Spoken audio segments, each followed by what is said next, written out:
got a quorum. So we will begin the Joint Committee on Special Claims Against the State meeting for December 2nd, 2025. This is our last meeting of this committee for this year. So we have some new folks with us today, but I think, do you want to just introduce yourselves? Molly is here because our friend Nicole is on a cruise somewhere. Lucky girl. Hi, members of the committee. My name is Molly Pratt. I normally help staff the committee, but I'll be facilitating it today. And also here is Connor with me. If he'll want, you might want to. Why don't you introduce yourself, Connor? Members of the committee, hi, my name is Connor Hughes. I just started at KLRD. I'm a fellow. Welcome. I'm Susan McClarty. I'm the committee assistant. Support. We need to know who you are too. My name is Matthew Fields, and I'm a part of the broadcasting team. My name is Devin Barger. I'm also a part of the broadcasting team. And you all know me. I'm Nick Myers with the Office of Revisor of Statutes. Mike Heim with the Revisor of Statutes. Okay, very good. All right. So we do have 5 committee members in person. Senator Haley is headed this way, and we have one who's under the weather today. So I think we're ready to begin. Now, Molly, do you want to start with claim number 7479, which is a carryover? The claimant is Patty Keene versus the Department of Corrections.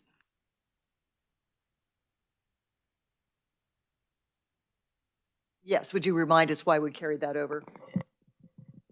Good morning. The committee chose to carry over claim number 7479 in order to give the agency, the Department of Corrections, more time to investigate the incident. All right.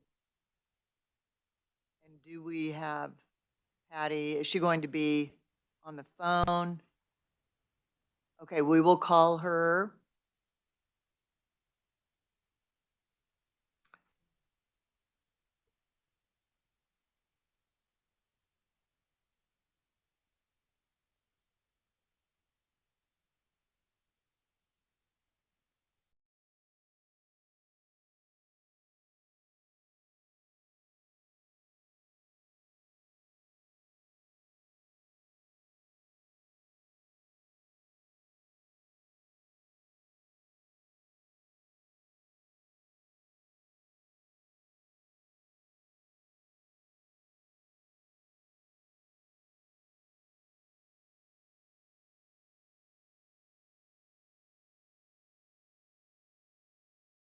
Are we still trying to reach her? Is it connecting?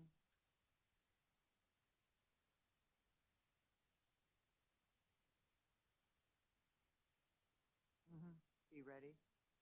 Yeah. We're only like 5-10 minutes past when we said we'd dial her.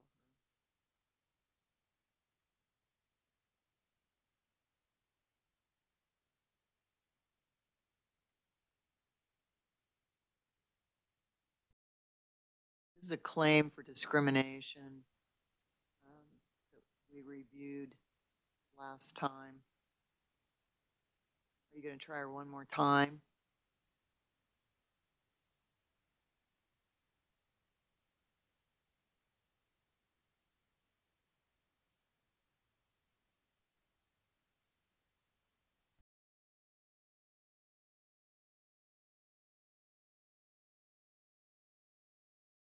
We're going to try her one more time, and then we'll hear from the Department of Corrections.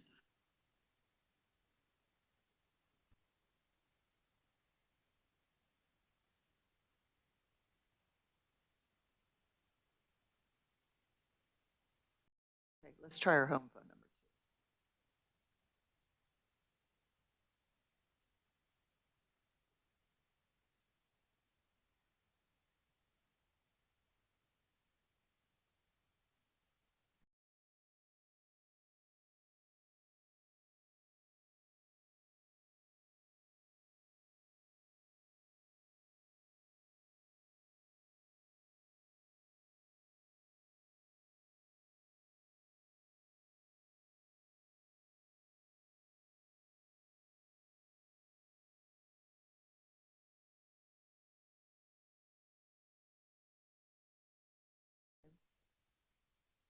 There?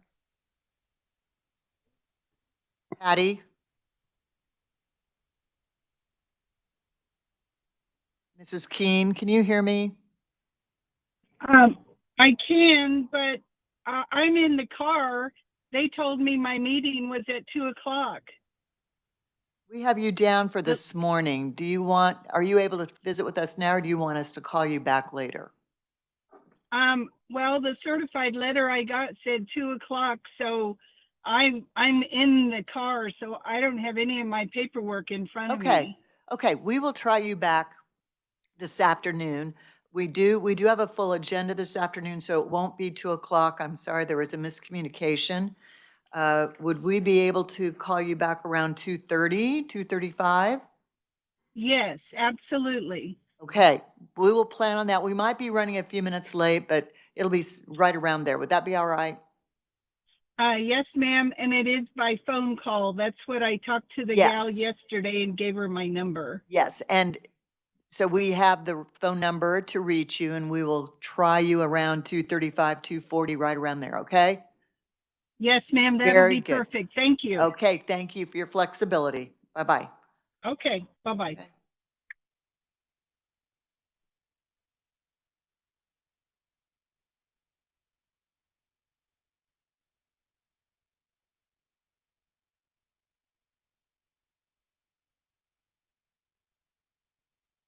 All right, committee, let's move on then to claim number 7431, which is a carryover again. This is David Brooks.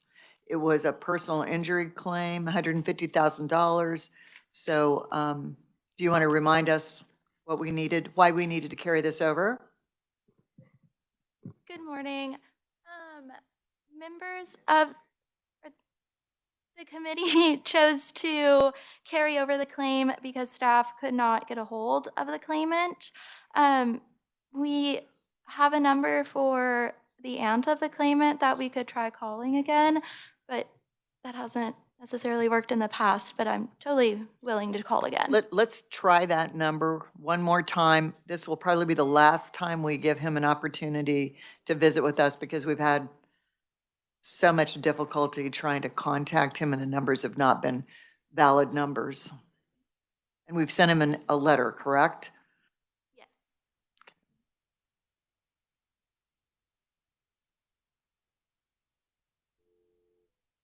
We really don't have another meeting to carry this over to. It would have to be to the next year.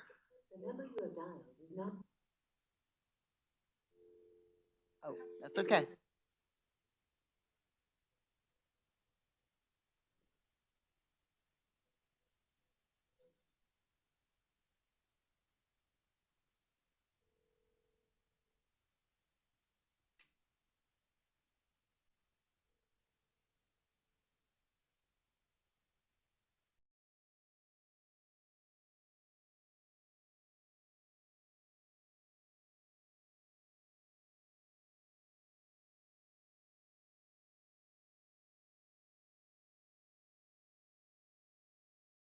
Of the Kansas Legislature's Joint Committee on Special Claims Against the State.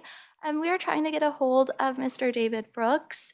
If he wouldn't mind calling us back at some point today, that would be great. Thank you. We left a message on, is that a cell phone, a home phone? The aunt's number. Okay, well, we'll see if he calls us back before our meeting's over today. We're gonna make a note of that, committee, because I'll ask you what you want to do with this claim since we've now had 2 meetings trying to reach claimant 7431, David Brooks. So we'll put a little star by that one. Okay. Well, we're not exactly batting 1,000 this morning, so let's go to claim number 7478. The claimant is Billy Elliott. Oh, I think I've seen that musical. Versus the El Dorado Correctional Facility, $76.74 property loss. Okay, we'll try and reach Billy Elliott.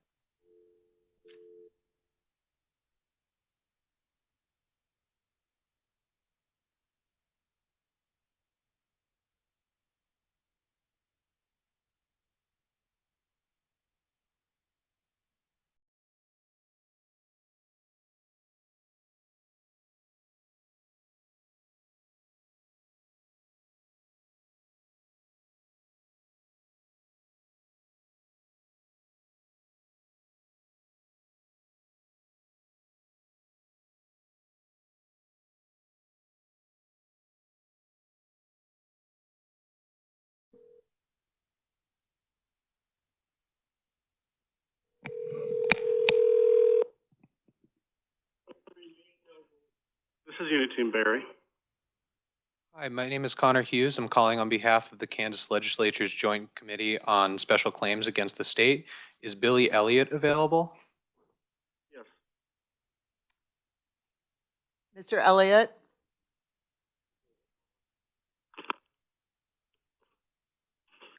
Yeah, this is Elliot. Hi, Mr. Elliott. This is Senator Dietrich, Brenda Dietrich. I'm Chair of the Joint Committee on Special Claims in the State Legislature, and we're looking at your claim. It's number 7478 in the amount of $76.74. We have all of your paperwork in front of us, and we are going to, you're on speakerphone, by the way, with the committee, so we can hear you. Hopefully you hear us okay. We want you to tell us anything more that you want us to know about your claim.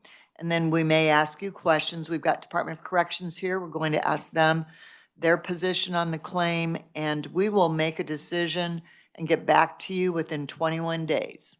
Okay?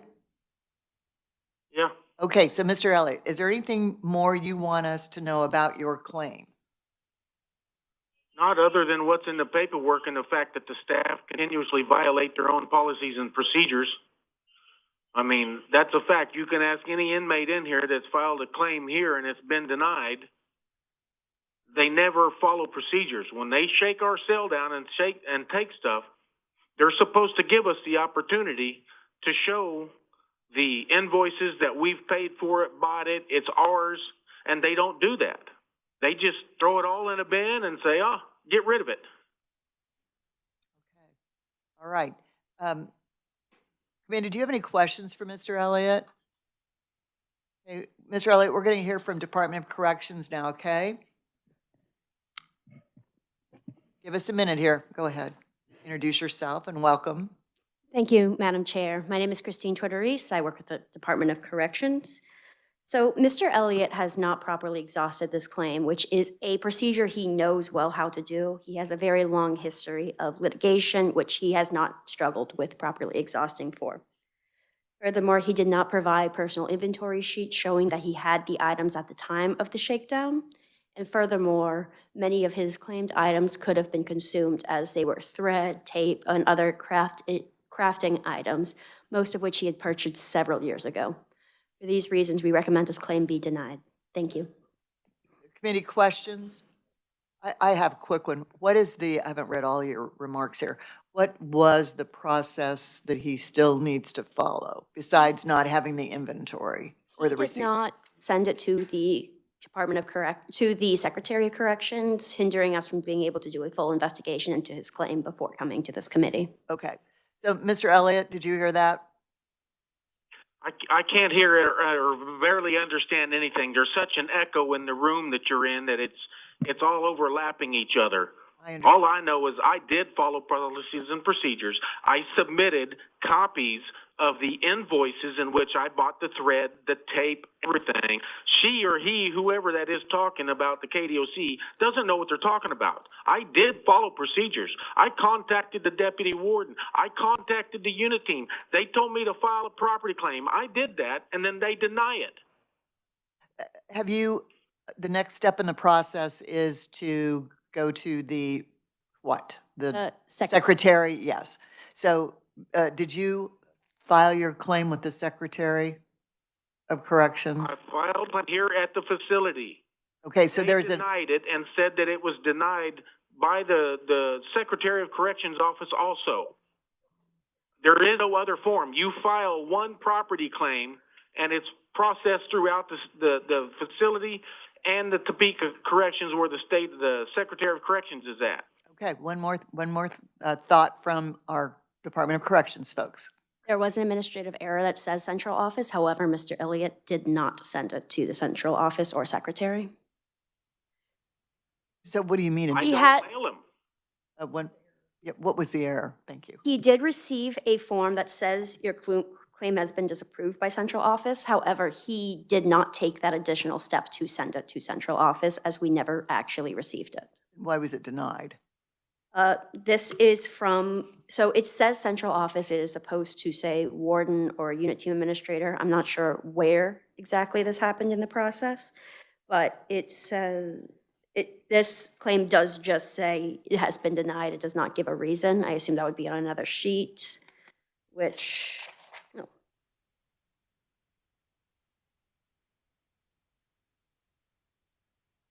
Because the items were considered contraband. Representative Humphries, question? Thank you, Madam Chair. What I don't understand is if there was administrative error and it said central office, so he assumed that was that, then he had done everything he needed to do, so then his next step is to come here. Why would you say he didn't follow the procedure? He didn't follow the procedure, but he was told the wrong thing. Because he did not take the step. Yeah, but he thought that he had taken the step because of the clerical error. Is that correct? I don't believe so, because Mr. Elliott does have such a history with properly doing the process in other cases that he should have been able to recognize that it was a clerical error, as he did not send it. And you're not sorry you made a clerical error and felt responsible to let him know he needed to do the next step? I caught this clerical error during this claims process. Mm-hmm. It would have been on the facility to have said, oh, no. Thank you. Sure. One other question. At the very end here, you said it was contraband. Where does it say that? It is in the documentation Mr. Elliott provided a few pages after he did a long handwritten thing with two colors. A few pages after that. It is the Department of Corrections report of investigation. There is a part where it says residents purchase above items anywhere between year 2017 and 2025. Shakedown sheet was provided and a list of items were considered to be contraband. Thank you. Representative Lewis? So is it the position of the Corrections Department that items that he's seeking reimbursement for are contraband? That was the reason they were originally taken, yes, sir. Okay, I'm a little confused. I'm confused as well because the document, Christine, that the response doesn't say anything about contraband, which is very important to this committee. It doesn't say that. May I say something? In one moment, we're talking to the Department of Corrections. Just a second, I'll get right back to you. May I pass this around? Okay. You can, but I'm looking at your response to this committee. Okay. And it doesn't say anything about contraband. In keeping my response to you brief, I often don't write down every single point I plan to make. That one's important. Okay. So in the future, would you let us know if something's contraband or not? That one's kind of important. Yes, You know, ma'am. we have like 453 pages of documents here, and that one is easy to overlook if it's not. I always look at your response because that usually has the, the factual information that we need when we make our decisions. So the word contraband is kind of important. Yes, ma'am. Other questions? Representative Humphries? And just could you explain why was it contraband? The report doesn't give a reason, it just says contraband. Anything else I say would be speculation on the reasoning of the facility. Could we ask our facility expert back there, Darcy, could you come up and introduce yourself and tell us what you would consider contraband? That would be helpful. Darcy Holthouse, I'm with Facility Management, Corrections Manager too. With Mr. Elliott's stuff, contraband, we would remove that's anything that's not allowed in, usually due to safety or security of the facility. Some items we've had, like we've allowed glass beads in before, not realizing they were glass, then finding out they were glass, we then said, hey, no, you don't get to have those. The only issue I found with this, he did not send it to me, but because of our hearing last time and he was told to go ahead and send it on to me, and he did not, but I did review it anyway.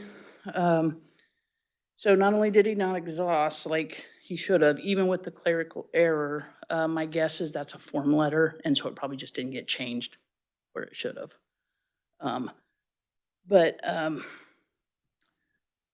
Let's see, there was something, the strainer was not mentioned by Shakedown. That was one of the items he claimed, a strainer that went with his hot pot.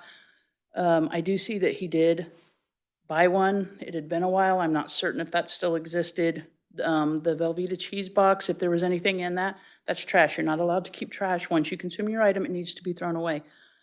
So if there was something in there, it would have more than likely been tossed. So that's what my review found. All right. Committee, do you have any other questions for Darcy? Mr. Elliott, thank you. Mr. Elliott, did you want to say something? Yes. They like to claim that anything they find in our cell is contraband, and it's not. When I am authorized by their general orders for arts and crafts to order thread, tape, paints, etc., that is authorized. It's not contraband. But they like to cover everything under contraband. Now, by their own policies and procedures, if I make something that I am authorized to have through arts and crafts, I am allowed to keep it. That strainer, I made that.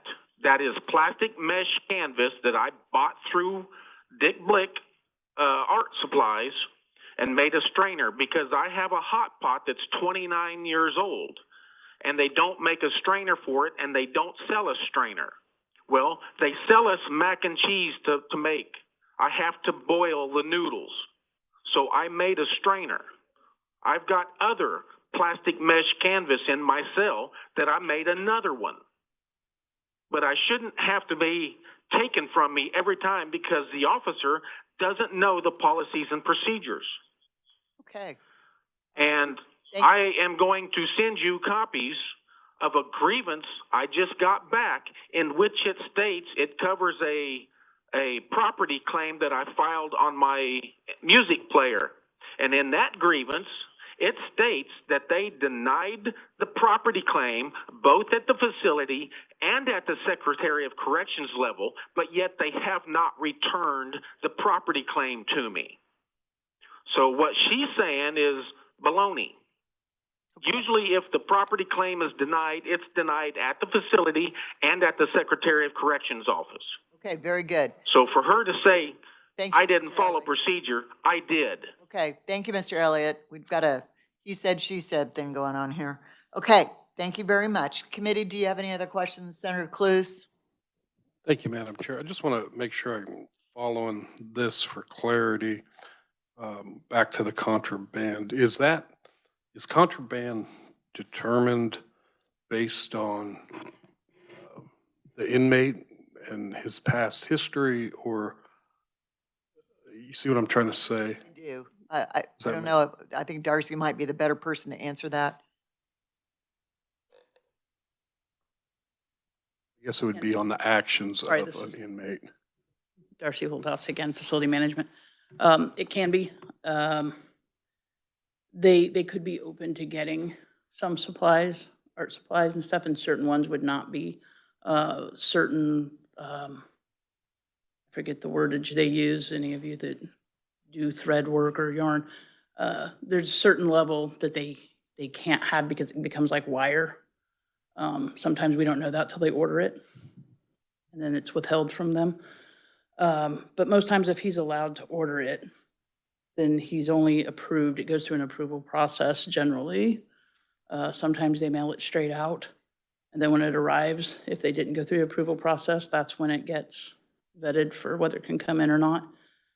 And the person that makes that decision is generally what is contraband is the warden. So follow up.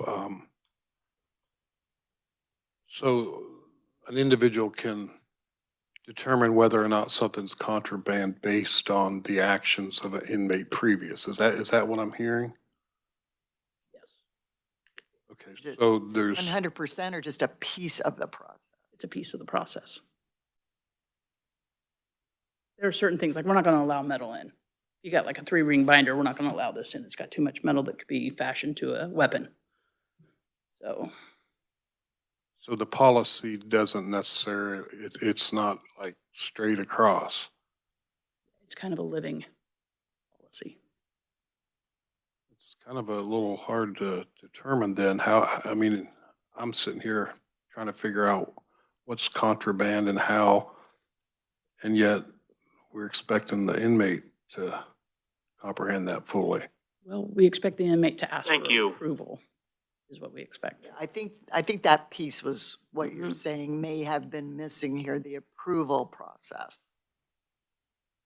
So that, would you say, if I can follow up? Yes, on go ahead. Senator Cluse's question, would you say that among all the facilities that the definition of contraband is relatively similar? Yes, it's very broad, though, because we don't know what could be. Sometimes we don't know something could be fashioned into a security issue. Until it's So, ordered and yeah. received? I see. Okay. Does that help you a little bit? A little It is bit. broad.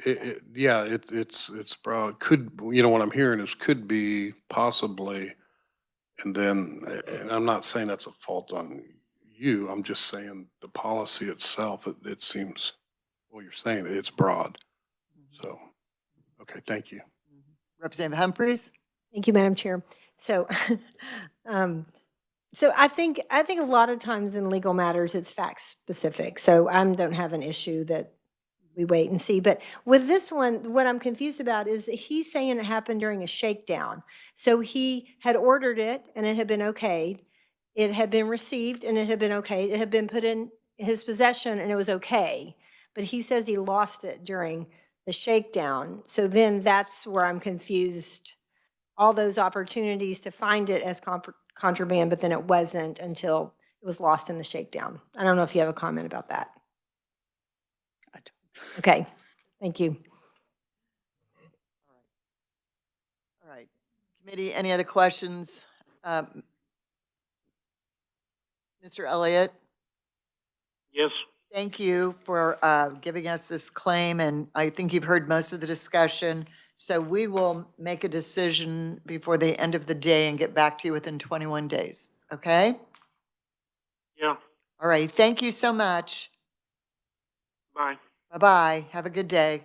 Okay, our next claim number is 7470, and this is Lansing Correctional Facility.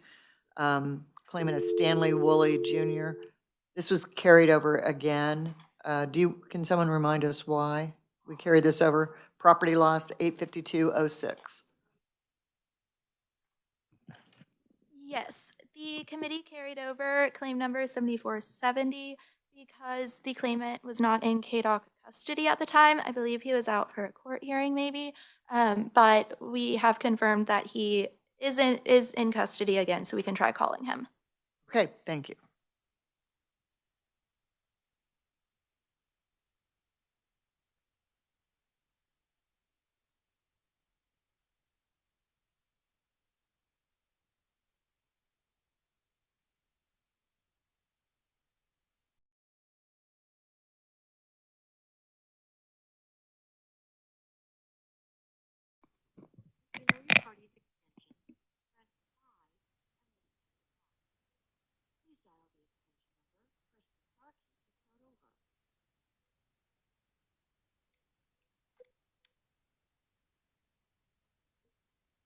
Connect you.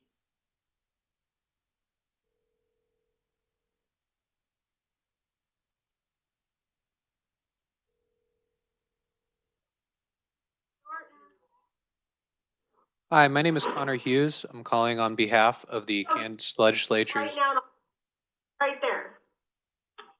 I'm gonna go grab him real quick. Okay, thank you. Maybe she's talking to you. Ma'am, do you have an idea? She left to go grab. Can you give me just a second? I gotta get Mr. Woolley. Second, it's gonna be a second.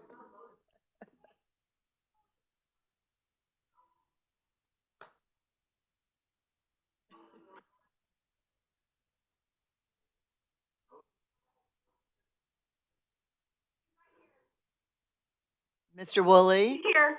Hello. Mr. Woolley, can you hear me? Yeah, a little bit, yeah. Okay, I'll try and speak up. This is Senator Dietrich. I'm chair of the Joint Committee on Special Claims in the State Legislature. We have your claim in front of us for $852.06, and we've got all of your paperwork. We've got you on speakerphone with the committee, and we are going to let you tell us anything more you want us to know about your claim. Then we'll hear from Department of Corrections. We may have some questions, and then we will make a decision on your claim and get back to you within 21 days. Okay? All right. All righty. So, Um, Mr. Woolley, do you want to tell us anything about your claim? We have it in front of us, but you can talk to us about it if you want. okay. Just give me a second. I'm pulling out. I have a copy of what I sent. I have a copy of what I sent to you. Okay. When it comes to the dates and question, I'm not echoing, am I? I'm sorry, I can't understand what you said. Did you ask a question? Yeah. Hold on. Can we move it closer? Oh, you're not echoing here. It's just, if you could just enunciate really clearly. It's just hard to Hold hear. on. She's moving the phone closer. Okay. Okay. How about, can you hear me better now? Much better. Thank you. All right, am I allowed to pick up the headset? The headset don't work right now. Okay. Okay, can you hear me better now? Yes. Yes. Okay, when it comes to the dates in question, I felt like I had to do my joint claim against the state because I'm getting denied my property, and the property process is being disapproved. However, no one can show to me that by the rules and regulations that they followed the steps correctly on the staff's behalf. Okay. So my main thing is no one is able to prove that. I have since requested, since the date in question, I have since requested several times for them to show me that the IMPPs, which are the internal management policy and procedures, were followed correctly. No one can show me that they were ever followed correctly, which would make it more than a preponderance of evidence that I should get my things back and replaced for.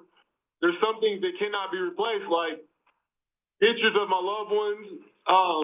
I had things with my IRS information on it, and I just got my identity back. And at the least, I was asking small minimum that they just replace it with something of the same value, or maybe even I was willing to accept printouts. Hang on, I can hear you. I was willing to accept printouts to fix the problem. However, just it all boils down to the procedures and policies were not followed correctly. Okay. And if it wouldn't have been for that, then I would have been able. Then it would have showed that I would have got my belongings back. Okay. Very good. Can you hang on a minute? Committee, do you have any questions for Mr. Woolley? Okay, if you just wait Mr. Woolley, could you wait a second? We're going to hear from Department of Corrections, okay? Okay. Okay, hang on. Could you speak up, Christine, when you're... Thank you, Madam Chair. Thank you. Might just because I'm short. So there was a proper investigation into Mr. Woolley's claim during which camera footage was reviewed, which proved that his items were not left unsecured for any amount of time, and certainly not the 45 minutes he claims. Furthermore, he was given a TV by the facility on June 18th, 2025, which he did not mention in his paperwork, and in fact still claims he should be reimbursed for it. For these reasons, we recommend that his claim be denied. Thank you. So, committee questions, Representative Lewis? Yeah, of the claim that he's making, the amount he's seeking, how much is that TV worth? TV is,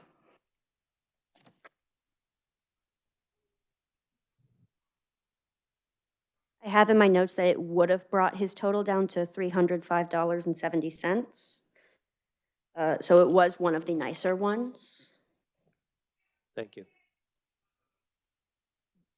Any other questions? I have a quick question. Looking at these materials, a lot of it's handwritten and it's kind of hard to follow. Did I miss the receipts? Does he have receipts in this packet? I've scrolled through it twice. Maybe I've just missed it. I would have to also look through again, madam. Did anybody else, did you find receipts? I mean, he's got your policy in here, got a lot of handwritten notes. Yes, Darcy. Old house facility management. When I'd looked through his, a lot of the claimed items, because I looked through his purchases, he did not purchase them. He didn't purchase them, so Right. A there's lot of the no items that he receipts. listed are just never been purchased. Got it. Question, may I add something? Once the committee's finished, then you can. 1 second, Representative Lewis or Representative Rogers, either one. Okay. Thank you, Madam Chair, real quick. So if he didn't purchase them, how did he get those items? A lot of times they trade, they take them from someone else.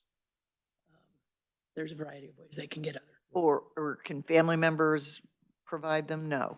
I mean, it would still go through our process. We would still have that able to be tracked, so. But you couldn't just track didn't that. have. Okay, got it. Thank you. I think Representative Rogers, do you have a Madam Chair, question? yeah. Yes. I'm recalling this. I think the reason why we held it over was waiting for a paper trail. Is that, Get a hold of him. we couldn't get a hold of his, okay, I'm sorry, there was so many holdovers, I couldn't remember, I knew there's one of them we were waiting for. Okay. Oh, that's the next one. I'm ahead of myself. Okay, I'm sorry. Thank you, Madam Chair. Representative Humphries. Just curious, when the claim, your response says that Mr. Woolley was given a television in an attempt to assuage his mental health issues, who gave him the television? Deputy Warden Ryan Reese approved it. Okay. Okay, so it was given to him by the Department of Corrections? Yes, ma'am, the facility did provide him one. Okay, so, so one of your points is that because he didn't buy it, then he shouldn't be reimbursed for it? Yes, correct, ma'am. Okay, thank you. Any other questions of the committee? Mr. Woolley, what did you want to say to us? I do agree with the I do agree with the TV situation. They had gave me, and Mr. Reese, I do recall that. I do agree with that. Mr. Deputy Warden Ryan Reese did replace my TV after a couple suicide watches and hunger strikes. However, the TV screen was messed up. I went to county, and upon coming back to county, November the 20th, it indeed was replaced from the replacement TV that was not proper by Sergeant Holly Shaw, who works in the property. She just replaced it. However, there are some burn marks on it, which I'm willing to 100% accept as long as they are able to correctly shade my name in there as my belonging. And when it was in question on how do I have it without receipts, all my receipts that I kept over the years since I've been incarcerated in DOC since 2016 were lost. They were lost in the property law. However, my bank account and banking history with Central Inmate Bankings will show that at the time in 2018 that I did indeed purchase the TV. Okay, yeah, I think we're past the TV now. There are other items on your that you wrote down on your claim sheet that we're now wondering about receipts and evidence that you purchased it. So that's kind of what we're talking about now. Okay, if I could just get used, I'd be okay with that. Yeah, on the. Get what? On the right. What am I? If they were to give me used replacement, I would be willing to accept that. And I had told them that from the beginning that I just want I just want equal or the same amenities that I've been in. So one My thing, family has spent a lot since my incarceration on supporting me. so Mr. Woolley, this Yes. committee deals in dollars. We don't deal in items. So Okay, I so understand. if we reimburse it through dollars and cents. Okay, we don't replace anything. Well, now Just take so some you know action that. for what I lost then, Yeah, just so you know that. so I can order it again. Okay, all right. Committee, any other questions? Senator Haley? Thank you, Madam Chair. Can you hear me, Mr. Woolley?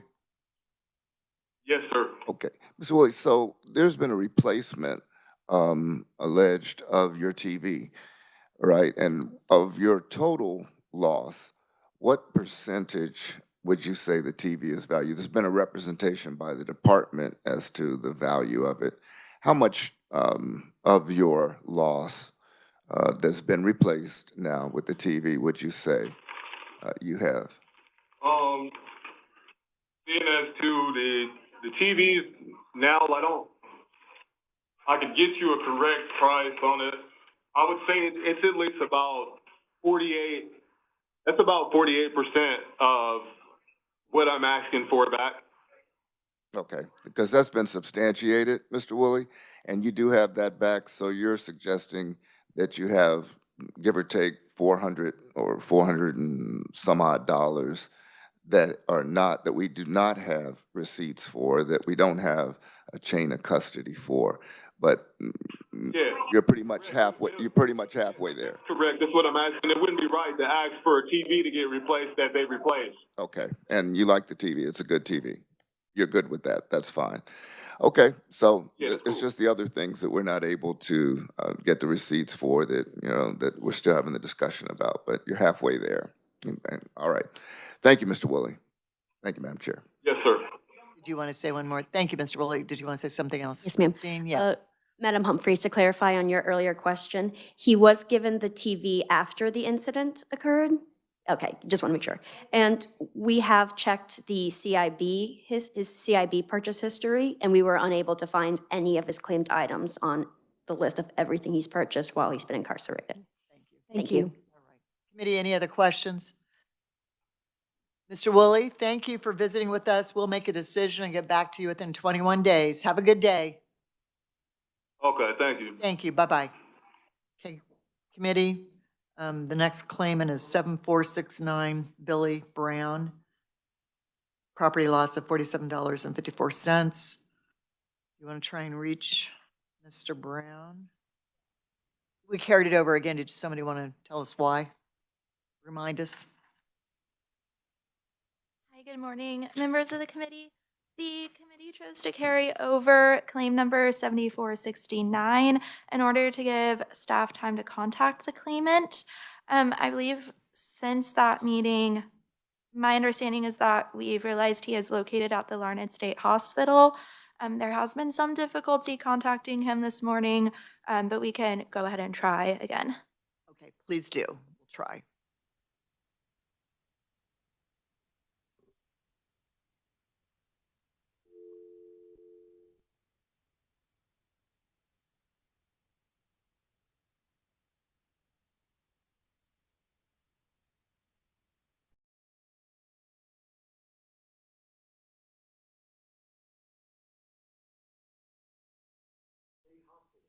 You may hold on the line for operator assistance. If you know your party's extension, you may dial it now, or press 1 for directory of extension, or press 2 for Larned State Hospital. I'm not ready, my friend, because I'm late. Thank you for calling Larned State Hospital. You may hold on the line for operator assistance. If you know your party's extension, you may dial it now, or press 1 for directory of extension, or press 2 for Larned State Hospital job line. Please press 0 for operator.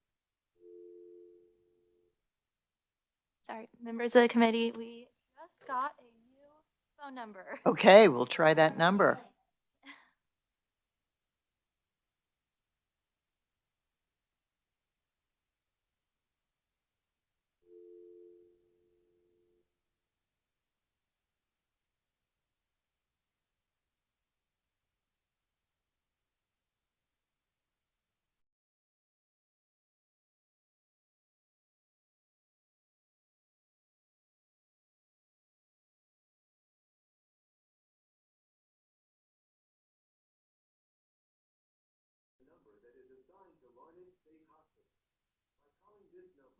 You are consenting to the recording of this telephone call by Martin A. Hopkins. If you are the attorney of record for a patient and want to verify that you are on the do not report list, please call 620-285-4590 before proceeding. Thank you. Please listen to the following options as they may have changed. Press 1 for Isaac Ray North 1, or you can press 2 for Isaac Ray North 2, or you can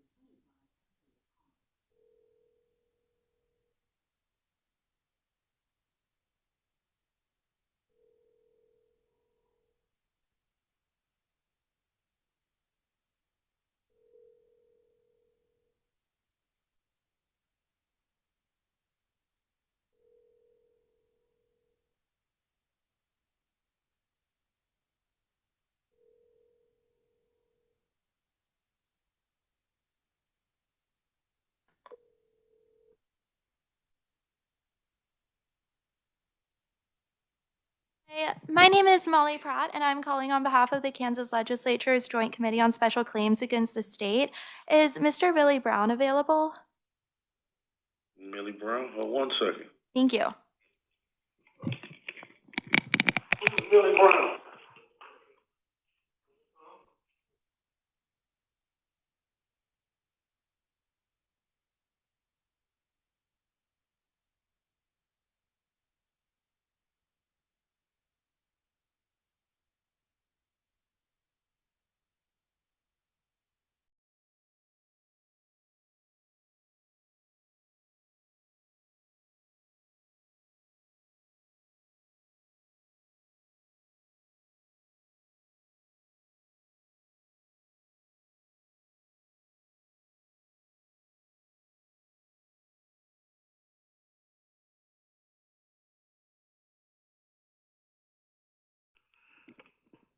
Mr. Brown is currently off the floor. This is Senator Dietrich. He had filed a claim with the Joint Committee on Special Claims Against the State. We were trying to reach him about that claim. Do you have a better time when we can call back? He won't be available till probably a quarter till 11 at the earliest. What do you think? How about, would it be possible if we tried to call him back at 11? 11? Yeah, we'll try and squeeze him in. If we could talk to him at 11, we will try and call him back. Would that be possible? He'll probably be available at that time. I'll make sure. Okay, we will call him back at 11 o'clock. All Thank right, you. ma'am. Thank you.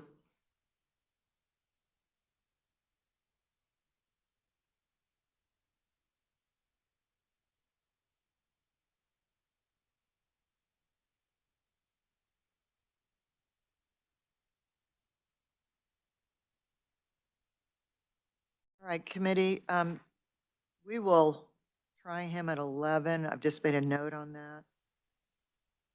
And should we do one more before we stop to take any actions? Claim number 7453 was also carried over. The claimant, Greg Shearer, property loss, $1,016.82. You want to try that individual?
Hi, my name is Connor Hughes. I'm calling on behalf of the Kansas Legislature's Joint Committee on Special Claims Against the State. Is Gregory Shearer available? Thank you. Mr. Shear? Yes. Hello, this is Senator Dietrich. I'm Chair of the Joint Committee on Special Claims Against the State. We have your claim in front of us. It was in the amount of $1,016.82. And we have you on speakerphone. We're going to ask you if you have any question or if you want to tell us anything more about your claim. And we may ask you some questions, and then we're going to ask Department of Corrections to give us the department's position on your claim. We will make a decision within 21 days and get back to you, okay? All right. All right, you're on speakerphone, and we have all of your documentation in front of us. Is there anything more you want us to know about your claim?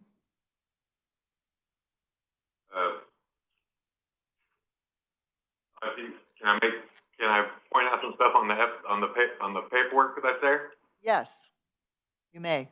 Okay. If you look at I'm looking at the letter that, from the warden, or from Snyder to, the warden, I guess. Unit team manager. It says under IMPP 12102 XB1 and 2, it states the responsibility for the resident to report any discrepancies at the time of the property is returned. Huge discrepancies are promoted on residents on inventory form. When I asked the guard about whether or not my about the missing items in question, he said that's the unit team question. All he needed was my signature. If you look down at where it says I started above, the above is a correct inventory of my property. There is no signature from me. Only signature is the certified all the property shown on this inventory was returned to me. That's the only thing I signed. Saying that all that was there was given to me. Okay, very good. All right, thank you. Committee, do you have any questions? All right, Department of Corrections will ask for your position on this. Thank you, Madam Chair. What documents was he just speaking about? Because the last I heard, he had not sent in any further documentation to the committee. I don't have that document in front of me, do you, Molly? Members of the committee, as of today, we have not received any additional information. The claimant might be referring to information he previously submitted. Did you hear that, Mr. Shearer? We do not have that form that you are talking about in front of us. I just scanned through the documents very quickly. So do you have it in front of you? The claim, it's the email that was sent with all the paperwork the other day. It is the 1, 2, 3, 4, 5, 6, 7, 8, 9, 10th page back. Who has that? In the packet. Part of the claim. It's also part of the claim. This property is a claim submitted by a resident. It's the email from Unity and Disorder. It's in the packet that I sent yesterday with everything to the Mr. Shearer, did you send that via email or in the postal USPS mail? I didn't get the stuff back until it was close to the holidays. So I had Unit Team Smith send it to John Greaves, attorney for. But was it by mail or email? Through email with attachment. Email through with attachments, because it wouldn't have got here because of the holidays. Do you have it, Christine? I didn't get it until Wednesday of last week. Okay, 1 second. We're trying to clarify. I did receive an email from Attorney Graves yesterday afternoon, I think around 2 p.m., receiving some documents from Mr. Shearer. although he was informed that that was the improper procedures to get them to you as. Oh, right, right. He did not go through the process to get it to us correctly. Molly? Okay, just a second.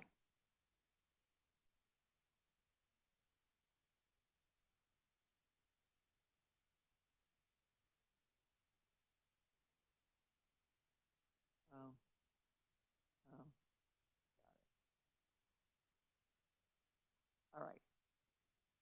Yes, Representative Humphries. Thank you, Madam Chair. So Molly,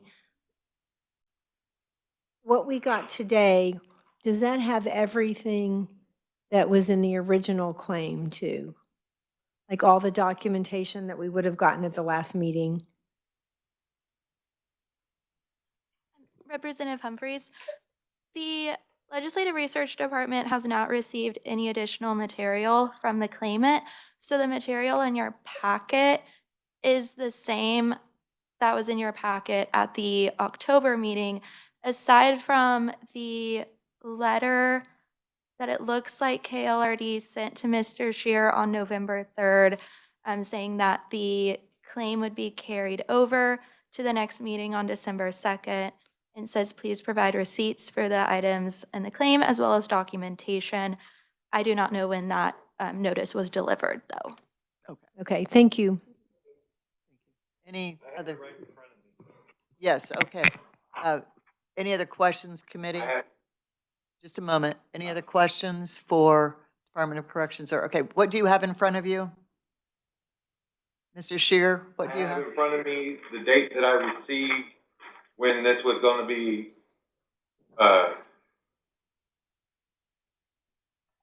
Heard?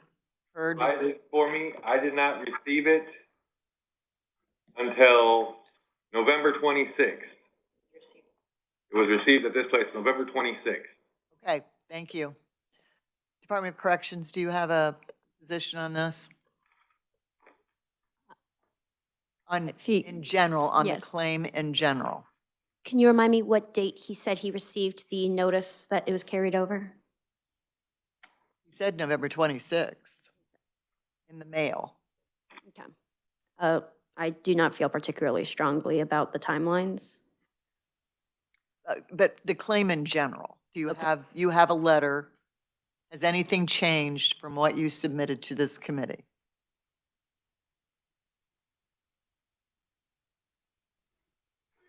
He was also told to send the claim to Ms. Holthouse, which he has not done either. Okay.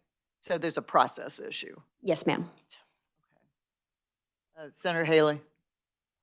Thank you, Madam Chair. So you're in receipt of what he sent back through the attorney. Do you have that? I did a very quick scroll through of them. However, I was not able to fully go through them due to time constraints. That was my next question. If, even though it's hearsay at this point, if in fact you were able to review and see how they might be applied to the claim that he has. Otherwise, we got to carry this, we won't make assumptions, but would it bring some material difference to the department's or to corrections position with your cursory overview of that which he has hurriedly submitted since he just got notice last week? I cannot speak to what's in it, so I don't know how it would affect my. You haven't seen it then? I did a very quick, it's from Mr. Shearer. It's about 20 or so pages. The hearing is in fewer than 24 hours. So Senator Haley. Thank you. I think one of the things that might be helpful is that he did not submit it through the proper process. That email to her is not the process. It's supposed to go through different channels, and it hasn't yet. So I think maybe this might be a situation where he needs to go back and send it through the right channels, right? Because even if he did send an email through the Department of Corrections attorney to Christine, we still can't deal with it because it hasn't gone through all the different checks along the way. Indeed, Madam Chair. I appreciate that. I also appreciate that notice had not been afforded and that time was of the essence.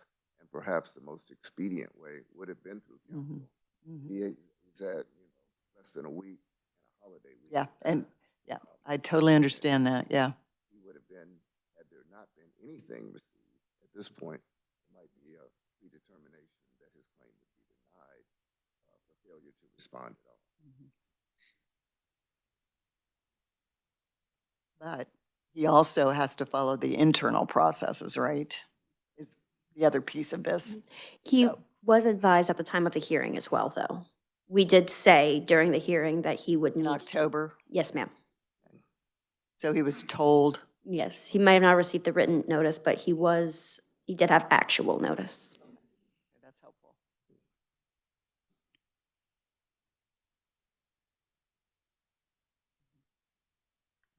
But he didn't. No. Yeah. Right. Okay. Any more questions about this claim? All right. Okay. Go ahead.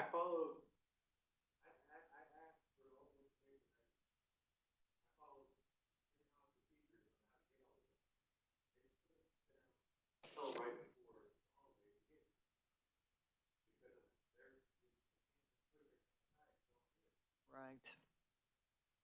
Okay, thank you. Right. Thank you, Mr. Shear. Yes, is there any other questions? Thank you so much. We will get back to you within 21 days, okay? Thank you. Have a good day. One more question. Yes. Okay, so let's say you guys deny it. Am I able to resubmit it and try and go through the process?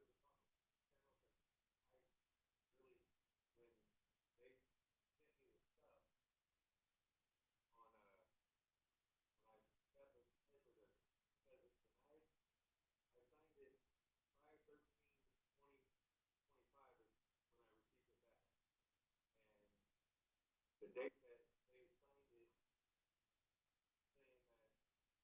it was denied by the warden was 3/12/2025,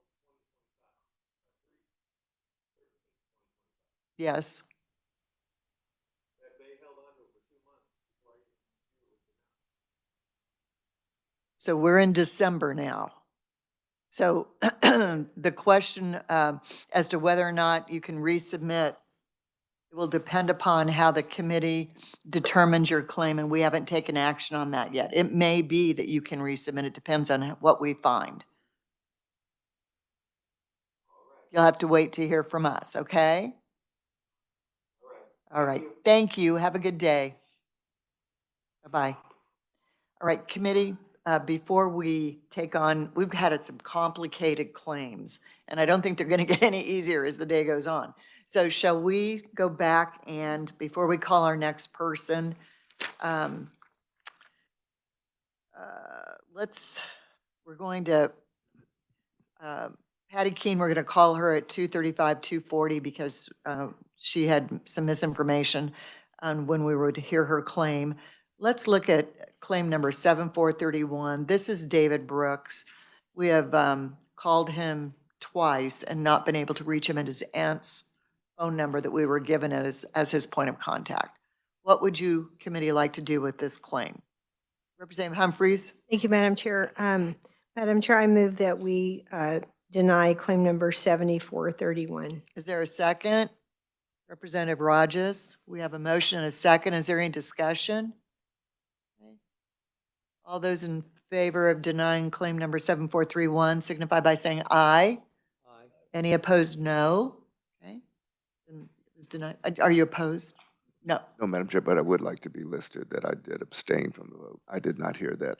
I missed You're the hearing on okay. that. So Can we note that Senator Haley Abstained. abstained from that because he wasn't in the present room? at And the time. okay, very good. Thank you. Okay, that claim is denied. Okay, the next claim is claim number 7478. That's Billy Elliott, the amount of $76.74. Do we have a motion on that claim? It's the will of the committee. Committee has no will. Representative Humphries, do you want to make a motion? You'd like to discuss, so maybe if we get a motion in a second, we can do that? Okay. Representative Humphries? Motion? I move that we pay claim number 7478. Is there a second? I second that. Representative Lewis seconds. Any discussion? Representative Humphries, did you have a point of discussion? Now that I got a second, I don't know that I do or not. Just, it seems confusing. I think it was a clerical error. I think we need to note that, and I think we should pay the claim for 76.74. I did notice that when the chairwoman mentioned the amount, it was, my notes said it was 76.74. What did I say? You said sorry. 74 something. Oh, I'm sorry. I have it I misspoke, 76.74. Thank you. Thank you. I appreciate that. Okay, any other thoughts or discussion? Okay. Do you want this paid out of facility funds? Oh, I'm sorry. Representative Rogers. Okay, there have been a number of different claims. We're hanging this out for almost a year for a couple of bucks. Mr. Elliott was the one that has a history. Is that correct? That is correct. Where he's gone through the processes several times. There's not a paper trail. It seems to me that the Department of Corrections has done their best to work with him. I cannot support the motion. Thank you. Okay. Any other comments on this claim? All right. We have a motion and a second to pay the claim. All those in favor say aye, and you better raise your hand, I guess, if there's a, if the count votes. 1, 2, 3, 4. All those opposed? 2. Motion passes. We'll pay that claim $76.74 out of facility funds. Okay, the next claim is Mr. Woolley. It's claim number 7470 in the amount of $852.06. Do we have a motion? Representative Humphries? Thank you, Madam Chair. I move to deny claim number 7470. Is there a second? Representative Rogers, I'm sorry, I looked to my right. Representative Rogers seconds. Any discussion? All those in favor say aye. Aye. Could we go back? Sorry. Sorry, Madam Chair, I don't think we said on the previous claim that we decided to accept that it should come out of the agency funds. Thank you. Just, maybe that was clear, but I wanted to have that on the record. Okay. Existing funds. Okay, and Billy Brown, we're going to call back at 11. So 7453 is Mr. Shearer in the amount of $1,016.82. Committee, what do you desire to do? Representative Lewis? Thank you, Madam Chair. You know, we discussed this document that he sent to Department Council a day or two ago, yesterday, I guess. And it seems to me that's a fairly important document that we haven't seen. So I would move to carry that over so we can get a look at that document. Second. Senator Haley, discussion. Can we continue to carry it over? Because we're at the end of the year. We're at the end of the year, so maybe Can we? Or my other Into thought next year. was, oh, it's not that, that's right, it's not, we're in the biennium, so we ought to be able to carry it over. Okay. What? We're in the second year next year. That's right. Biennium. Okay, Yeah, that's yeah. right. And so, does that make sense to everybody? We'll just carry it over to 2026. Or you could also deny and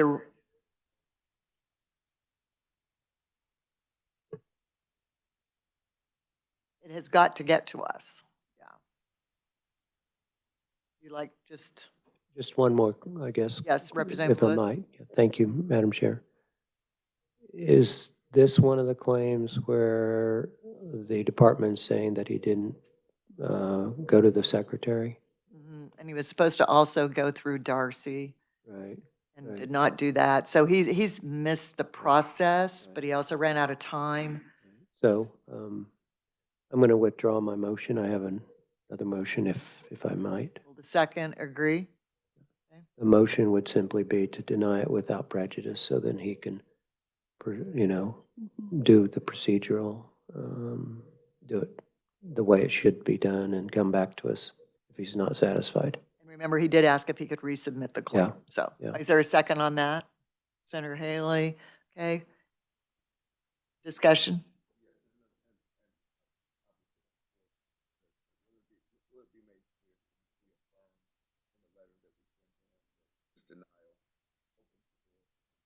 Resubmit. Send it back. Can there be I'm more gonna than just ask the staff to standard, respond to right, that, right, yeah. more than just the Molly? Yes, Senator Haley, normally we send a standard letter. However, we can clarify that the committee, if the committee approves of this language, that the claimant should resubmit or can resubmit with the additional documentation that he discussed at his He hearing. needs to follow procedures. And he needs to follow procedures that can be added if it's. the We don't want to committee's continue to keep carrying it over because he didn't. Yes. Good. We've tried, that's right. All right, we have a motion and a second. Any other discussion? All those in favor of denying without prejudice and sending him a clarifying letter that he needs to resubmit and go through the proper process. All those in favor say aye. Any opposed? So, all righty. Do that. Okay. All right. Committee, we have good news. Claim number 7471 has been settled, so we do not need to hear that claim. Just got the sticky note. So by virtue of sticky note, we don't need to hear it, right? Okay. I do not know. Do you know, Molly? Or Christine, do you know how it was settled? I sent Mr. Ganther a letter on November 18th, which offering to settle it for $678.19, of which he has signed. Very fair. Thank you. Thank you very much. Okay, perfect. All right. Claim, are we ready to move on, committee? Okay, claim number 7481, Jonathan Cecil Miller, property loss in the amount of $750. I'm sorry, did I miss something?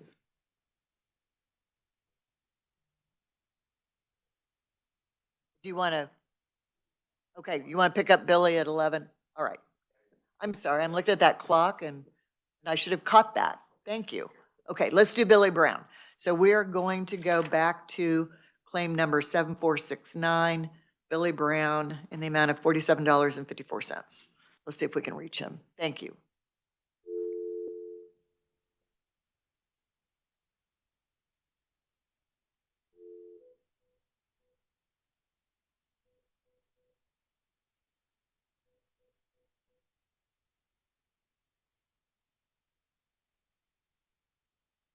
reach a number that is assigned to Larned State Hospital. By calling this number, you are consenting to the recording of this telephone call by Larned State Hospital. If you are the attorney of record for a patient and want to verify that you are on the do not record list, please call 620-285-4590 before proceeding. Thank you. Please listen to the following options as they may have changed. Press 1 for Isaac Ray North.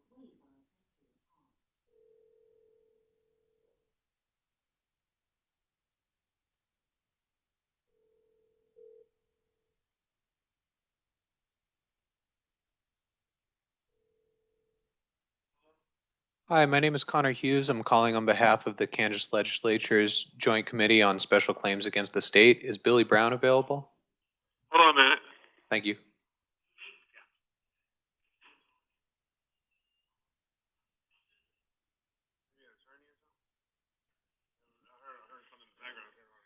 Hello?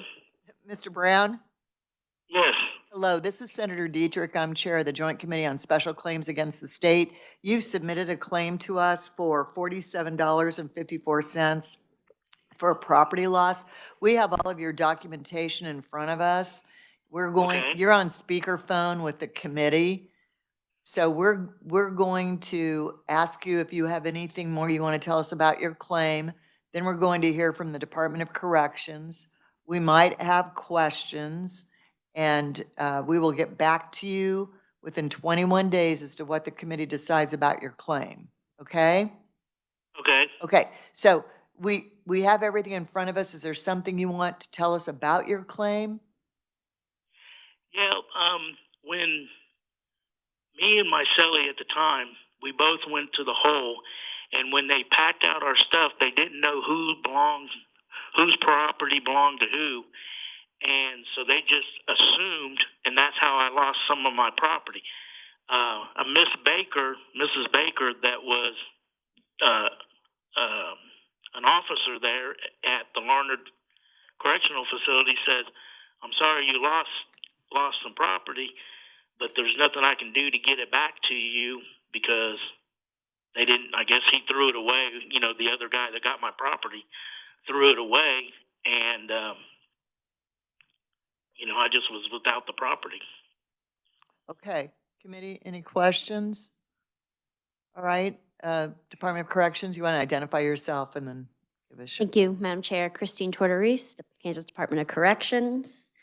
So Mr. Brown did not exhaust this property claim, and as he didn't send it to the Secretary of Corrections, and as he is no longer in KDOC custody, that cannot be done at this stage.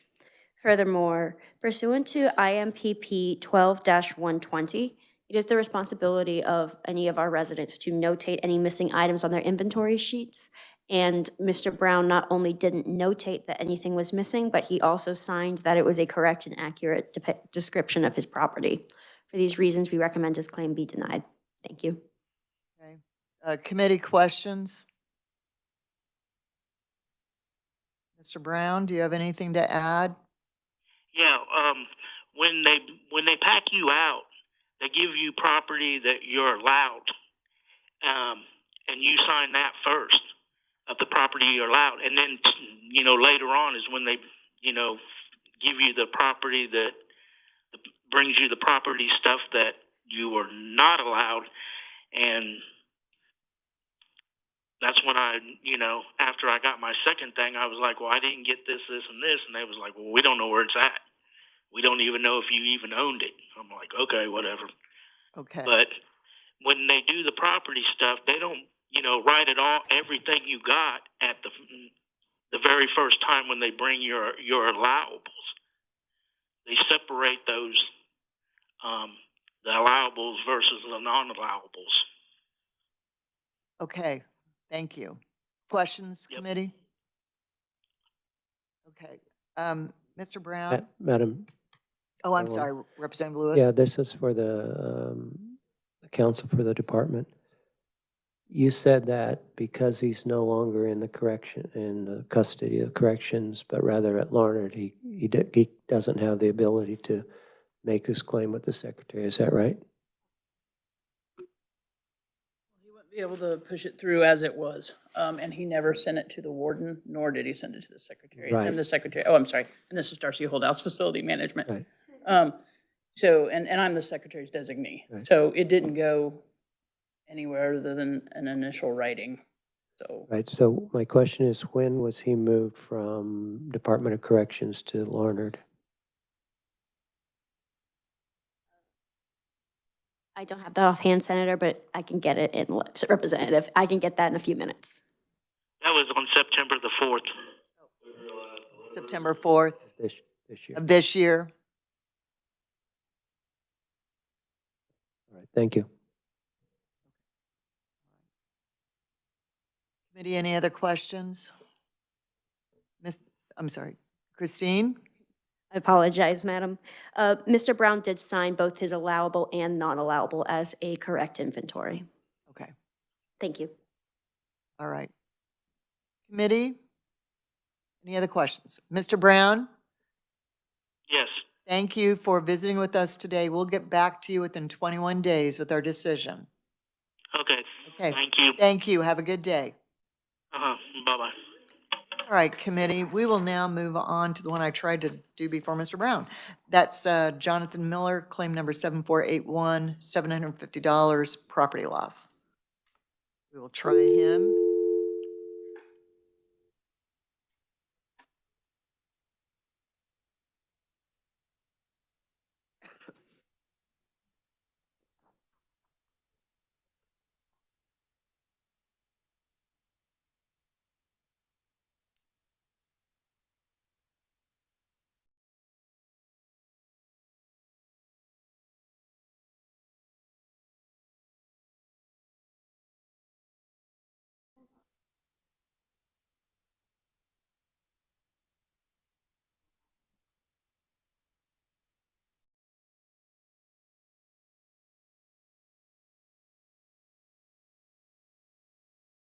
Hi, my name is Connor Hughes. I'm calling on behalf of the Kansas Legislature's Joint Committee on Special Claims Against the State.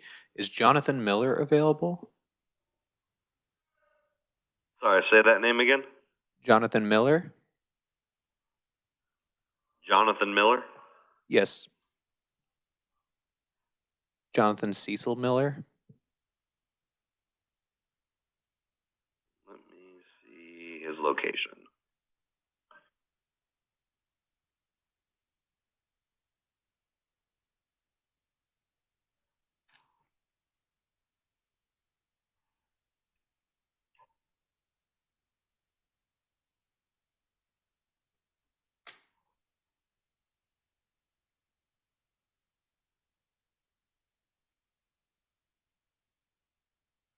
Let me put you on hold while I'm brought up.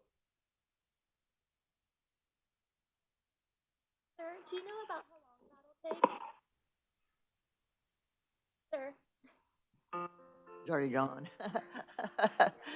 Oh, darn it. Oh, no, you hung up on him? Oh, gosh. Oh.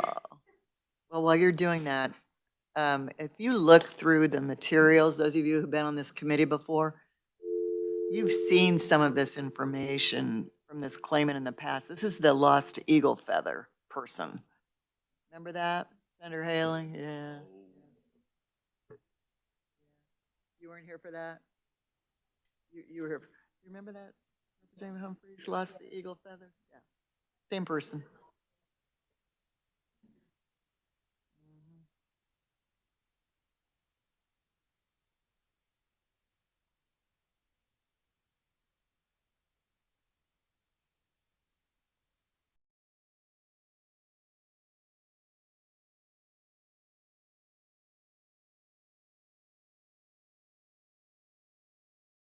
It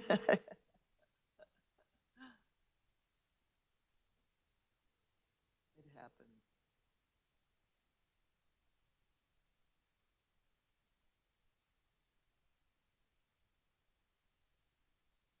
Oh, he stepped away, I bet you. Why don't you leave a message? Ask him to call us back. Simply hang up or press pound for further options. Mr.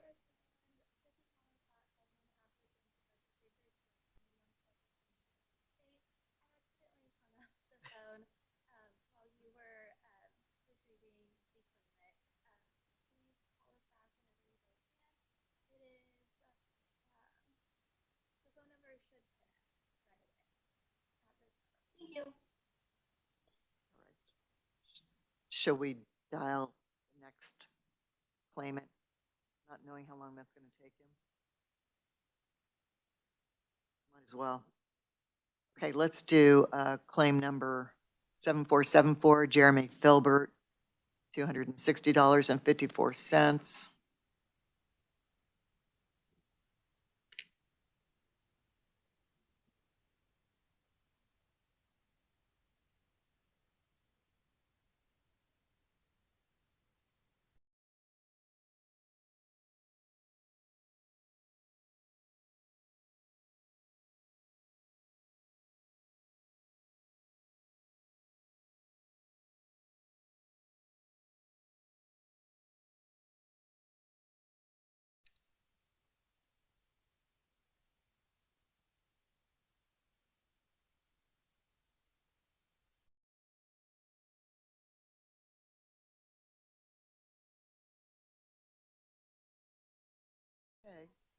Okay. All right.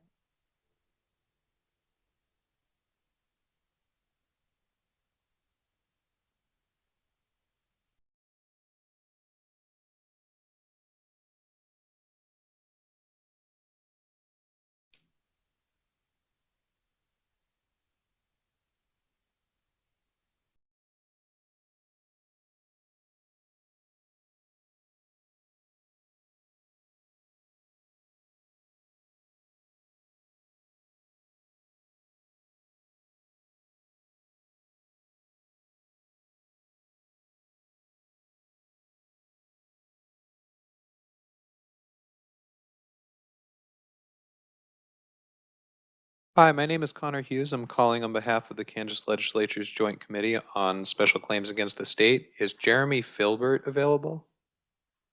Yes, he's right here. Thank you very much. Hello, sir. Hi, is this Mr. Filbert? Yes, ma'am. Hello, I am Senator Brenda Dietrich. I'm the chair of the Joint Committee on Special Claims Against the State. We have your claim in front of us today for $260.54. You are on speakerphone. Yep, you're on speakerphone with the committee. We have all of your documentation that you submitted in front of us. We'll ask you if you have any additional information in just a minute, and then we'll also talk to Department of Corrections about their position on your claim. And we may ask you questions, and then we will get back to you within 21 days with our decision, okay? Okay, you're welcome. Mr. Filbert, so is there anything more you want to tell us about your claim? I'm not sure what more you'd like to know. At this point in time, I'm pretty sure that most Okay. All right. Okay. He's calling back, isn't he? That's okay. That's all right. All right. We just wanted to give you the opportunity. Go ahead. Mr. Filbert? Okay, so there's nothing more that you want to say to us or explain about, that's fine. We just wanted to give you the opportunity to do that, okay? Okay, committee, do you have any questions of Mr. Filbert? All right, Christine, would you want to give the departments? Yes, Madam Chair. Christine Tortorise, Kansas Department of Corrections. So Mr. Filbert filed this claim on February 25th, 2025 for an incident that occurred on September 20th, 2024. He claims that he was told by staff member Thornton to submit it that late. However, we have reached out to Ms. Thornton and she does not recall giving such an instruction.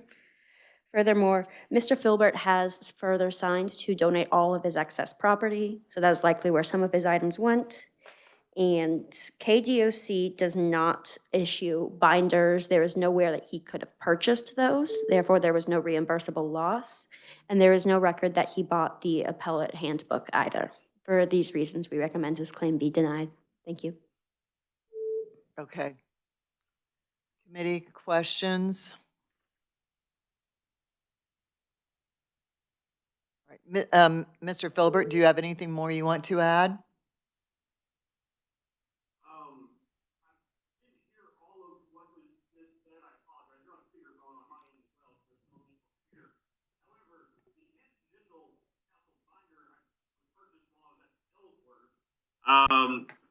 That was given to me by my unit team at that point in time. I don't know if the facility documented that because it was given to me by unit team as the legal binder.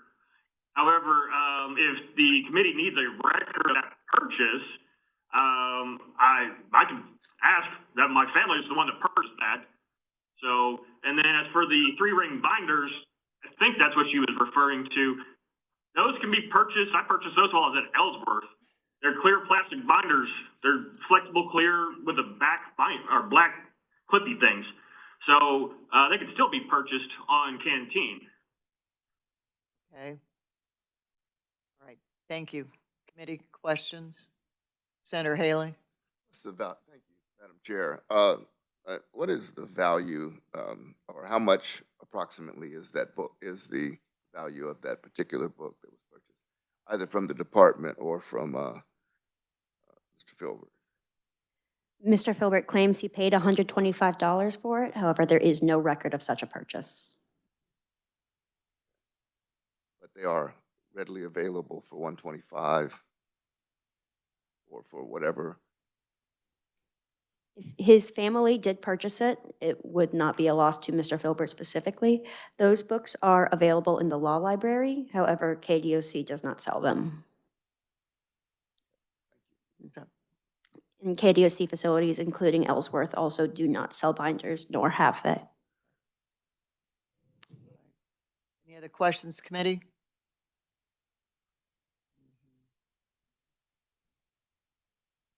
All right. Thank you, Mr. Filbert. We will get back to you with our decision here within 21 days. Okay? Thank you. Okay, we'll need to call back the person. This is Jonathan Miller.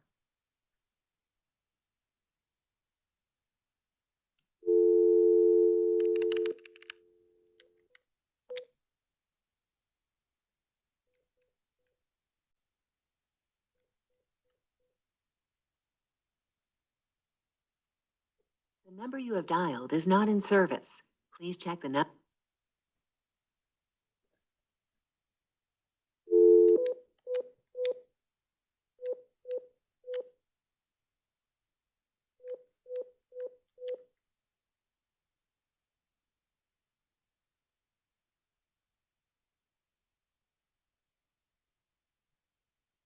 You for calling Hutchinson Correctional Facility. If you know your party's extension, please press 9 and then the party's 5-digit number. Dial the extension number. Press the star key to start over.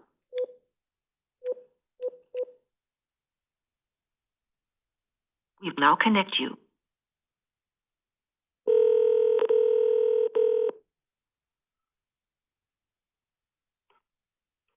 Hello? Hi, my name is Connor Hughes. I'm calling on behalf of the Kansas Legislature's Joint Committee on Special Claims Against the State. Is Jonathan Cecil Miller available? Yes, he is. Here he Thank is. you very much. Mr. Miller? Hello? Hello, Mr. Miller? Can you hear me, Mr. Miller? Yes, ma'am. Hi, this is... Good morning. Good morning. This is Senator Dietrich. I'm Chair of the Joint Committee on the Special Claims Against the State. We have you on speakerphone with the committee. We've got your claim in front of us in the amount of $750 for property loss. And we will, okay, we've got all your documentation and we may ask you some questions in a minute. We've also got Department of Corrections here. They'll present their position. We may also ask them questions, and then we'll get back to you within 21 days as to our decision, okay? All right, so I think you've been before us before, haven't you? Correct, one time, yes. Right, so is there anything more you want to tell us about your claim? Something we need to know? So I've had to readjust the claims amount. Because? I've had to readjust the claims amount because a new IMPP came out where it was $750 or less. And I hadn't realized that. So I had to readjust the claims amount. Other than that, everything is still the same. Okay. Committee, questions? All right, hang on a second. We're going to ask the department for their response to your claim, okay? Okay. All righty. Christina? Thank you, Madam Chair. Christine Tortorese, Kansas Department of Corrections. As Mr. Miller has mentioned, he has submitted this claim before, claim number 7376 from the August 2024 hearing. He has submitted no further documentation and no different facts. And I'm sure that I don't need to tell the committee that you are able to approve things for more than $750. So the change in the IMPP does not affect the actions of this committee. For these reasons, we recommend that similar to his previous claim that this one also be denied. Thank you. All right. Committee questions? All right. Mr. Miller? Yes, ma'am. Thank you for visiting with us this morning. We will get back to you with our decision within 21 days.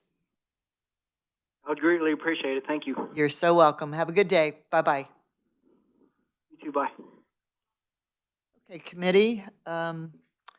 So we're not running too far behind. Can we move on to Anthony Martinez, claim number 7482? It's in the amount of $50,000. We'll try to reach Mr. Martinez.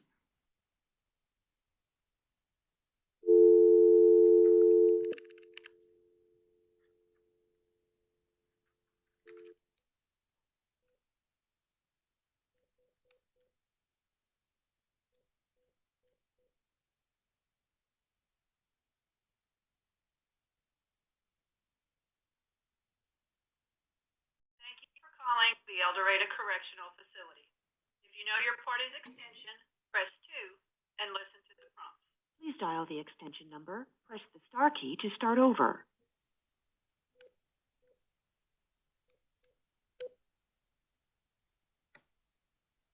We will now connect you.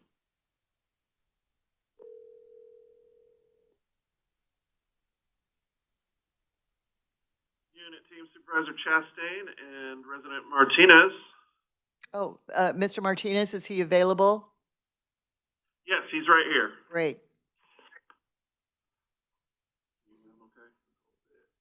Mr. Martinez, can you hear me? Yeah. Hi, this is Senator Dietrich. I'm chair of this Joint Committee on Special Claims Against the State. We have your claim in front of us for $50,000, and we've got all of your documentation that you've submitted. We're going to ask you if you have anything more you want to tell us about your claim, and we will then hear from Department of Corrections. We may ask you some questions. So we will, after we have heard from you and heard from Department of Corrections, we will make a decision on your claim and get back to you within 21 days, okay? Yes, ma'am. Okay, is there anything you want to tell us about your claim? Just one that the claim that I have, all right, it shows that it's on my account. And so I'm trying to figure out why I have this claim, and I figured out at the end that this claim was something that was done to me, that the Department of Corrections had actually granted me, but for some reason it got took behind me without me knowing or anything about it. So with that being said, it actually, I figured it out, and so I'm just trying to figure out if I'm going to be able to award this claim while I'm incarcerated. So, I mean, but the money is still showing on my account, but it's like not there, you know what I mean? I like can't do nothing with it. Okay. Bendy, do you have any questions? I'd like to hear from the Department of Corrections. Christina, why don't you go ahead? Thank you, Madam Chair. Christine Tortorice, Kansas Department of Corrections. So in the paperwork Mr. Martinez submitted, he asserted that he was in litigation against IC Solutions, which is the company we use for calling. Also, it's ICS. There is no record of him being in any kind of litigation against ICS, federal, state, current, past, of any kind. There also has never been the amount he claims in his ICS account. He claims there was $17,393. Within the time spans he gave, he had about 4 cents in his account. And due to that and the lack of documentation supporting any of his claims, we recommend this claim be denied. Thank you. Okay, committee questions? Representative Lewis? Thank you, Madam Chair. What did the department do to check to see if he had filed any claims in federal or state court? We're able to check through on Pacer and Odyssey, which Pacer is the way to check for federal cases. Odyssey is the public access portal for anything statewide. And through those, we could find that Mr. Martinez is not in any current litigation regarding this, at least. Okay, and past, were you able to check for past litigation? Yes, it keeps a record of it. Right, thank you. Okay. Any other questions, committee? All right, Mr. Martinez? Yes? Is there anything more you want to add? No, it's just that it's on my record on my side. Okay. And so, I just wanted to let it be known that I know about it because it's actually showing on my side. So whatever's got going on their side, I just know that whatever's going on is stuff that happened back in like 5 years ago. And so you know what I mean? I'm trying to figure out what claims actually get claims without me involved in it. You know what I mean? So what I want to do is I want to go to make sure this claim gets across that I'm not incapacitated. All right, and then once we figure out that I'm not incapacitated, you know what I mean, and then I'll make another claim for whatever's showing up on my account. Okay, thank you so much for visiting with us today. I don't think we have any more questions, so we appreciate visiting with you. Have a good day. We'll get back to you within 21 days with our finding. All right, thank you. Thank you. Bye-bye.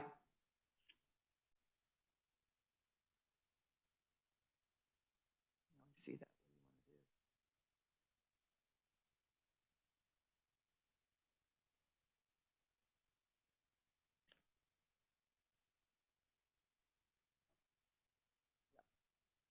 Committee, we have got, we're going to go out of order here for a second. What is that number? Yeah, go ahead. My agenda is kind of not in order. Hi, members of the committee. I believe the chair would like to skip ahead to claim number 7486, which is supposed to be heard at 11:40 a.m. This is Keaton Moliker versus the Department of Corrections. The claimant was recently released. I spoke to him the other day. He would like to dismiss the claim because it's been taken care of, but You want Department of Corrections to, yes, Christine, we're talking about 7486. Mr. Moliker? Yes, ma'am, thank you. Between Mr. Moliker filing this claim and today, he has been paid out what he was owed. So the claim should be denied. Thank you. Committee, are there any questions? All right. Yes, Representative Lewis. Thank you, Madam Chair. Do I understand he's voluntarily dismissed the claim, or we still have a claim that we need to deny? Christine? I have not. Oh, go ahead. I apologize. I have not heard of him dismissing it. If that is on your end, I obviously not What you're opposed. saying is it's been settled. No, so we did not offer him a settlement. He filed the claim. Our processes that were already in action finished, and he was given the back pay that he was owed. So it was resolved. Yes, ma'am. That's the word. It was resolved. I used the wrong term. Does that answer your question, Mr. Lewis? Yes, Madam Chair. Lewis? Yes, go ahead. We have an email from him as well. Members of the committee, I spoke with Mr. Moliker by the phone last night and wrote an email to him summarizing our conversation. And he responded, and this is what he says. Thank you for contacting me about my pending claim. As you and I discussed on the phone, I will be withdrawing my claim as it is now a moot issue that has been fulfilled and settled in full by KDOC. Specifically, Megan Davis from KDOC was helpful. Does that answer your? Yes, it does. It sounds like we don't have a claim to consider to me. All right, committee, we have got the potential of a closed session, but we've also got some motions maybe we ought to take before lunch and before we hear from these next two claims. So if the committee would be willing to do this, if we started with, remember Mr. Brown, we moved him to 11 o'clock, claimant 7469. I'd like to do Brown, Miller, Filbert, Martinez, and then take the action on Mr. Moliker. So let's start with Mr. Brown, claim number 7469. This is for $47.54. Do we have a motion on this one? He's now at Larned. Committee, Representative Rogers. Madam Chair, I believe this is correct. I move we disapproved with prejudice she can refile it because it would be a simple claim against the state now, not through DOC, correct? Well, that's a great question. So, may I ask Darcy, since he's no longer in DOC custody? Darcy Holdhouse, Facility Management with DOC. Yes, his paperwork has essentially died. He never did forward it through to the warden or me. So he could, if he want to dismiss without prejudice, send it through as a public person. That falls under a different policy, but it's the same process. Yes, Representative Wright. Okay, so I guess that was kind of a long breath. I was still talking then. So, because I may withdraw that motion because what I just heard, it could almost be Denied. just deny it because it's done. Because he's no longer in DOC. Because it was the Department of Corrections while he was there. There's no road for it to go. Is that correct, Ms. Holdhouse? That's correct. And then some of the evidence would already be gone, obviously, and he's not there for us to contact as a resident. So the circumstances have changed to the degree that it doesn't make sense to dismiss or deny with prejudice. So, Madam Chair, can I change my motion? I move we deny the claim. 7469. Second or question? Not ask a question quite yet till I get a second. That'd be all right. I guess, look, my question is, the motion is to deny with prejudice. No, just deny. Okay. Sorry. All right. I'm not going to say. Okay. Second, Senator Cluse. We have a motion and a second. Any discussion? Madam Chair. Yes, Representative Lewis. Thank you. Thank you. If I understand the paperwork on this one, he signed an inventory at which he admitted to receiving all his property back. And I understand the procedural niceties that we're talking about, but I think we should just deny the claim with prejudice. So I'm opposed to the motion. You want it with prejudice so that he could refile? Or without prejudice? Is refiling. My understanding is the current motion is without prejudice. Is that proper? No. Just deny. Then I support that. I confused it by All right. Very good. what I said, so we need coffee in here. Yes, it's just deny. It's not even with prejudice, it's just deny. The motion is to deny, and we have a second. Okay, any other discussion? Yes, Representative Humphreys. So my question, I understand that sort of, the situation changed and now he's not, he's now at Larned State Hospital, so it's different than the Department of Corrections. But the fact he's saying is that his property was lost by the Department of Corrections. So I have a little bit of trouble to not just at least address that fact that, okay, he signed the sheets, but if I recall it correctly, pretty immediately he realized he didn't have everything. The sheets, we've had an issue with the sheets for years. Just how do you know if you have 30 items and you're looking and you're stressed to sign or whatever? So that's a different issue. I don't know. I just want to make the point that just because he got transferred and the situation has changed, does that just relieve the Department of Corrections of their responsibility to take care of people's things? That's my point. I understand that there's a motion on the table. I'm not going to make a substitute motion, but just wanted to make that point. Point taken. All right. Any other items for discussion on this? Okay, all those in favor of the motion say aye. Aye. Any opposed, no? 2 noes. Motion passed.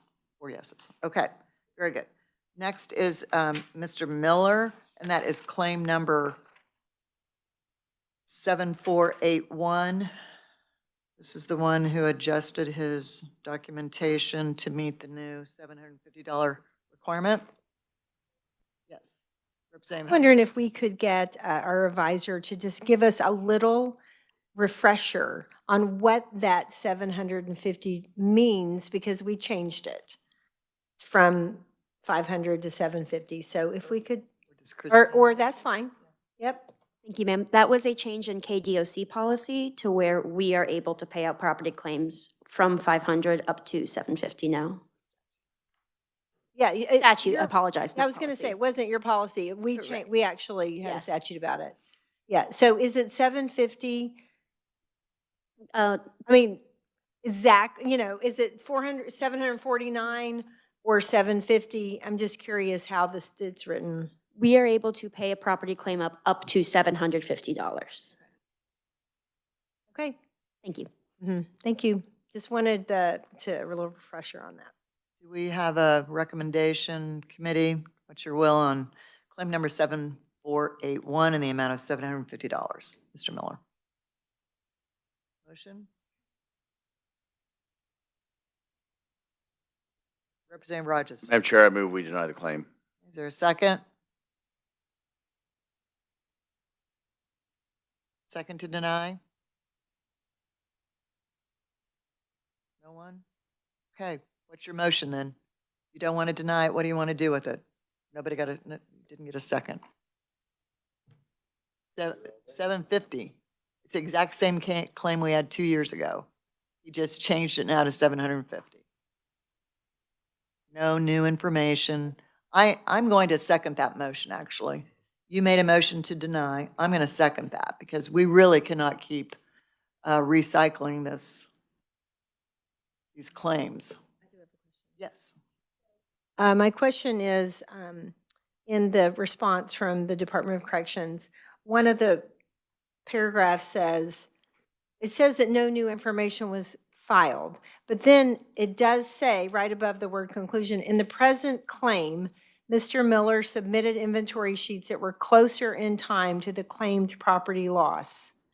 And so it does seem, my question is, we heard there was no new information, but that sentence makes me think that there was new information.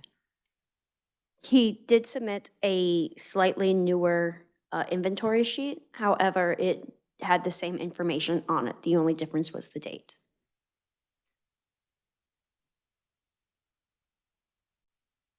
Okay, so I have an issue with saying that nothing else was filed because it was filed. So sorry, I feel like I'm being so disagreeable today. I'm sorry. But, what we say needs to be what we say. And if he did file something different, then we need to say that he did file something different, even though it was slightly different, and not say that he didn't file anything different at all. Thank you. Okay, so we have a motion and a second to deny the claim. Any further discussion? All those in favor say aye. Any opposed? I didn't. Do I need hands? Any opposed? Okay, claim passes then, or the motion passes, claim is denied. Okay.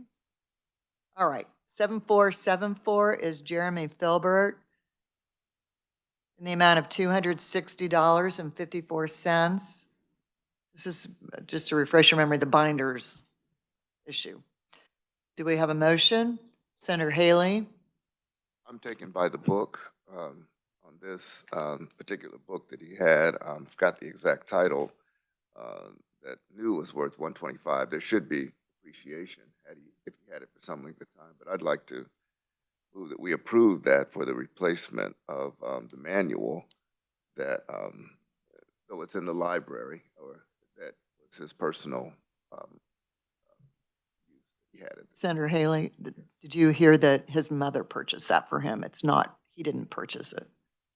Well, okay, so So we have not paid out claims in the past when it's not the inmate's personal purchase. it was in his possession, right? It was in the inmate's possession.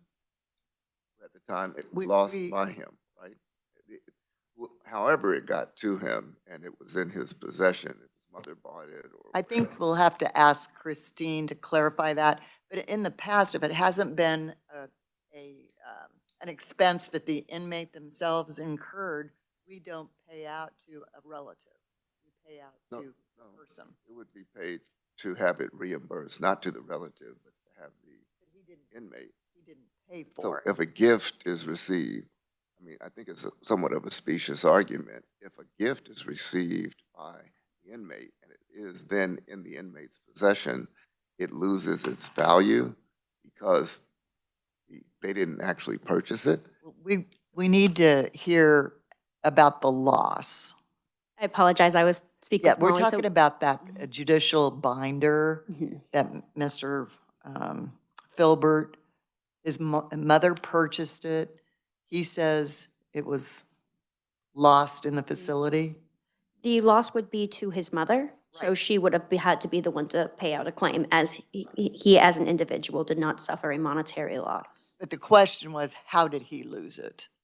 We are unsure if, anything I say, this is mere speculation. If it was in a binder, binders aren't allowed, they might have just tossed the whole thing. But again, that is mere speculation on my part.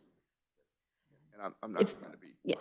argumentative. Right. That coffee probably is a really I good know, idea. I know. I'm just trying to understand procedurally. This is, for me, it's just, so the inmate, the gentleman owned the book. He possessed a particular book. And he possessed it legally while in custody, in the custody of the department. It had already been approved and it was his. No matter how he got it, it was his and it was approved for him to have it. Is that correct, or am I missing something? He was in possession of it, yes. But as we do not sell them, I would have to check if that is something that he was allowed to have. Because he also did have free access to the appellate book at. Hold on.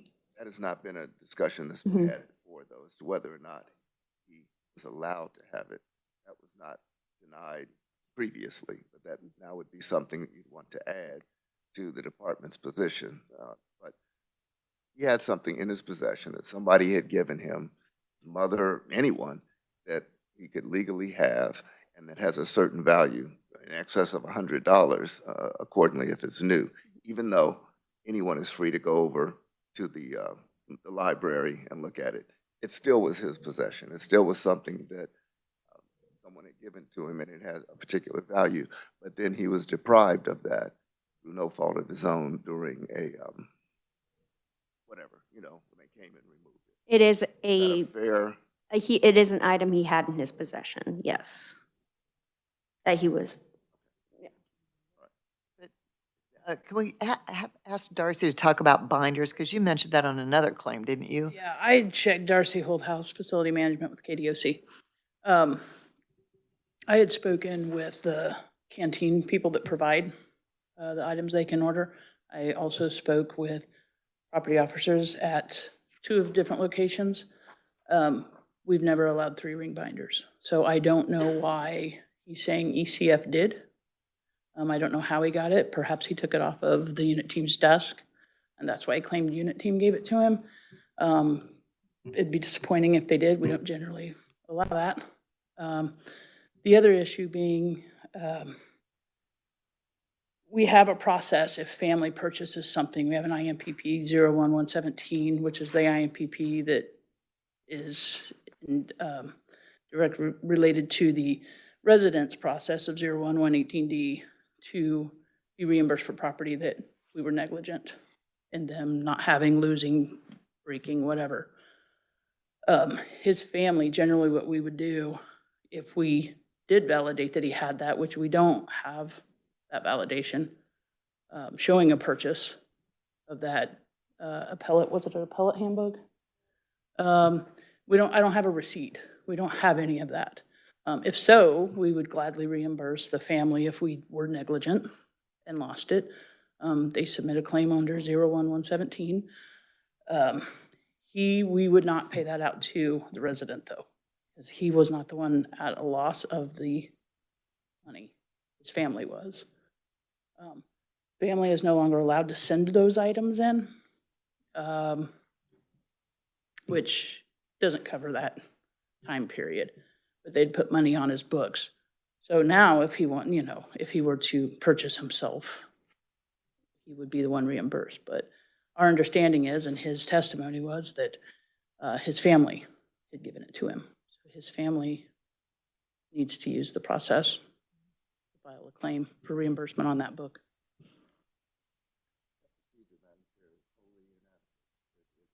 Doesn't even really stand to good reason that someone cannot receive from outside a particular gift that has been approved, and then once it's taken, that because it was purchased from outside of the canteen, that the person who purchased it would have to do that. It's a gift. I mean, gifts that are received and are approved. I mean, I understand it may be counter to policy, but I think standard reason would say that once it's received and approved to have been received, that value then is to the recipient, or in this case, the inmate, not the person who gave it. But whatever the committee's pleasure. I kind of viewed that differently. You said you thought that was wholly inadequate, and I'm thinking that's very generous, that you're willing to replace or the cost of an item if you give the receipt that the family purchased. In real life, somebody, if it's tennis shoes or glasses, I'm thinking of the many other different things that we've had. And if that is a gift, if the department allows the gift somehow to have been received, I'll go back to the one who, Well, we need receipts here though as well. So they would need receipts, it's kind of the same thing. I do understand from that standpoint, but the value in this particular case can be assessed. We can determine what the value of this particular appellate manual is. If he had it, which we haven't got the evidence of that yet. He says he had it, but we have no evidence of it. They didn't deny. Is the department denying that he had it? I don't know that he did have it. I don't have any evidence other than his statement that he had one. Representative Humphreys, Thank you. Two things. One is, I'm just curious, the binder discussion and the appellate manual, we're kind of putting those two together, but we don't know that they're together. Binder, appellate manual, they could be two separate things. Okay, just that clarity. I agree completely with Senator Haley, and I would be very curious about our past, because I feel like I remember claims where like someone was given a little $20 cross by somebody and it was lost, and I feel like we paid it out. And I don't know about the glasses, because I know they're given glasses, and so having two pairs of glasses is kind of a different issue. But this is news to me that we never pay a claim of something that was a gift. As many years I've been on this committee. Well, Mike, you've probably been around more than any of us, longer than any of us. That's a good thing. Perhaps I misstated that, but that's been my recollection. I'm not aware of a committee policy that says that you would have to pay the family rather than the inmate.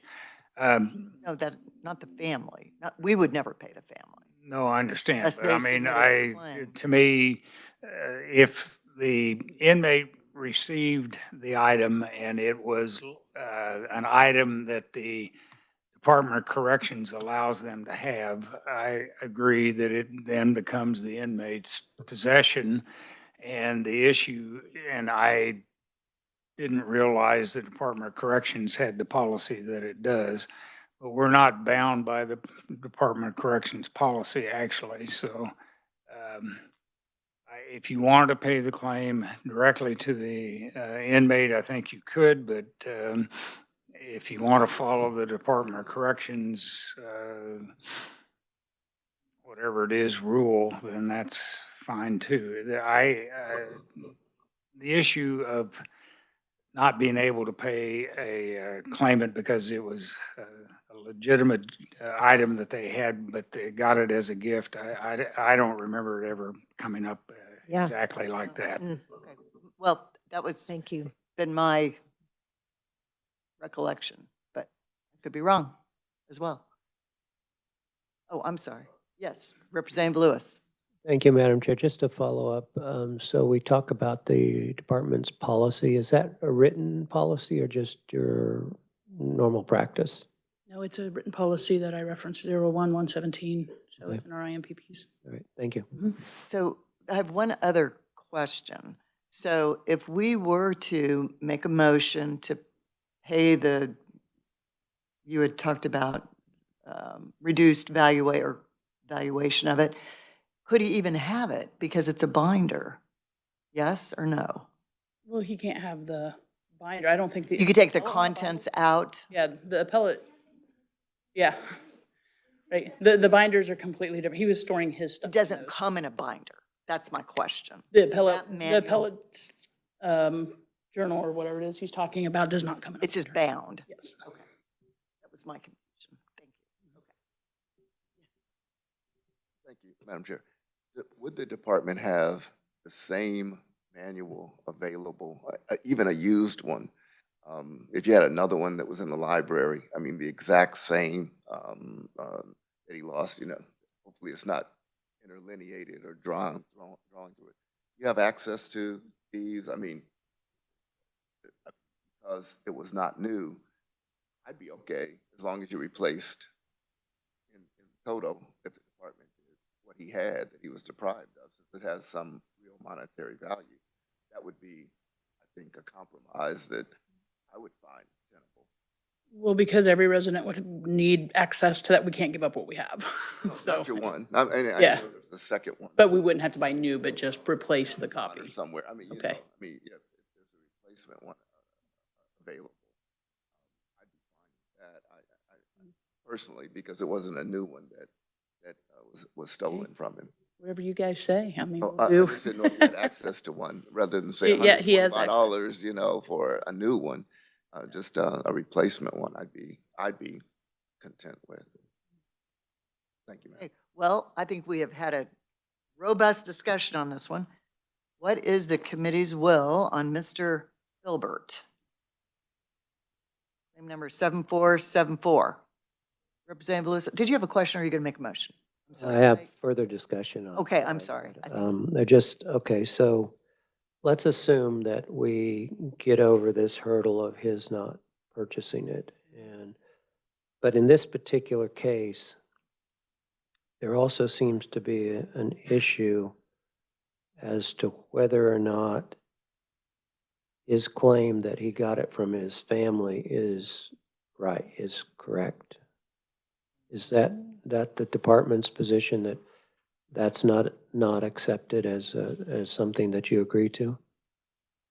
We don't have a receipt. So we would need a receipt to say, hey, yes, we purchased this. Right, but he's claiming that he got it from his family. Sure. And I guess, are you disputing that or you just don't know? I just don't know. They've offered no evidence. Where? Is there some suggestion that he might have just taken it from the library or? I'm not suggesting that. He may have had one from his family. We would just like to have proof that they did purchase it, so. All right, thank you. Senator Haley. Briefly, Yes. Christmas is a holiday that's coming. Are people allowed to send gifts in, or what is the process by the receipt of outside gifts? Are they screened, or there's just a zero admissions policy for holiday gifts? Send letters, cards. Letters, as long as it's cards, not a decorative card with anything that they could slip. Our problem, you see, is the drugs that have come in on paper. And I'm sure you guys There's know. a zero gift So there are no, policy. correct. They can put money on the inmates' residence books. Thank you. Are we ready for a motion? My friend, Mr. Filbert, claim number 7474. Will of the committee? Yes, Senator Haley. For whatever it's worth. Sure. I move that that the department recompensate Mr. Filbert for 125, or in the alternative, in a replacement of the same make and model of the book that we've talked about. I don't even know the exact title.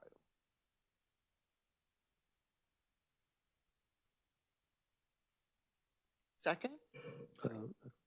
Question. I understand we aren't in the business of returning personal property or recompensing that way. Is that hard and fast? And I'm asking. That is a great question. Could you repeat the question? I'm sorry. The motion was to replace an item, and we have not in the past done anything other than the monetary, except when the department replaces things. Normally, this committee gives money and doesn't order a replacement. You could, I mean, there's nothing to prevent you from telling the department to do something, but typically it's an award of money for something. Or a directive, you could direct the Department of Corrections to replace, but I don't know if they we have the ability to. I think we've done that before, haven't we? Asked you to replace? Yes, ma'am, and we are willing to replace it if the committee sees that fit. Does that help you, Mr.? Yes, Yeah. yes, sir, Mr. Chairman, yeah. Mm-hmm. Gilbert, okay, so I think the motion stands as it is. And did we have a second? I did not have a second. I had a motion from Senator Haley. Do we have a second? To either, do you want to restate it, Senator Haley? Thank you, Madam Chair, members of the committee. To pay the $125 for, state the name of the book, the book in question, or to replace the same book in the same form and fashion it was lost, just a reasonable replacement to the inmate. Is there a second? Okay, there's no second. Is there a motion, a different motion? Deal with Mr. Filbert. Do you think about it and come back to it after a while? Senator Clues? I'm not going to make a motion yet, but it just seems like, back to your earlier conversation, to what are we going to set the precedent to? Mm-hmm. Where do we go? It seems like there's still a little bit of ambiguity in some of the policy and what we understand from the past and what we've done and what we do moving forward as a committee. So maybe I do have a motion to just deny it. Move to deny the claim. Is there a second? Representative Rogers seconds. Motion to deny. Any further discussion? All those in favor of denying claim number 7474 signify by saying aye. Any opposed? Okay, motion passes. Thank you, committee.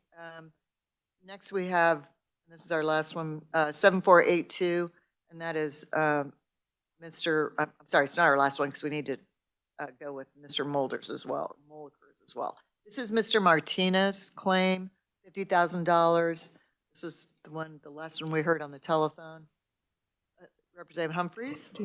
Thank you, Madam Chair. I move to deny claim number 7482. Is there a second? Representative Lewis? Second? This is Mr. Filbert's claim? No, this is Mr. Martinez. Oh. This is the last one Yes, we heard. yes, I will second that. Okay. We have a motion and a second to deny. Any other discussion? All those in favor say aye. Aye. Any opposed? No? Okay. And then we also have Mr. Mulliker, and that claim number is 7486, and that is the one that was resolved, but we need to act on it. So do I have a motion for claim number 7486, Mr. Mulliker. What's the best motion? Just deny? Mike, just deny? Right, the minutes can reflect the claim was denied because the issue has been resolved. Okay. Just add the added language in the minutes. Do we have a motion? Representative Humphries? So moved. Deny because it's been resolved. Second, Representative Lewis. Any discussion? All those in favor say aye. Any opposed? No? Okay. All right. We are behind, but because of our discussions, but we have people here for claim number 7463 and 7473.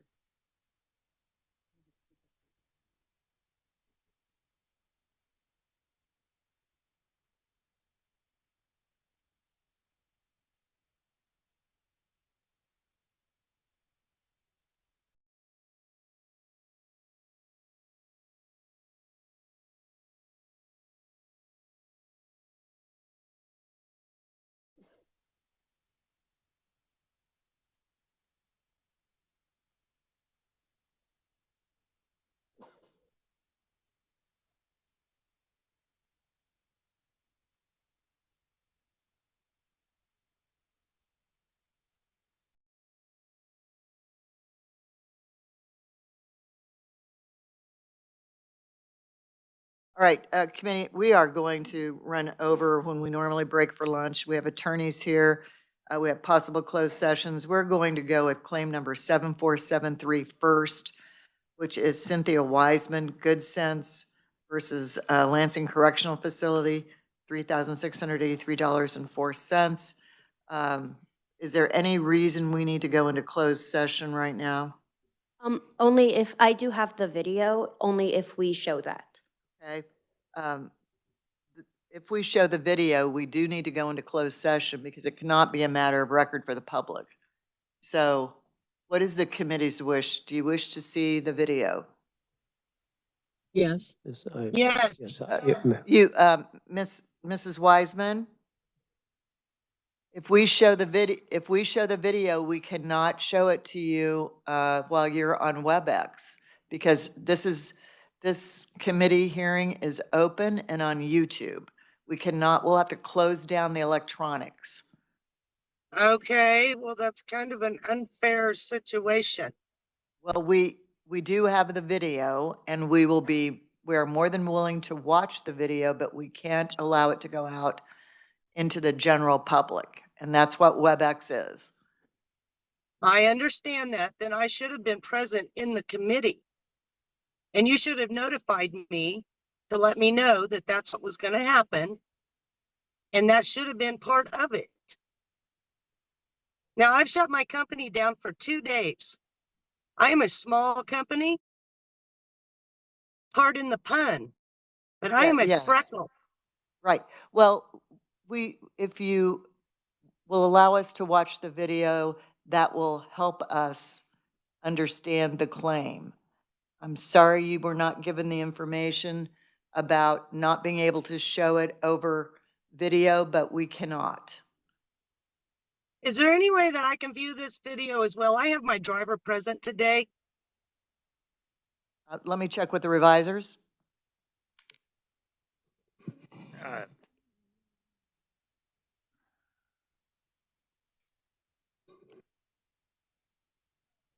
I think if the claimant would come in and we could show the video directly to her, so it's not on any type of public.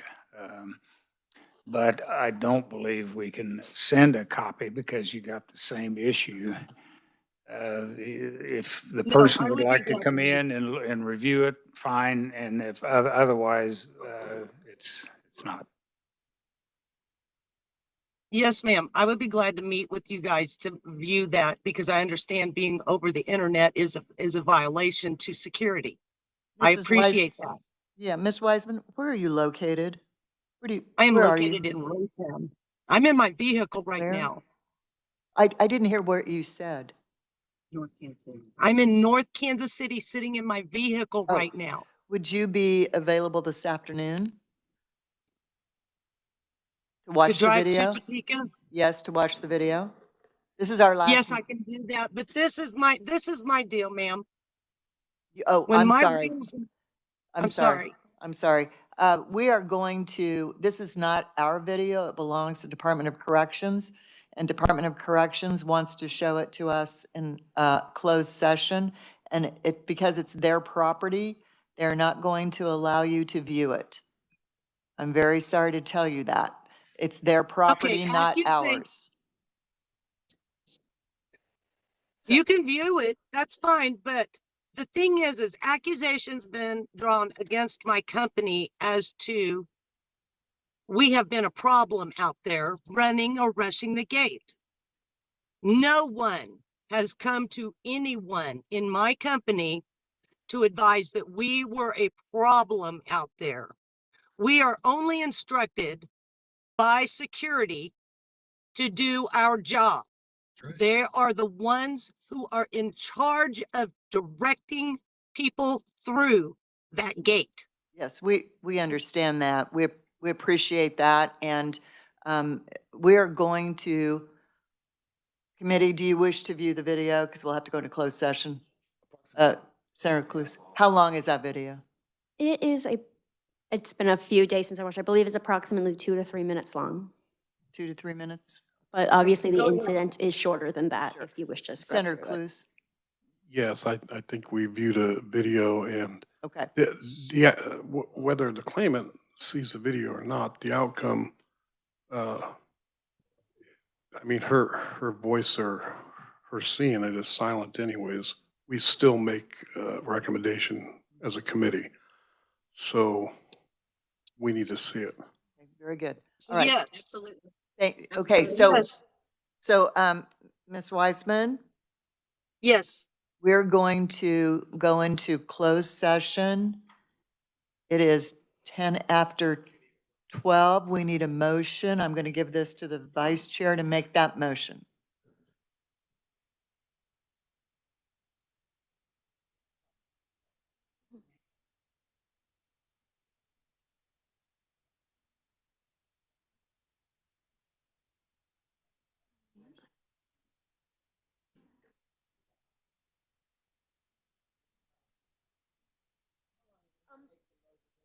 I am unsure.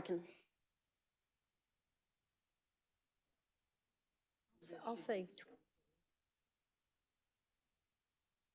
I was just informed you cannot utilize USBs. That is the only thing I have it on.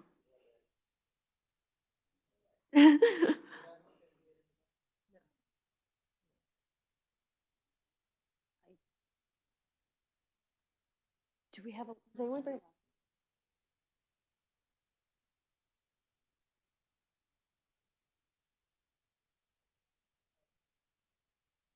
All right, we have just received some information. Okay, We have a laptop the deputy warden does. Would you want to view it on that laptop? is that person in the room? Yes. Okay. We do have a method now by which we can view the video. So I'm going to turn to Representative Humphreys to make a motion to go into closed session.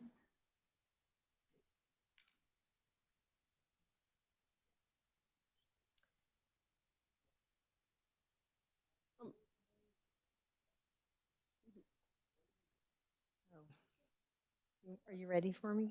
Okay, thank you, Madam Chair. I move that the open meeting of the Joint Committee on Special Claims Against the State be recessed for a closed executive meeting pursuant to KSA 75-4319A to view and discuss security footage at the gate of the Lansing Correctional Facility pursuant to the justification listed in KSA 75-4319B 12C, because discussion of such matters in an open meeting would jeopardize such security measures. That the committee resume the open meeting in room 582 north of the State House at 12:22 a.m. No, p.m. Sorry, p.m. We're not staying for 12 hours. 12:22 p.m. and to record this motion, if adopted, as part of the committee's permanent records.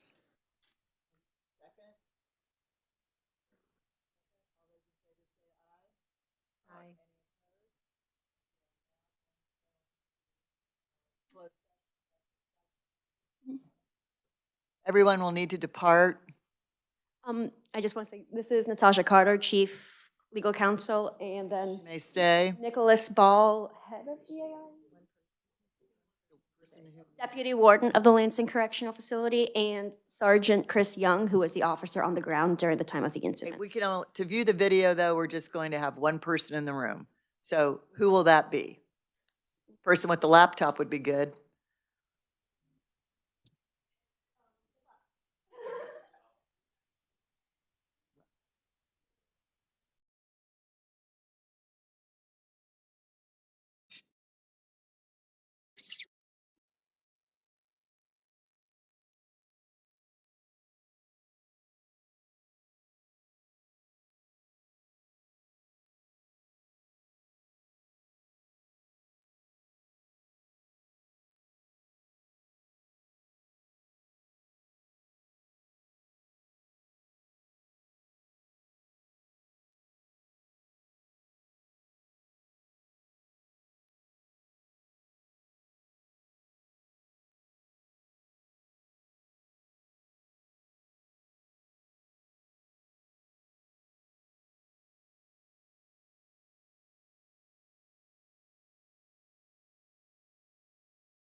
sad.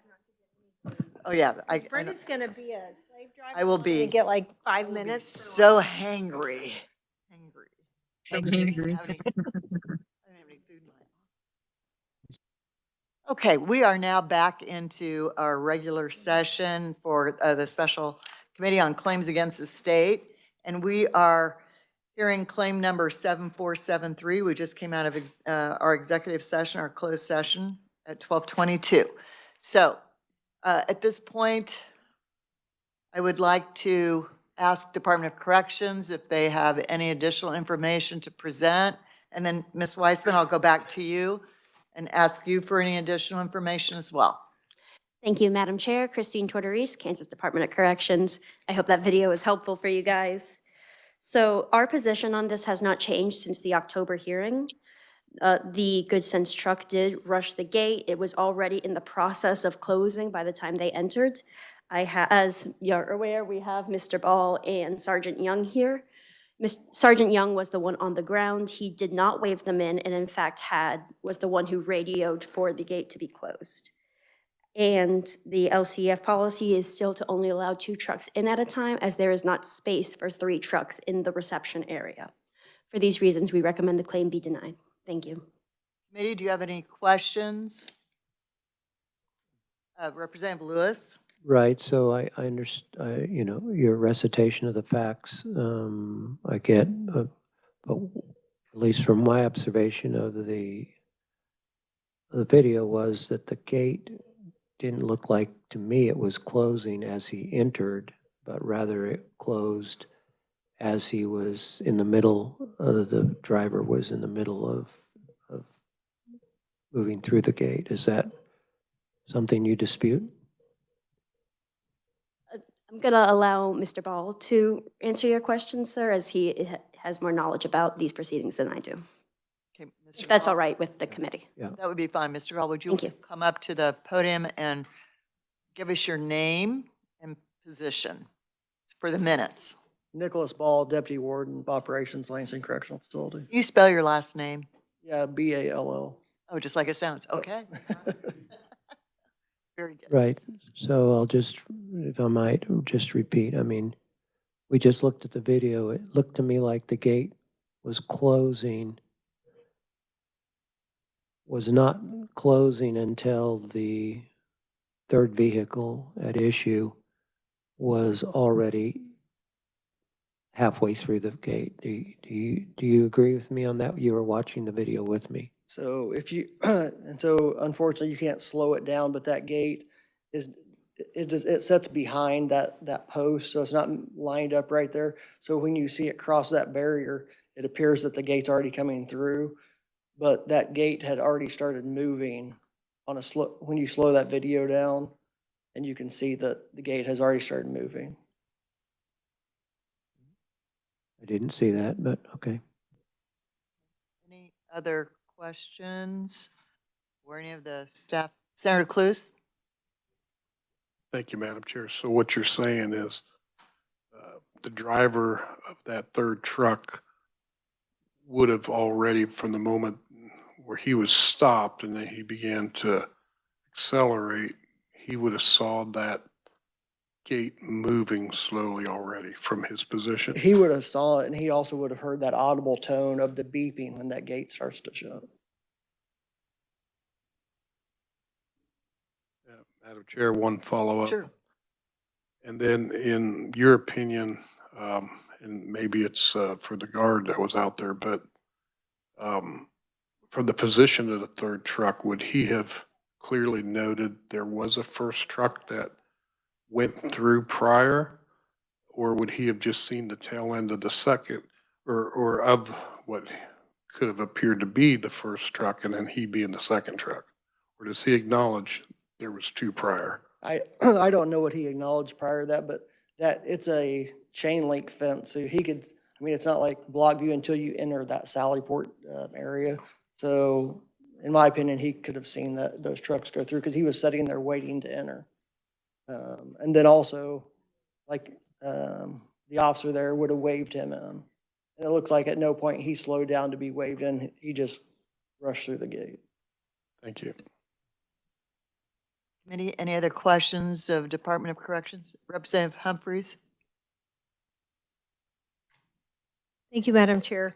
I'm just curious, in the explanation from the department,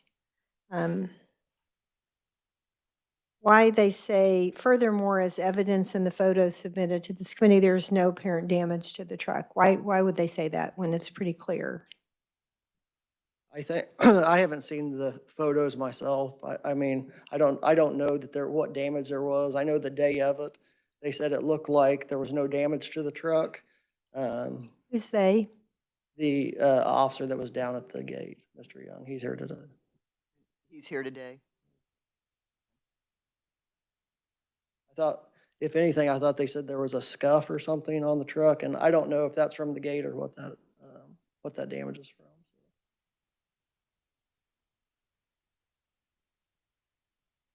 Okay, but I'm just curious because there's also, we have the estimate from the place that would be fixing it, and, they're saying that there's damage. I just find it curious that the explanation says that that they show that there's no damage when looking at the picture, and it seems like there is.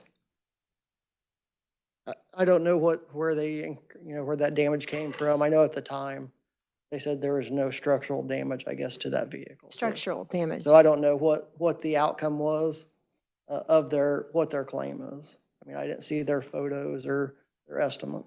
I don't know what that is. Okay, thank you. Thank you, Madam Chair. Any other questions, committee? Senator Cluse? Thank you, Madam Chair. And could you just clarify, has this driver in this truck been in the facility prior to this? First time, second time, or No, what was its purpose? They've been in multiple times. They deliver to LPF or Zephyr Industries. And they continue to come in. So it's not, this isn't a first time thing. Thank you. All right, committee, any other questions? Is there anybody else you want to hear from Department of Corrections? Otherwise, I'll turn to Mrs. Wiseman. Madam Chair? Yes. Are we going to hear from the guard? We can. That was I think it would be kind of my question, okay? Yeah. Could we take testimony then, or? And could you announce your name and your position? Is the light on, so your microphone's on? Yes, ma'am. Okay, welcome. My name is Sergeant Christopher Young. I'm currently the officer down there at the turnout gate. Okay, very good. And questions, Senator Cluse or Representative? Thank you, Madam Chair.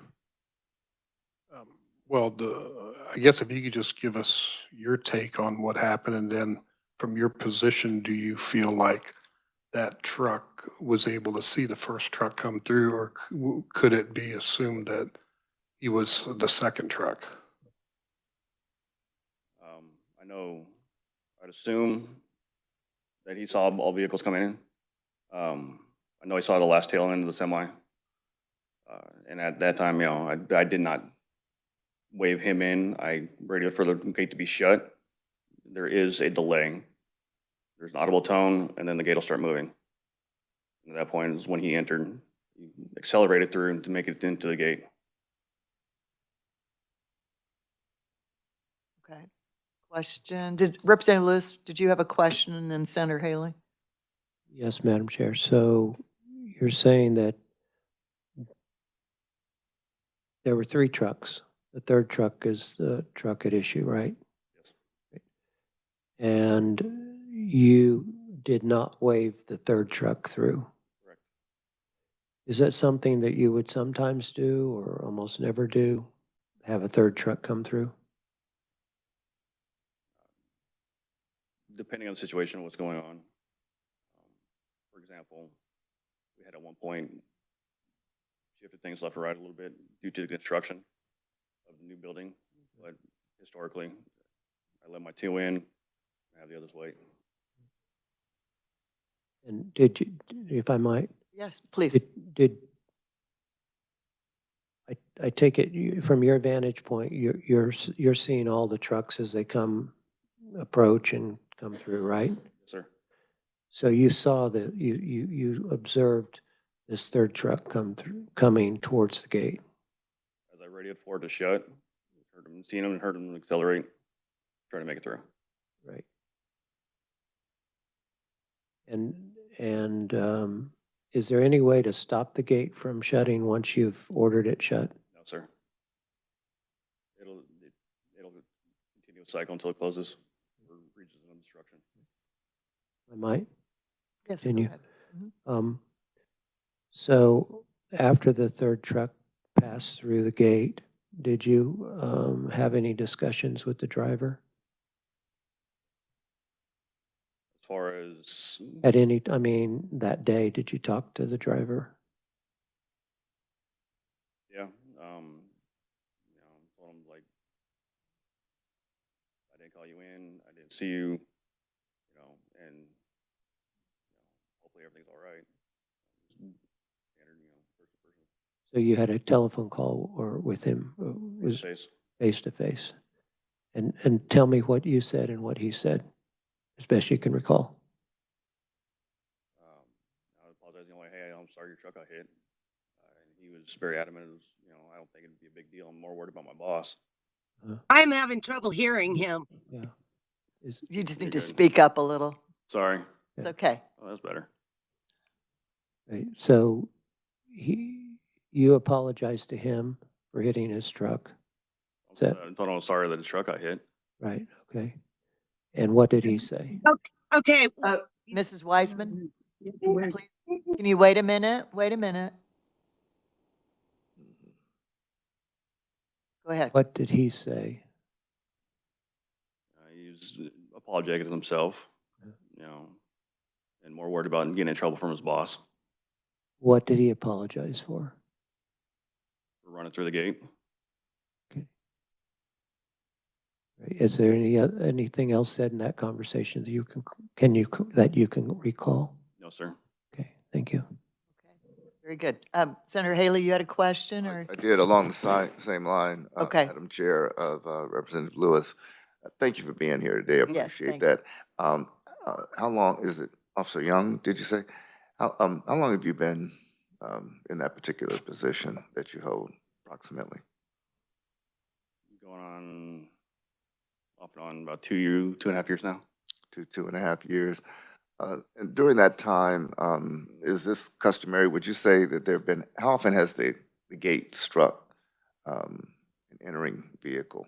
Would this be the only time, or have there been other? Over the course of my time down there, it's happened a couple times. Couple times. And is it, in those times, if you recall, were they because of multiple vehicles coming through, or was there what led to a gate striking the other vehicles? Drivers being impatient.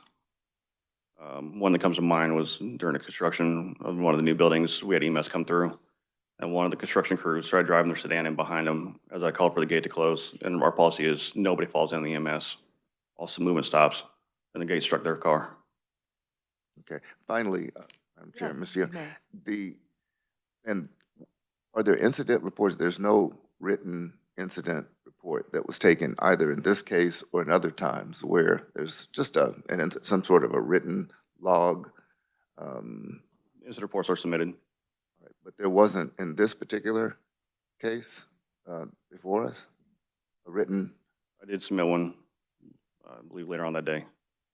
So you did a written follow-up to this particular incident as to what occurred? Yes, sir. And was there any follow-up that was? With me? No, sir. Or from the department? They didn't say anything? Okay. No, sir. Okay. Thank you, sir. Thank you. Senator Cluse, did you have a question? Okay. Thank you for being here, and I hope we're not making you nervous, but I do have a question. Do we have a copy of that incident report that he says he submitted in our packet? I'm not seeing it, but I could be scrolling too fast. Christine Tortorese, KDOC.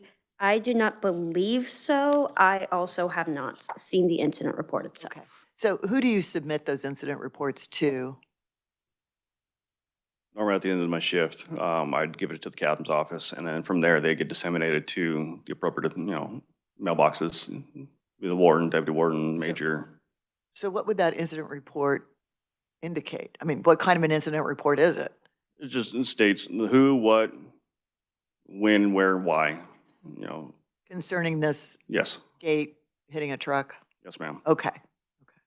All right. Any other questions for Department of Corrections? Okay, thank you. Thank you for being here. Ms. Wiseman, we are ready for you if you have any comments you'd like to make. Yes, I do. Okay, we're here to listen to you. I'm gonna let my driver tell the story because he was there. I'm sorry, you're breaking up. Can you say that again? I'm going to let my driver speak because he was the person present, and that's why I have him here. Okay, we're ready. Could he please tell us his name and the fact that he was the driver? Can you see me okay? Yes, we can hear you. Okay. My name is Darren Michael Hall, and I was the driver of the vehicle, the box truck. What happened there? But she didn't ask me that yet. You want me to tell you the? Yes, yeah, I'm sorry. I wasn't necessarily going to ask you any questions. I just wanted to know if you have anything you'd like to tell us. Explained it. Yes, I'd just like to tell you my side of what actually happened. Yes. I've done this dozens and dozens of times at that particular correctional facility. And that particular day, I drove my box truck into the, actually to the outside of the facility where we park in full vision of whoever the people are that are viewing us on camera. I parked behind the 53-footer that was in front of me, like I've done dozens of times before. And I waited and bided my time until they opened the gate for us to go through. And I think something needs to be mentioned here that's very viable to what's going on. And that is that I've been there many times, and there's many times, not always, been more than 2 vehicles enter the gate at the same time. Several will go into the tunnel, and sometimes several will set out and wait their turn to go into the tunnel to be inspected. This particular day, there were 3 of us. And as the first truck went, I left room like I always do anytime I'm behind a 53-footer. It's just a courtesy thing. I let that guy swing wide and do what he does so he can work his way through the gate. And after he got his truck almost halfway through the gate, yes, I sped up a bit to get in behind him. I didn't rush the gate, got in behind him. And then after he cleared the gate, I started my entrance into the facility. And as the one gentleman said, who viewed the tape, as you can absolutely see, the gate was not closing when I started to move the nose of my truck through the gate. Then I heard the sound after entering with the nose of my truck of the gate beginning to close. I looked at my rear view and I says, oh, and that's when I sped up to try to get the rest of my truck through that gate, but it was impossible to do. And you will be able to see on the box of the truck where the damage occurred was towards the rear 1/3 of the box. And that's because I was trying to get through the gate. If the gate had been shutting before I came in, there's no way in the world that gate would not have hit me probably right around the back of my cab, because it's a very small entrance. It's not very big, and the gate shuts at a fairly decent speed. Did you see the guard? No, you let her answer the questions. No, it's, I'm going to ask the committee if they have any questions for you. Is there anything more you'd like to tell us? I will. There was one other thing. I did not see the guard at that time because I was behind the truck. And he usually stands at the opening of the tunnel where the trucks enter. And I've done this, like I said, dozens of times. And most of the time, he's not waving me in. Once the gate opens, it's usually or always has been, okay, it's time to come in. Whoever's been out there waiting. I've never been told ever by anyone that works there, 1, that we were a problem, and 2, that only 2 trucks at a time are allowed to come in. Because like I said, there's been many times. I remember one time there were 5 of us. They had 3 of us waiting outside and 2 in the tunnel. That was another incident or time, whatever you want to call it. So that's just for information. Okay, okay, Like I thank said, you. I've I've done got this it. dozens of times. Okay, so we have a couple questions from committee members. Senator Haley, question? Thank you, Madam Chair. Thank you for being here today, sir. I don't, can you hear me? Yes. Okay. I can hear you just fine. You're great. Great. After the occurrence, did you have a discussion, or did you stop, get out of the truck and have a discussion with the guard regarding the damage or the incident? That is affirmative. We did speak. I like Chris. I mean, like I said, I've talked to Chris many, many times. I did not, however, apologize and tell him it was my fault. I don't know where that came from. I did say I was very concerned about the damage that was done to the box. I said, my boss is not going to be happy about this. And I don't remember my exact words, but I do remember saying something about, is this something that will be covered with insurance? And I just left it at that. I don't even remember what his response was. He ended up talking to somebody else, and Okay. that was pretty much the gist of our discussion. Thank you. And the damage to the trucks are, I'm sorry. I'm sorry? Go ahead. No, the damage to the truck did not make it immovable. It was able to drive. It is well, we won't say it's cosmetic, but it's certainly, you were able to proceed with what you were doing there at the facility and then to get back without additional assistance. Absolutely, that is affirmative, because it just basically, I mean, it's a big truck, it's a box. You can see how big it is. They're strong. The gate hit it and then more or less just scraped down the side of it, as you can see by the damage on the truck. And at that point, I was trying to clear the gate to lessen as much damage as I could. Thank you again for being here. Appreciate it. Thank you. Thank you, Absolutely. Madam Chair. Representative Lewis, question? Did you? And then Senator Cluse. Thank you, Madam Chair, and yes, thank you, sir, for being here. I Yes. wanted to go back to your testimony or statement about the number of trucks that go through, should go through, what their policy was. Yes, sir. The department says it's a 2-truck policy. The guard suggested that in some rare instances, they might let 3 in. You said that you've observed instances where as many as 5 have gone through with 1 opening. Is that accurate? It's very rare that that's happened on the time facility. There was one time I do truly remember there was 3, I believe, me, another box truck, and a construction vehicle on the outside, and there were 2 other trucks. I don't know what they were. Just work trucks that were inside the tunnel. That happened one time before, and then there's been multiple other times where I know there's been at least 3 of us in there. I might. Go ahead. So, and no one had, I'm sorry. yeah, Go ahead. Go ahead and finish your thought. I was just going to add to that, sir, that no one has ever spoken to me specifically. I can't speak for anyone else at my company. They could tell you that if you was to ask them, but me specifically as a driver for this company, I've never once been told by anyone at the facility that never enter more than 2 trucks. Right. So that's Never what was told that rule. It never was mentioned to me, or I never signed anything or showed anything to say that they had told me that. Yeah, I understand. So my next question then is, how as a driver coming in, do you know how many trucks are to go through at one time? If you haven't been told about a policy, do you, how is it that you know that they're going to allow 2, 3, 4, or 5 in at a particular instance? Well, because in the past, when that has happened, they waived us in, and they spread us out and put us in a position to be, and told us to wait our turn to come in to the garage facility to be inspected. And in this particular instance, well, correct me if I'm wrong, I think you said you weren't waved in, but you couldn't see the guard either. Is that right? No, I could not see the guard. I was behind a 53-foot truck who I just let swing wide to go through the gate. He was just clearing the gate, so his truck body was in front of me.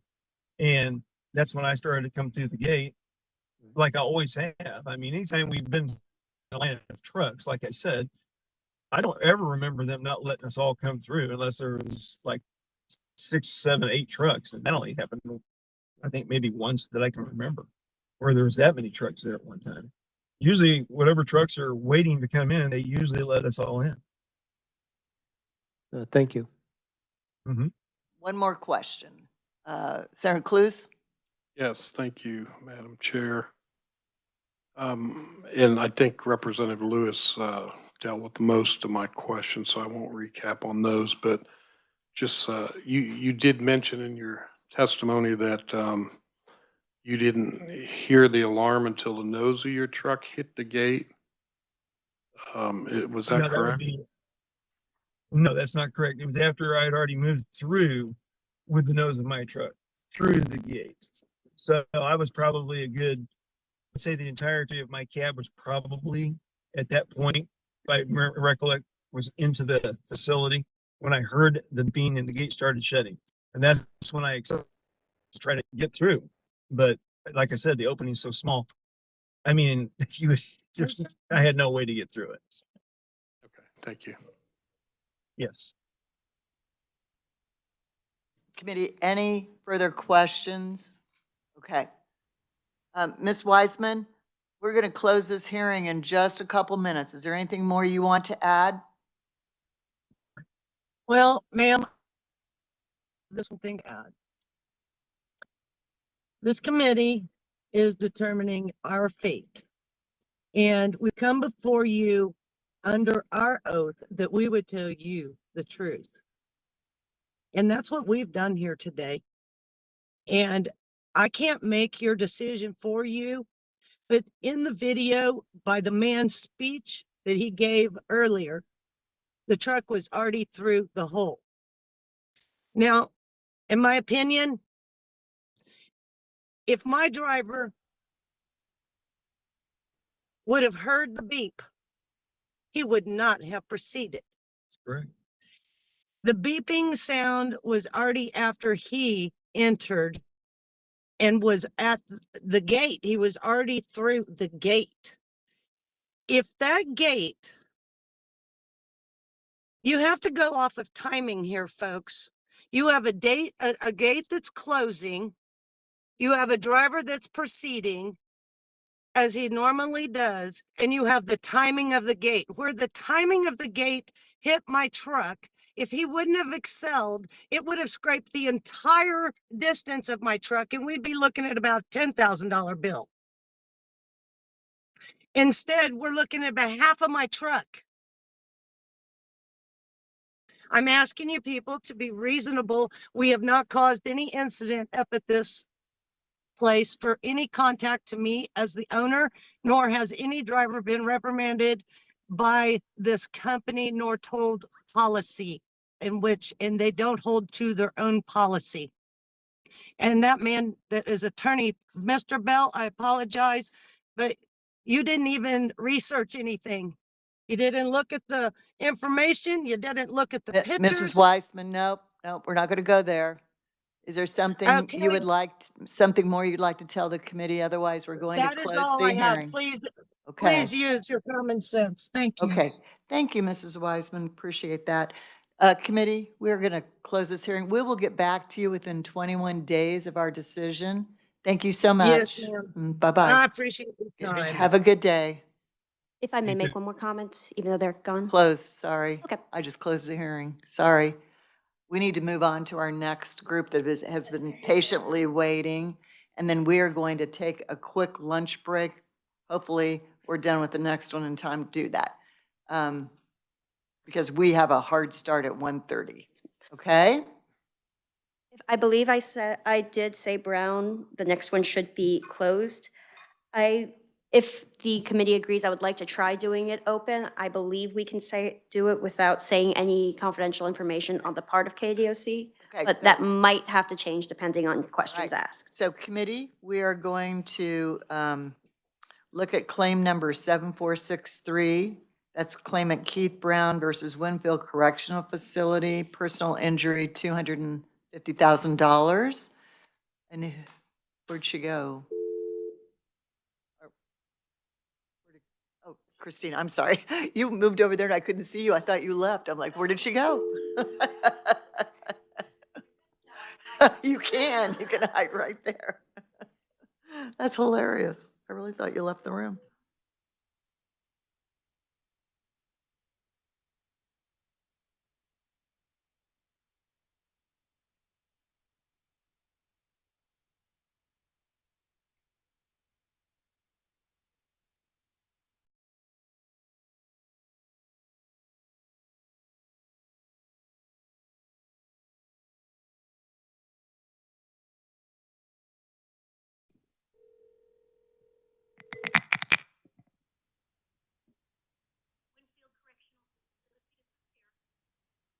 Hi, my name is Connor Hughes. I'm calling on behalf of the Kansas Legislature's Joint Committee on Special Claims Against the State. Is Keith Brown available?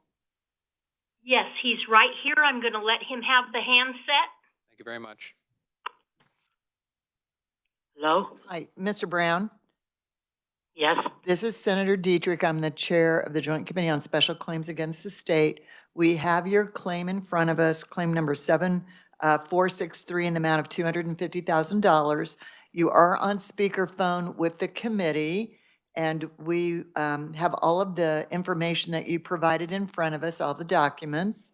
We will possibly ask you a few questions and ask if there's anything more that you want to tell us. And then we've also got Department of Corrections here who will also visit with us and tell us a little bit about their position. Is that, and when we, after the hearing, we will make a decision and we will get back to you within 21 days with our decision. Do you understand? Yes. Okay, very good. So, Mr. Brown, is there anything more you want to tell us other than what you've written in your claim? The only thing is that when it happened, they told me that they're going to put a, when it happened, they're going to put a central monitor on me. Okay. So that way I won't be nowhere near them. But they turned around and sent me up to Lansing when I ran into them. And I had to tell the staff up there what happened, and they put them in the hole until they shipped me down here. Okay, all right. Committee, any questions? If not, Christine, do you want to tell us Department of Corrections position? Thank you, Madam Chair. Christine Tortorese, Kansas Department of Corrections. In having to be a bit vague about the particulars of this case, I can say that a proper investigation has been done and all federal and state statutes, regulations, and policies have been complied with in this issue. Thank you. And so, yes, Representative Humphreys. So are you saying the investigation is closed? Yes, ma'am. This incident happened over 3 years ago. So the investigation took place. It was initiated within 30 minutes of KDOC being aware of the incident. And I do not believe I have the exact timeline of how long it lasted, but it did end with the investigation, with the findings being sent to the county DA's office. And just generally, not with this case specifically, but what normally would happen, you know, once it's sent to the DA? I mean, did they do their own investigation? Are there charges brought? You know, just generally what would happen in these kind of cases? It would be the same as any other law enforcement agency bringing charges to the DA. The DA would do, I assume, their own investigation and then decide whether or not they choose to pursue the case. Okay, and then just one other question about this, but it's not, I think you can say this. One of the claims, the request was a single person cell. Do you know if that was provided to him or not? I do not know. That's not a permanent single person cell is not a normal outcome of an investigation of this kind. It's just that they would be separated from the perpetrator. Okay, but yeah, just from the perpetrator, but not others. necessarily. Yeah. Not necessarily. It's Okay. not a blanket thing, Mhm. but it's not automatic, no. Okay, thank you. So may I ask, are you suggesting then, knowing that the case is closed, that we dismiss without prejudice so that he could bring the claim back to us with additional information? What was your recommendation on I that? believe I said to be denied, ma'am. I've got 2 letters here.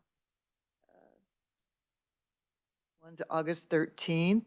I'm discussing the one from the 25th. And the November. one from the 25th. Okay. Yes, ma'am. Thank you. Thank you. I see that one as I've done some more investigation with our PRIA auditor, Valerie Watts. Thank you. So We have a lot I'm of. a bit more sure on what I'm allowed to No, say about this I now. appreciate that. Okay. Okay, I see that now. And she'll stop me if I Thank say anything bad. No. All right. Committee questions for, yes, Representative Lewis? Yeah, so it is the department's position that the department had no forewarning that this incident would have occurred. Is that the position? Yes, Mr. Representative, that As you're saying? there was nothing to let us know that this was a possibility. And as soon as we were made aware, we did react appropriately. Thank you. And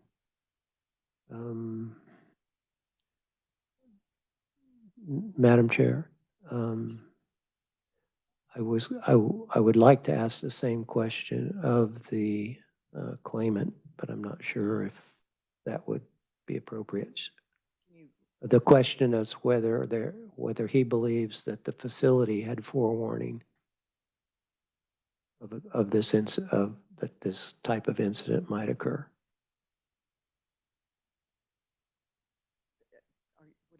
I'm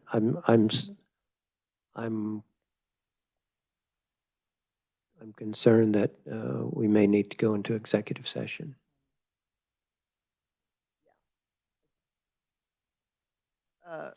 Revisers, your thoughts?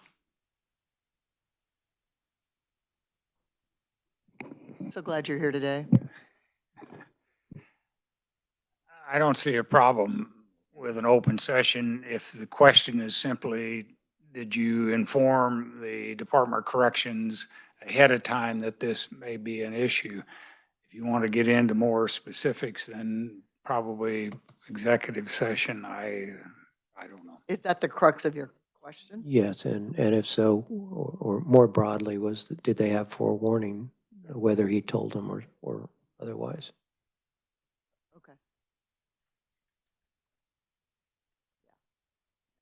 Okay, I think Representative Lewis, if you want to ask that question, and if for some reason, what? Oh, just a quick thing.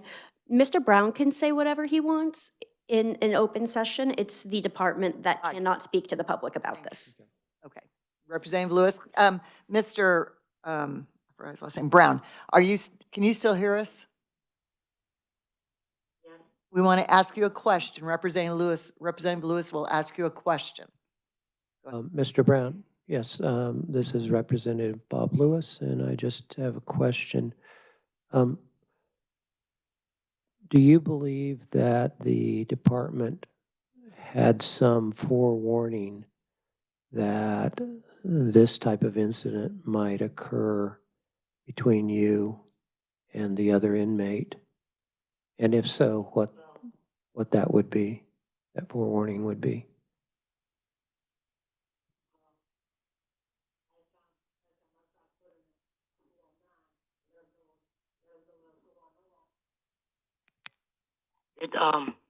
He'd take the Form 9 and tear it up. I'm sorry, I'm not, I just didn't quite hear what you said. Could you repeat that? I said every time I try to put in the Form 9, to let the staff know what's going on, the inmate would take the Form 9 and tear it up.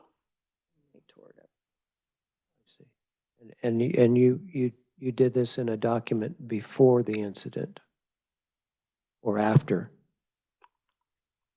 To try to get them moved out the room. Right, was that document you mentioned that was torn up, was that given to the department before or after the incident?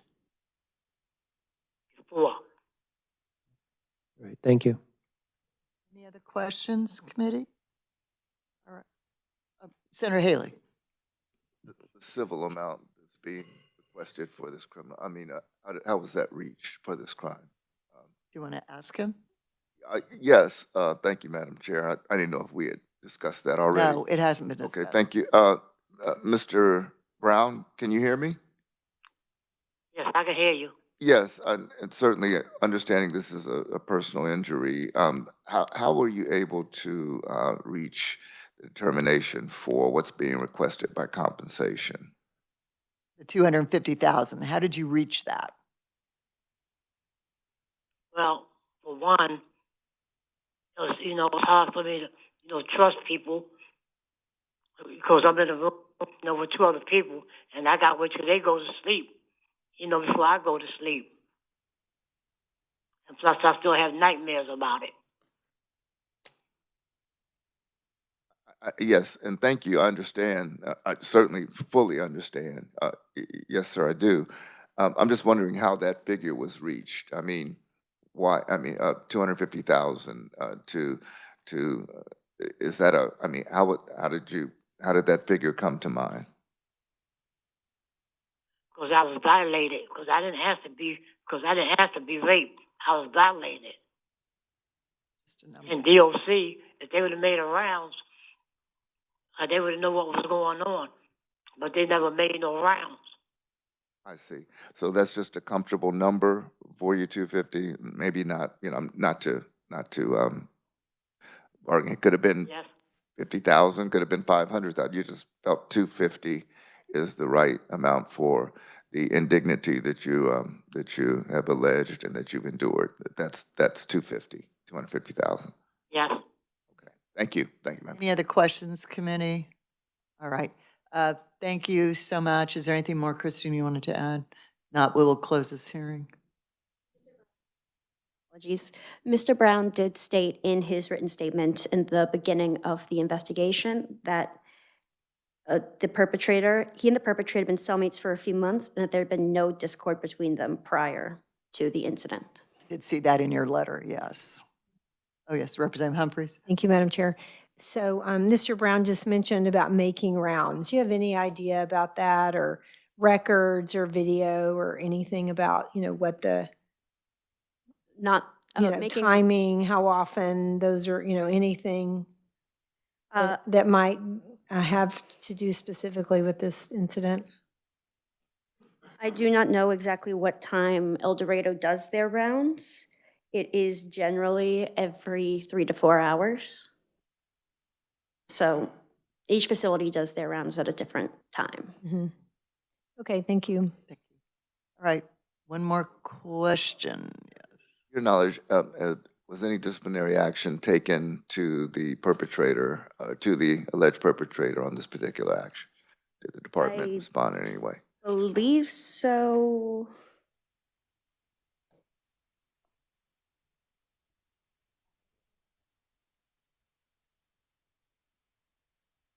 Not in the documentation I have with me, but it is standard that there would have been significant sanctions against him. Okay, all right, thank you. Thank you, 1.5 more questions. Sarah Clues. Thank you, Madam Chair. So the department believes this incident actually happened then? Yes, sir. Thank you. And it was investigated and Properly investigated in line with all federal and state statutes, regulations, and policies. we can't get into some of the details because it's a personal thing. Yeah. Okay. Very good. All right. Committee, we will close the hearing on 7463. We have changed our schedule a little bit, so we will break for lunch, but we do need to be back at 1:30. Oh, goodbye. Sorry. Oh, gosh. Thank you. I'm so sorry. I didn't say goodbye, but okay. So we will come back here at 1:30 because we have in this afternoon Board of Nursing claims, and we have some information on a statute that I wanted you to be aware of. Then we will approve the minutes at the end of our schedule today. And what are you telling me? And we'll go back to Patty Keene at 2:00. Thank you. Can I just get confirmation you will not call Patty Keene before 2, because I'm going to go back to the We office? will not. Okay. Yes, and thank you so much. I know it's been a long morning. Thank you all. And we'll take action on these two, 7473 and 7463 this afternoon. Okay, thank you. Quick lunch. Back at 1:30.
Committee, do you have a, okay. We are going to come back now from lunch and reconvene. We have an afternoon with 4 claims, and then we'll take some actions. There may be a glitch with our minutes. We don't have our minutes loaded. So I have reviewed them, and what we may do is have to send them out to you electronically and have you approve them, and then we'll get them back. There was a little, Nicole left, Molly came in to replace Nicole, and the minutes got lost somewhere from our last meeting. So that may be something we have to do. Okay, Ken, David, can you give me 1 more minute? I'm gonna wait 1 more minute for Representative Lewis to return, and then we have a presentation today from the Acting Director and Public Information Officer for the Office of Administrative Hearings, Lauren Snell, with some information that relates to our afternoon claims that I wanted you to all be aware of because it was new information for me. So, okay, Lauren, welcome to committee, and introduce yourself, if you would, and your title. Even though I just said it, we'll say it again for the record. That's all right. And actually, since I don't think any of you have actually been, I don't think I've had the pleasure of testifying before any of you before. So yes, my name is Lauren Snell. I am the acting director now, 3 years running, acting director of the Office of. When are you no longer acting? At this point, I'm going to keep it acting. I have my reasons, but it's become a joke around the office, and even with a few people that I know in state government, just because of the fact that I've been acting director for quite a long time. But that's okay, because at least I'm still getting to act. Anyway, my name's Lauren Snell. I'm acting director of the Office of Administrative Hearings, and we're Senator Dietrich had reached out to me just for some general information about what we do, and we kind of decided that maybe this would be a good opportunity to come over and at least let you know a little bit about what we do, because we're a unique beast within state government.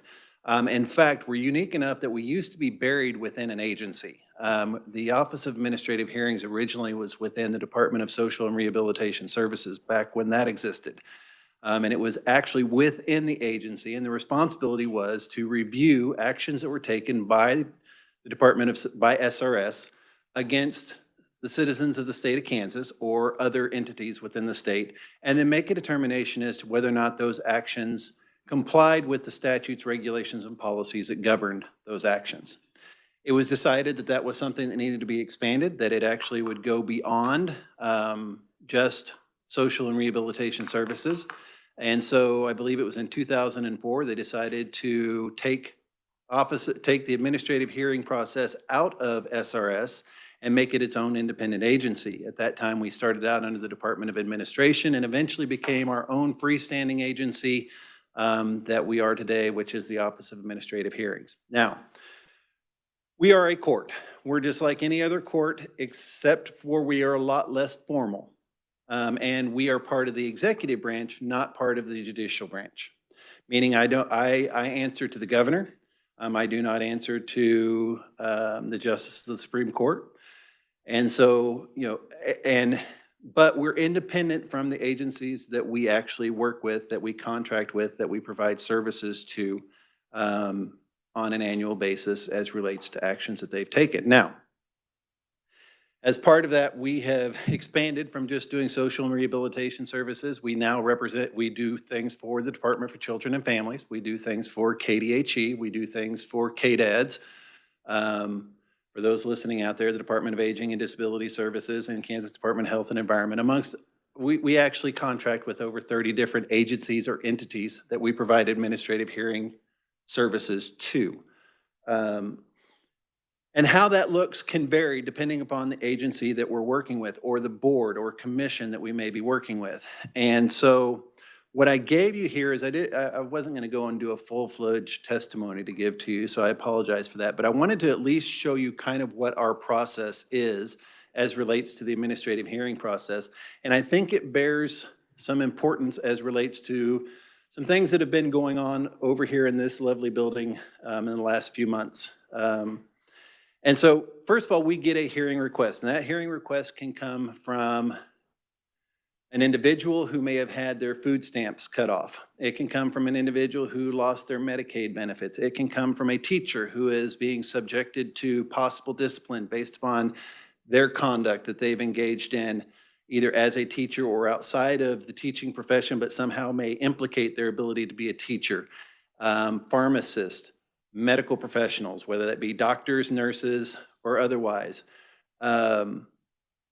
And so there are a number of different entities that we actually work with, and whenever an action is taken against them or whenever an action is proposed to be taken against them, they get a notice. And this notice basically says, Agency XYZ is proposing to, I'm going to, because I work with them all the time, I'm going to use the Board of Pharmacy as an example, not because I'm trying to implicate them in anything, but just so that, because of the familiarity that I have with them and what we do. So Board of Pharmacy issues a summary order saying pharmacist such and such has done something wrong, and as a result, their license to operate as a pharmacist should be disciplined in some way, shape, or form. Typically, they will give a recommended discipline that they believe should be imposed. The matter gets set for a hearing if the individual requests it, which is a very important step in the process. It doesn't just get set for a hearing. The individual against whom the action is proposed to be taken is responsible for making the request that there actually be a hearing on what's being done. If there is no request for a hearing, that action's final. That is their opportunity to come forward and contest it and say, this is why I don't believe this action should be taken. And it's their responsibility under the Kansas Administrative Procedures Act and under the Kansas Judicial Review Act. One, the CAPA, as we call it, is found at KSA 77-501 through 566. The Kansas Judicial Review Act controls how our cases are reviewed by, for instance, a district court or a court of appeals. And that's found at KSA 77-601. KSA 77-621 specifically says that in the event that there is a challenge to an agency action, it is the responsibility of the individual against whom that action is being taken to prove that that action is invalid. It puts the burden on the individual that is requesting the hearing to prove that the action is invalid. So it becomes very imperative that they are the ones that have to come forward and make the request for a hearing. If they don't do so, then at the expiration of 15 or 30 days, depending upon what the agency's regulation states as far as how long they have to give an individual to request an appeal, their action becomes final. And if it's not been appealed, it's final. There's nothing further that can be done as relates to that action once it has become final. That action hasn't been imposed, and there's no way to challenge it. And that is jurisdictional, meaning that if they were to come back later, say they come back 60 days, 6 months, 6 years later and say, I don't think I should have been penalized by the Board of Pharmacy, and I want to challenge that now, and it's been 6 months since that action was taken. Well, they had 15 days to request that hearing. They didn't do so. It's final. There's no challenge that they can make as relates to that particular action at that point in time. It's done.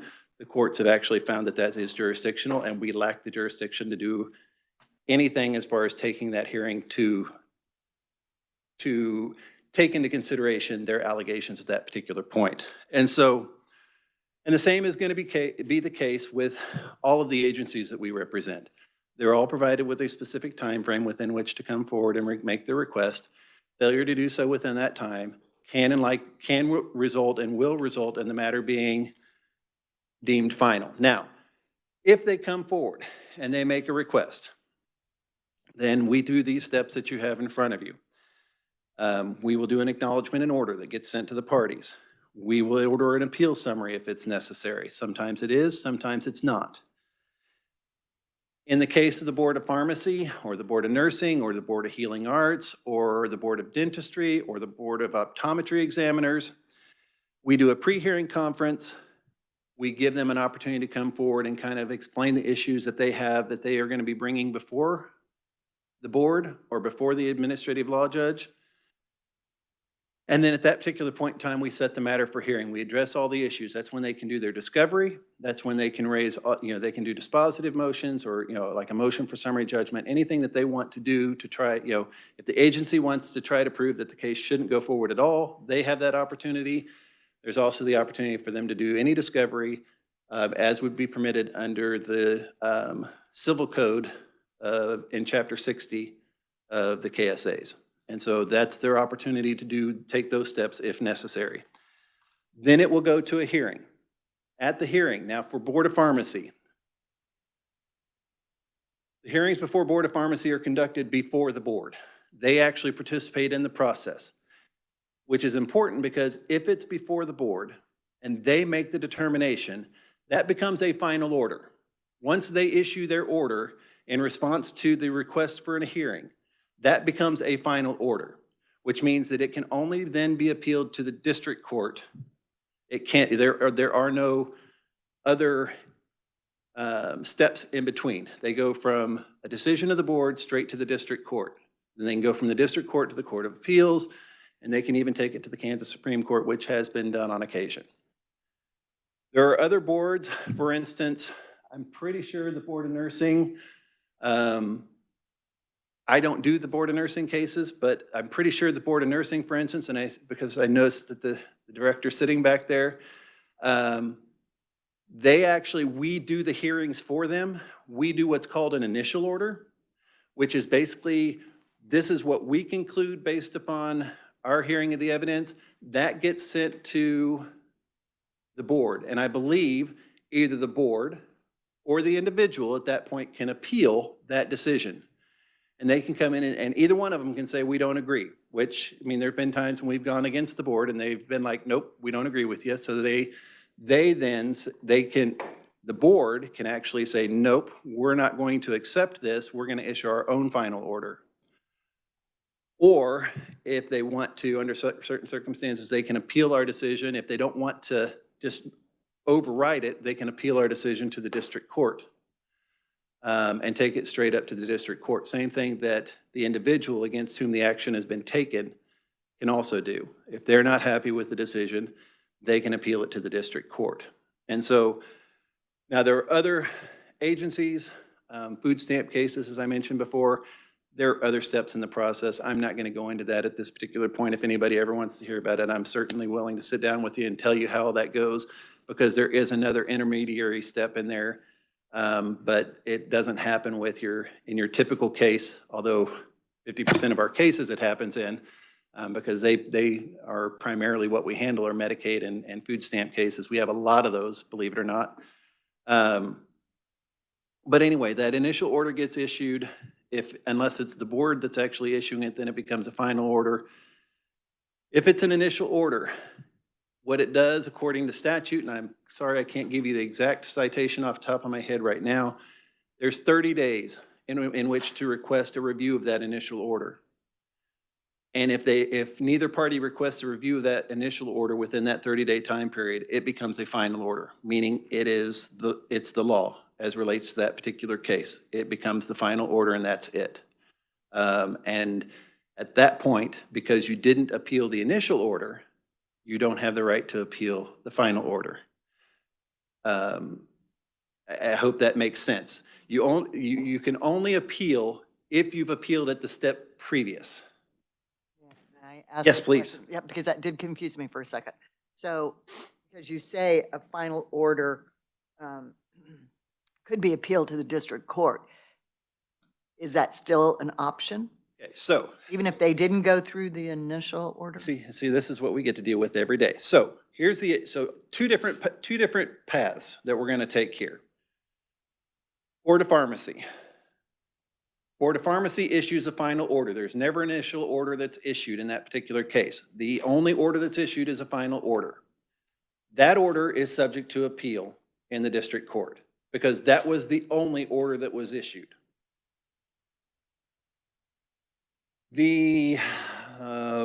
Try to think of one off the top of my head, and for whatever reason, I'm not thinking of one.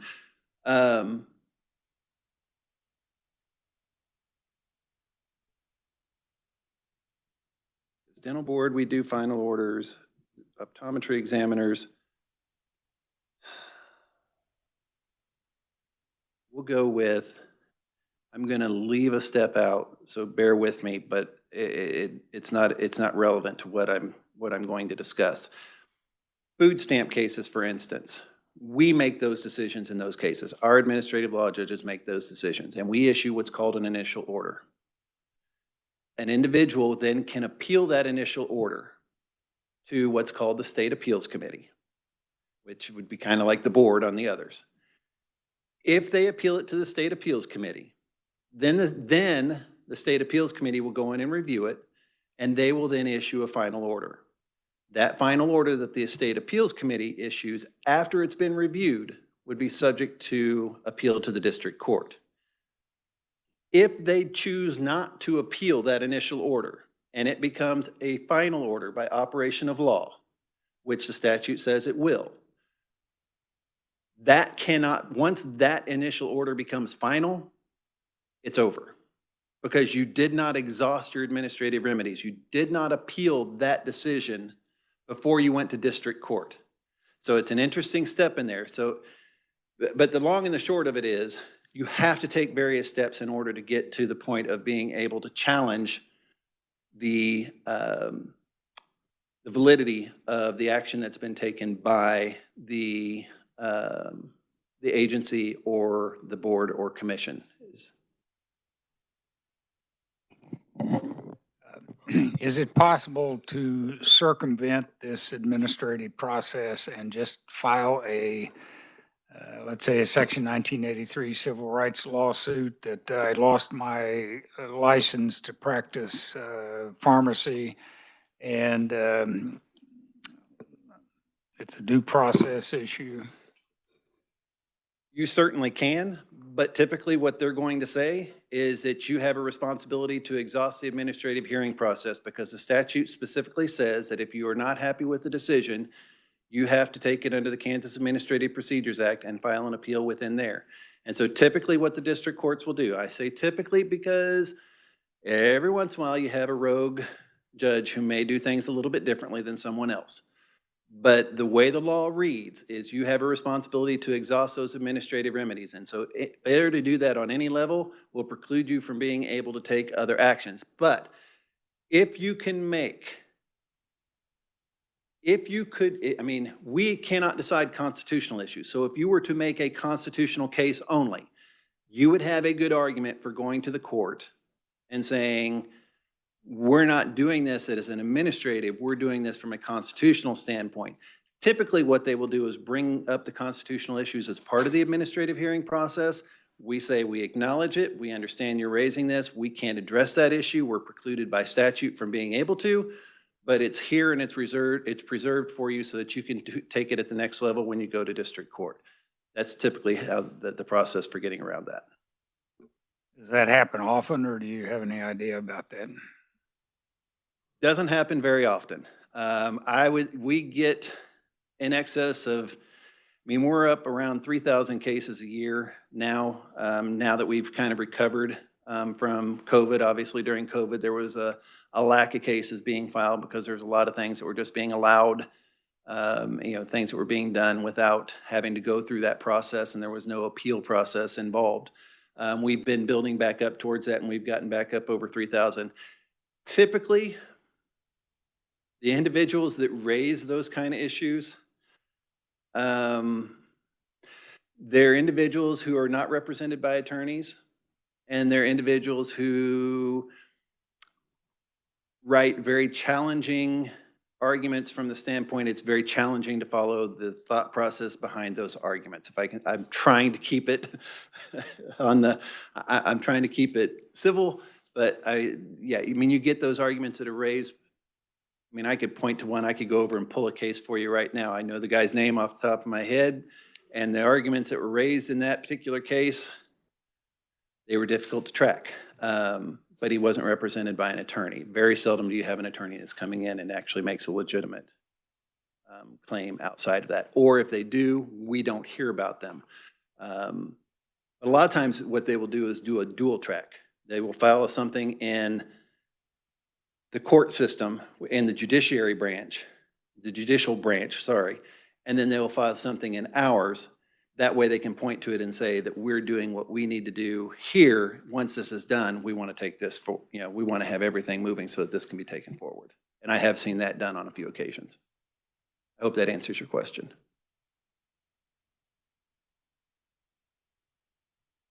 It does. To me, there are creative lawyers that can come up with ideas, though, that not only due process, because you're taking a constitutional right of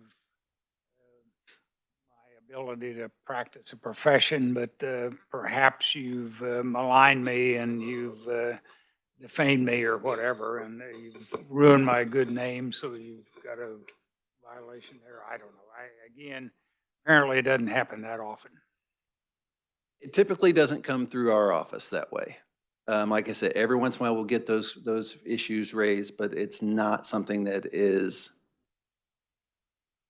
it doesn't happen as often as you might think it would.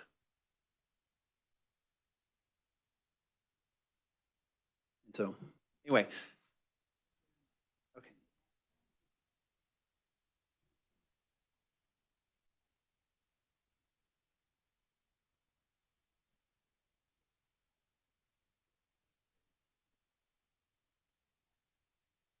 Required the process through statute. So it was like something I just felt like the committee probably just need to understand. And I appreciate you being here. We do have to move on to the rest of our agenda. And I also have to apologize to the Board of Nursing folks that are in the back. We have a 2 o'clock with a lady who got her times mixed up, and we need to call her at 2 o'clock. She's with she's got a claim against Department of Corrections. So, and we're waiting for them to physically get over here. They're on their way. So, what? Okay, well, if they don't get back in time, we're gonna start at 2 o'clock. Is there anybody, we've got like 3 minutes, if you've got 3 minutes. Does anybody have a question for Lauren? And thank you so much for coming over and presenting this information. It really is interesting. I didn't even know the statute existed. So when I started talking to you, it's like, oh my goodness, I need to know more about it. So I just felt I'd share the knowledge with the committee. Oh, yes, Representative Humphreys, thank you. Thank you, Madam Chair. So you may have said this at the very beginning and I might have missed it. When you have a request for a hearing, are you obligated to act on that and open a case? Yes. Okay. As long as there's sufficient information and it falls within our jurisdiction. Now, there are a few other administrative hearing offices, for instance, the Department of Revenue. They have an Office of Administrative Hearings as well. They handle driver's license suspensions. We get their calls all the time. We think they need to change the name of theirs, or we need to change the name of ours, because they call all the time wanting to know about, setting up a hearing to contest their driver's license suspension. And we're like, nope, that's not us. There are also administrative law judges who handle issues for the Department of Labor that are separate and apart from us. But yes, if it is a case that we have authority over, and we have enough information, then we will automatically open a case. We're required to do so. I believe it's within 48 hours, and we do. If there's not enough information, then we will submit that. We'll submit a letter to the individual who submitted it and say, we need more information in order to be able to do this. And as soon as they send that to us, then we open it. And did you say, or how many people do you have working in that agency?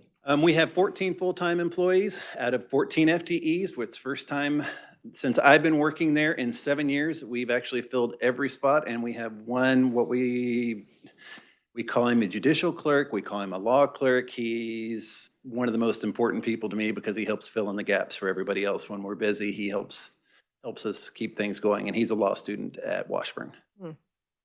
So 14 and a half.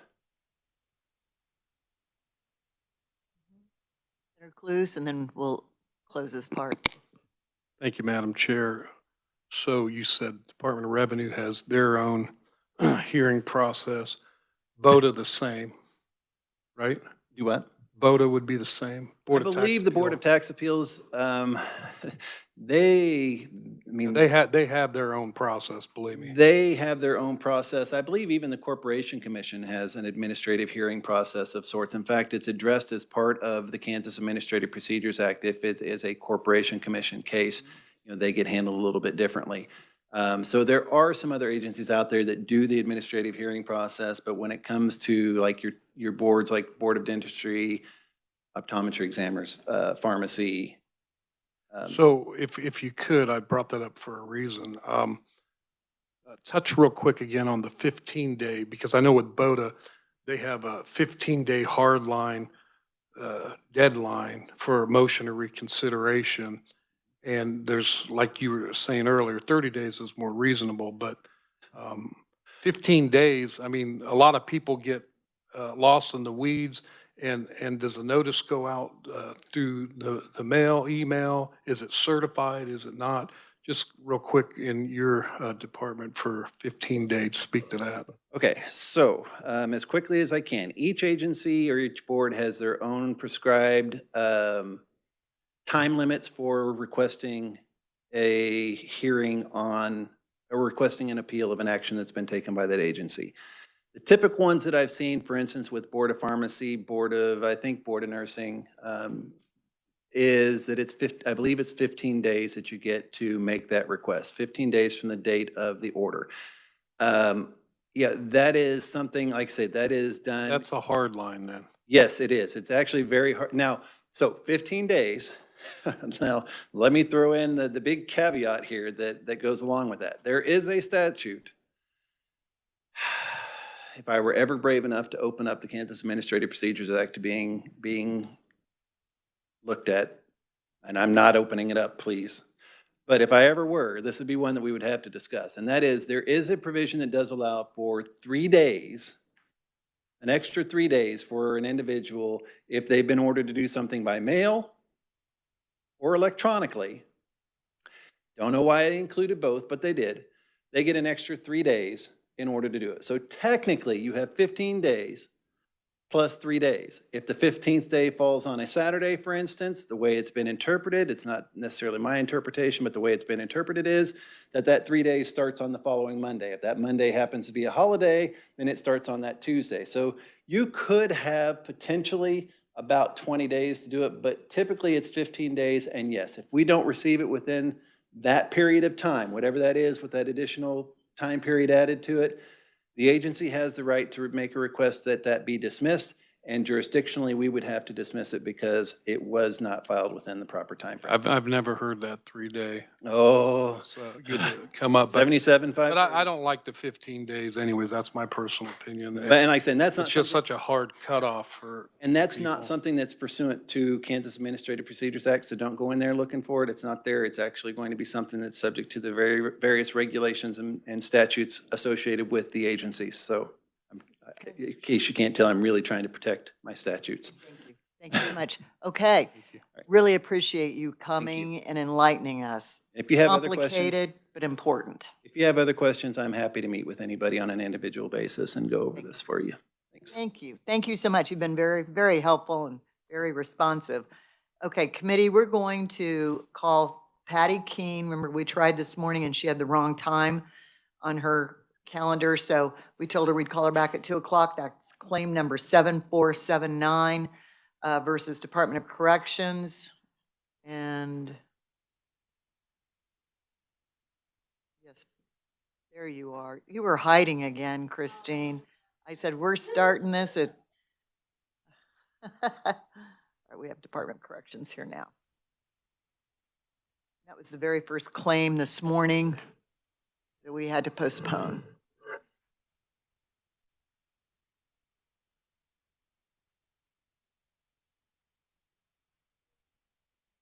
We have not ruled on anything yet. We had a 15-minute lunch and we're back. Wonderful.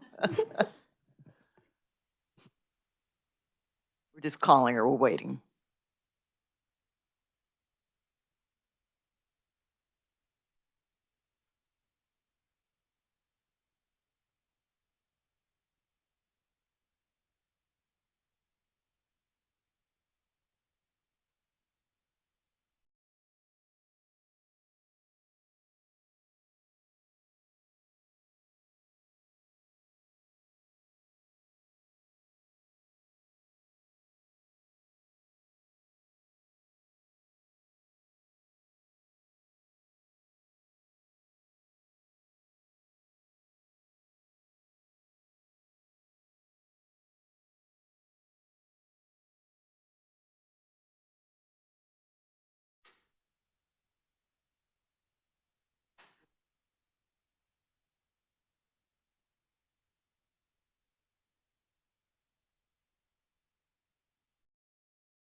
my name is Molly Pratt, and I'm calling on behalf of the Kansas Legislature's Joint Committee on Special Claims Against the State.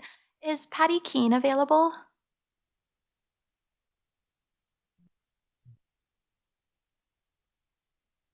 I'm sorry, is Patty Keene available?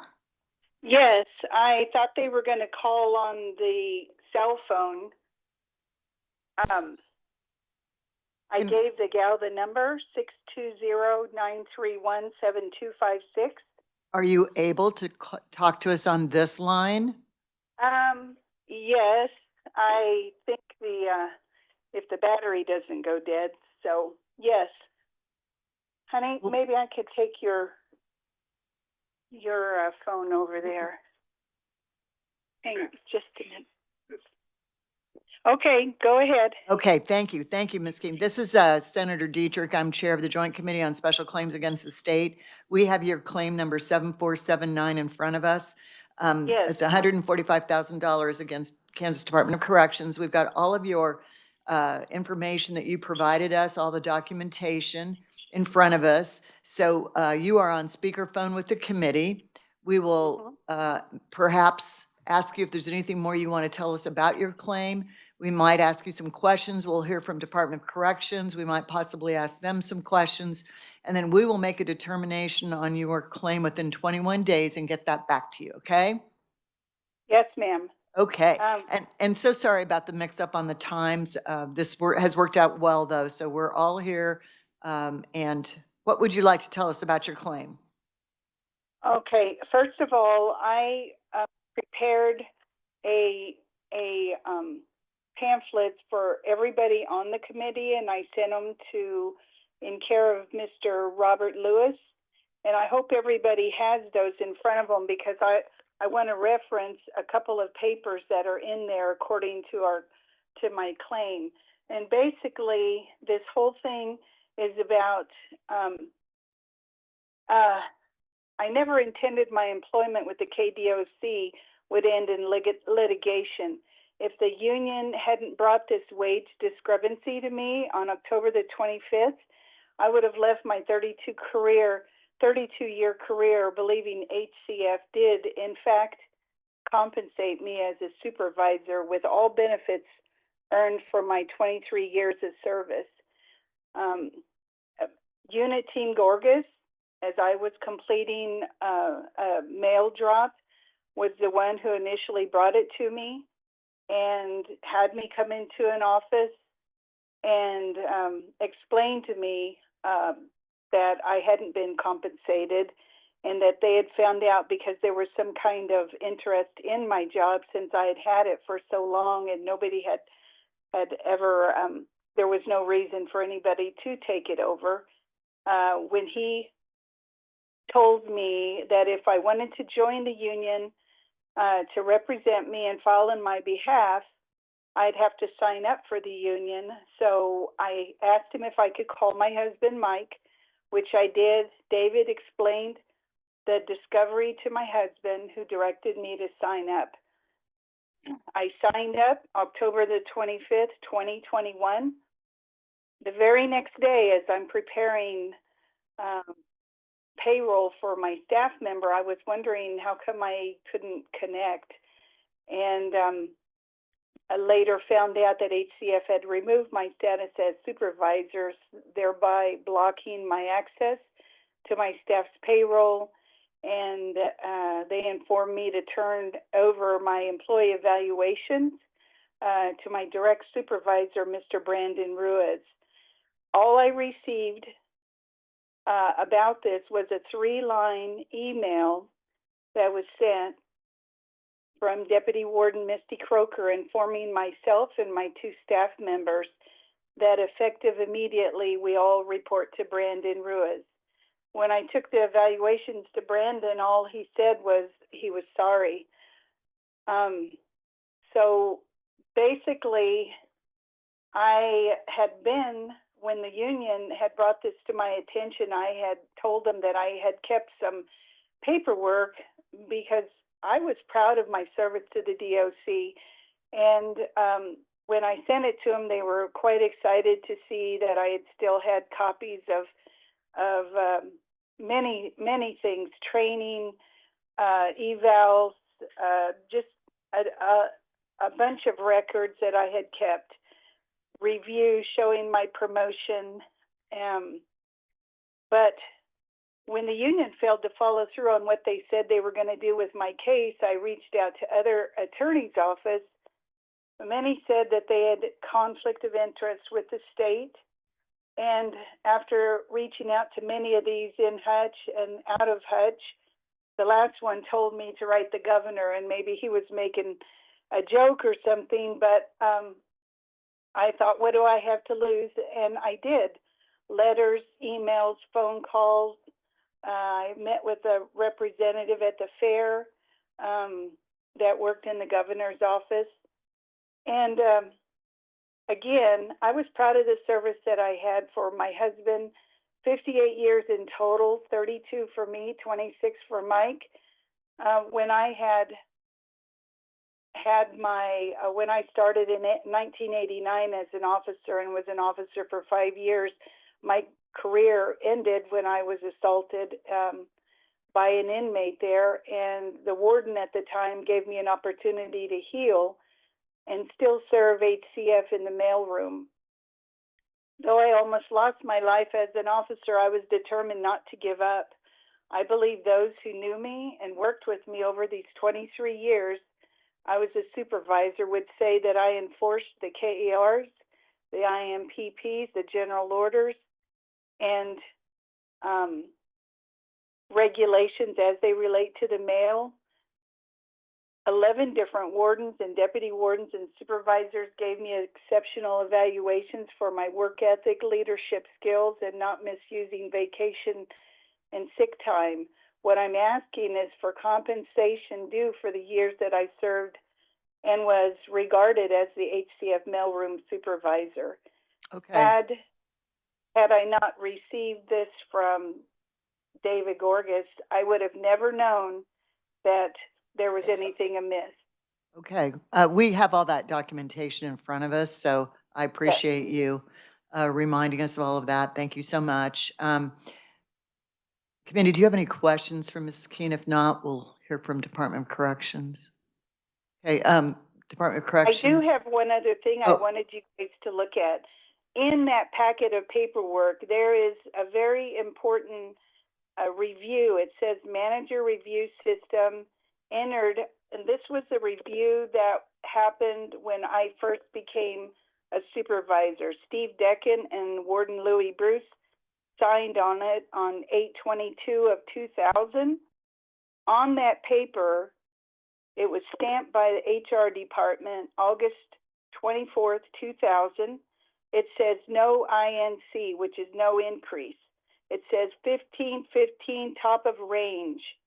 And underneath Louis Bruce's signature, it had somebody had written 1551. I would assume that is my rate of pay. And somebody changed the 5 to a 1251. And what I am basing this amount that I'm asking for is that a $3 more times 40 hours, times 52 weeks, that's for the year, and times 23 years is $143,520. Okay, thank you. Committee, we'll hear now from Department of Corrections. So we'll just ask you to allow us to listen to Department of Corrections response and then ask questions. So hopefully you can hear everything. Go ahead, Christine. Thank you, Madam Chair. Christine Tortorese, Kansas Department of Corrections. As you heard from Ms. Keene, this is a very complex issue and cannot be satisfactorily settled within a 10-minute hearing or the other constraints by this committee. So it would be better discussed in a court hearing. Rule 2 of the Joint Committee does specify that a claimant must exhaust any judicial or administrative remedies before coming to this committee, which Ms. Keene has not done. Furthermore, should she choose to pursue these judicial remedies, I would not be at liberty to discuss the case, as it would be taken by the Kansas Attorney General's, not Kansas Department of Corrections. So I want to make sure I don't say anything that could imperil any of the state's potential defenses. For these reasons, we recommend the claim be dismissed without prejudice. Thank you. Okay, thank you. Does that mean we can't ask you any questions? You can certainly We ask, can try. ma'am. We can try to ask you a question. Okay. Committee, do you have any questions? Yes, Representative Lewis. Yeah, thank you, Madam Chair. I think you misstated the rule too. It doesn't say that the committee shall require that. It says the committee may determine that before a claim will be considered on its merits, the claimant should first exhaust any administrative or judicial remedies. Do you agree with that? I'm reading from. I will take your word for it. It's a may and shall, and that's important. And you're saying that why can't you and the Department of Corrections handle this matter? I don't understand that. Simply because it is an employment matter, it would be going to the Attorney General's office and it would not stay internal with the Kansas Department of Corrections. Might I? Yes, continue. I noticed in the file, in the record that we have before us, there was at some point, I think it was the department made an offer of settlement of 10,000 plus. Is that right? That was after an investigation by the Department of Administration, who told us to offer her that much. That offer is still on the table for Ms. Keene. She has not accepted it. Right, so you can make an offer, but you can't handle the case. That I don't understand. Department of Administration told us to make that offer. That was not of our choice. All right, I'm a little confused by that, but maybe somebody on the committee could explain. I think the question was, why did we carry this over? I think Because this came in on the last possible day for us, and Ms. Keaton submitted a lot of documentation. that's right. I had not had time. Yes, thank you. Thank you for refreshing all of our memories. Thank you. Questions? I have, can I go to Senator Cluse and then Representative Lewis? Senator Cluse? It's not really a question, it's just conferring with Representative Lewis on what he said. Having an offer on the table and an offer that's still there. And then make a comment that, well, we probably can't resolve this in 10 minutes. Well, we resolve a lot of other issues in 10 minutes around here. And so I'm a little perplexed on that, but I'll see if someone else has something to add. Well, I think that response was because the request is for 145,000. Department of Administration offered 10 something and it was refused, correct? Yes, ma'am. Okay, so there really isn't an offer on the table. It is Active. still Chair, I open thought for she her said to it was accept still should she on the- choose. Oh, it's still there? Okay. Yes. Still there, yeah. Okay, So all right. I see that's what you're the saying. reason for the conversation. I get it. Yes, Representative Lewis, thank you. Thank you. So as I recall in our last hearing, you said, well, you'd only gotten the paperwork the day before, and that was understandable, but, you know, there had already been an offer on the table, so somebody, whether in the agency or somebody in the government had looked at this claim and, you know, sufficiently to make an offer. And then you come to us a month later and tell us basically we haven't done anything more with this because it's still too complicated. And I don't find that persuasive. I was hoping that you would come forward and tell us, number one, whether you believed her allegation that she was a supervisor and not paid sufficiently because of that. I mean, at least looking at the paperwork that's been provided, it seems to me that she's made a prima facie case of that. And then the question comes to, okay, what's the damages? And that is to say, what's the differential between what she got paid and what she should have gotten paid? And once again, I mean, somebody in your agency should have that paperwork and could presumably make that determination and tell us whether $140,000 is too much or too little, or what you think the differential is. So I'm disappointed that we haven't heard from you on the merits of the case. Did you have a response? I'm sorry, can you repeat the last part of that? I just said I'm disappointed that we haven't heard from you on the merits of the case, which I think are twofold. One, was she a supervisor and not paid as such? Yes or no? And if yes, what then is the differential between what she should have been paid and what she was paid? It's, to me, it's not that difficult. Thank you, Mr. Representative. I am unable to say that because this is not my case.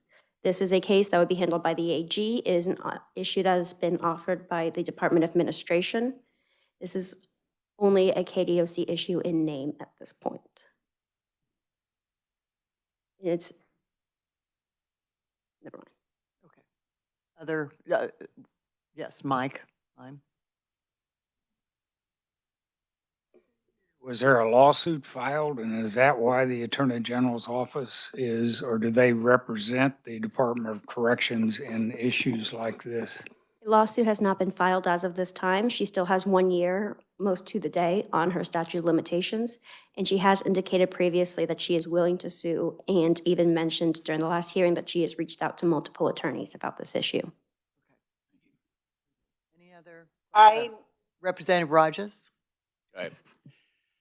I'm no attorney, but I say that whatever the name of the former Capitol Plaza was last night, so I guess I understand, and counsel to the right is much brighter than I am, but it seems to me the offer was made by administration, which probably just, grabbed numbers flying through the air and said, make her this offer and see if it'll go away. So I've been on this committee long enough to know, I don't remember ever us getting in the middle of a settlement from something like this. It should be simple, but there's, basically for 23 years going back, and I'm not sure what, and again, we don't have the right people here, so I don't know it's necessary for us to make, that decision as well. I also think it sets a dangerous precedent. All of a sudden, if somebody feels that they did or didn't get a merit, we could go back to 2 days and we'd spend all days going through a litany of people that said, well, I'm owed an extra 40 to 80. Now, again, I'm not making a judgment on this case, but that's where I think I would tend to agree that this is probably almost a pass-through through DOC, and it's kind of landed here, but I think it should go in a different process. And if I remember right, matters like this before have been handled either through arbitration or somewhere outside of this committee. So just for context. Correct me if I'm wrong, but usually when you still have the opportunity to litigate, that's usually where something like this would go, because Right. If the committee typically, when there is still the possibility of litigation, would dismiss the claim without prejudice, so they could bring it back at a later time if for some reason they didn't go ahead and file the lawsuit. But apparently, if what was testified that there's 2 years or a year left on the statute of limitations, this could go to the Human Relations Commission, Human Rights Commission. It could go, you could, these employment discrimination cases are brought all the time. do you, Ms. Keen, we're going to close this hearing. Do you have anything you would like to add? Mrs. Keen, are you still there? Yes, the first letter that I received from the KDOC offering me anything is May 2nd, 2024. 2024, May 2nd. The second one I received from Christina Peach in Topeka, who she used to work for HCF. She used to call me into her office and we used to talk about employee issues. And when I talked to her on the phone and my husband was present, she said that she did recognize me as a supervisor of the mailroom, and we did talk at some time. When I got the letter saying that they offered me $10,054.56, I asked, how did they come up with that? The only time that I received any kind of settlement offer was after I had been writing, emailing, calling the governor's office. That's when this letter from the KDOC came in. I thought, you know, they have known about this. In fact, the day after I had joined the union was the day after they took away all responsibility in my supervision. I mean, right there, to me, that is just retaliation. I tried to get people to take this case, and I could not. I could not find anybody that was going to take it on. They either said that it was a conflict of interest, and that's why I was going this way. I have talked to many people. It was only through the governor's office that I had any action from the KDOC. And then for them to say that they didn't or don't understand the case, to me, they saw me as a supervisor. They didn't pay me the wages that I should have been getting. And this was just a $3 change. If they would have paid me even that much over the 23 years, would have been close to that 145,000, I think, that the union told me that they owed me. So I don't understand where this is going to go now, because I thought I presented pretty clearly what was the crux of the matter, and I don't understand how the KDOC can then try to put it off on somebody else. All it's going to do is push it down the road to where somebody else is going to say, sorry, time is up. Okay. $10,000 for Thank- the 32 years is nothing. For the 23 years is nothing. It's a slap in the face to get an email telling you you're no longer what you have been is really shameful. Thank you, Mrs. Keene. We have one, Mrs. Keene, question. Yes, we have a question from Representative Humphreys. Mrs. Keene, there's kind of, it seems like to me, two issues. One is the pay issue, and then the other one is being relieved of your supervisor duties, kind of two separate issues from what I can understand. But I'm curious if you have looked into making a claim with the Kansas Human Rights Commission. Because if you look at their webpage, you know, their mission is to prevent and eliminate discrimination and assure equal opportunity in employment relations. So I'm just curious if you have reached out to the Kansas Human Rights Commission. Well, no, ma'am, because I didn't even know about that I could reach out to them. That might be. Would it be helpful if Legislative Research sent her the link? Okay, just 1 second. Can we do that? Well, and also, could I say that when I asked Christina Peach from HCF, who was the one who took away my supervisory skills for the last 2 months, I just was a figurehead, going to work every day, even though they even took away my supervisory access and responsibilities. I still went to work. And they said it was Jan Clausen in Topeka who had said to remove that. And that's what happened that next day. That to me is retaliation. All right. Well, yeah, thank you. Thank you for explaining everything to us. Thank you, Mrs. Keen. We're going to close this hearing now. We will get back to you within 21 days as to our decision. Thank you so much for visiting with us, and I hope you have a good rest of your day. All right, thank you. Thank you. Bye-bye. Okay, committee, we are going to move on now to, we're going to go back in order. Claim number 7484. The claimant is Stephanie Smith versus the Board of Nursing over, again, lost wages, $294,628.29. I think we're going to call Stephanie, is it? She's online, she's ready. Is she WebEx or on the phone? WebEx.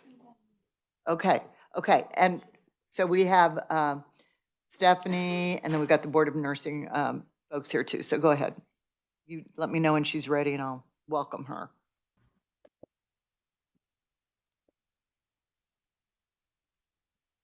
Stephanie? I'm here. I'm trying to get the video on real quick. That's okay. I'll just tell you what's going on while you work on video. I'm Senator Dietrich. I'm the chair of the Joint Committee on Special Claims Against the State. We have you, well, we can hear you, but if we can get you on WebEx, we'll be able to see you as well. Hopefully you can hear us.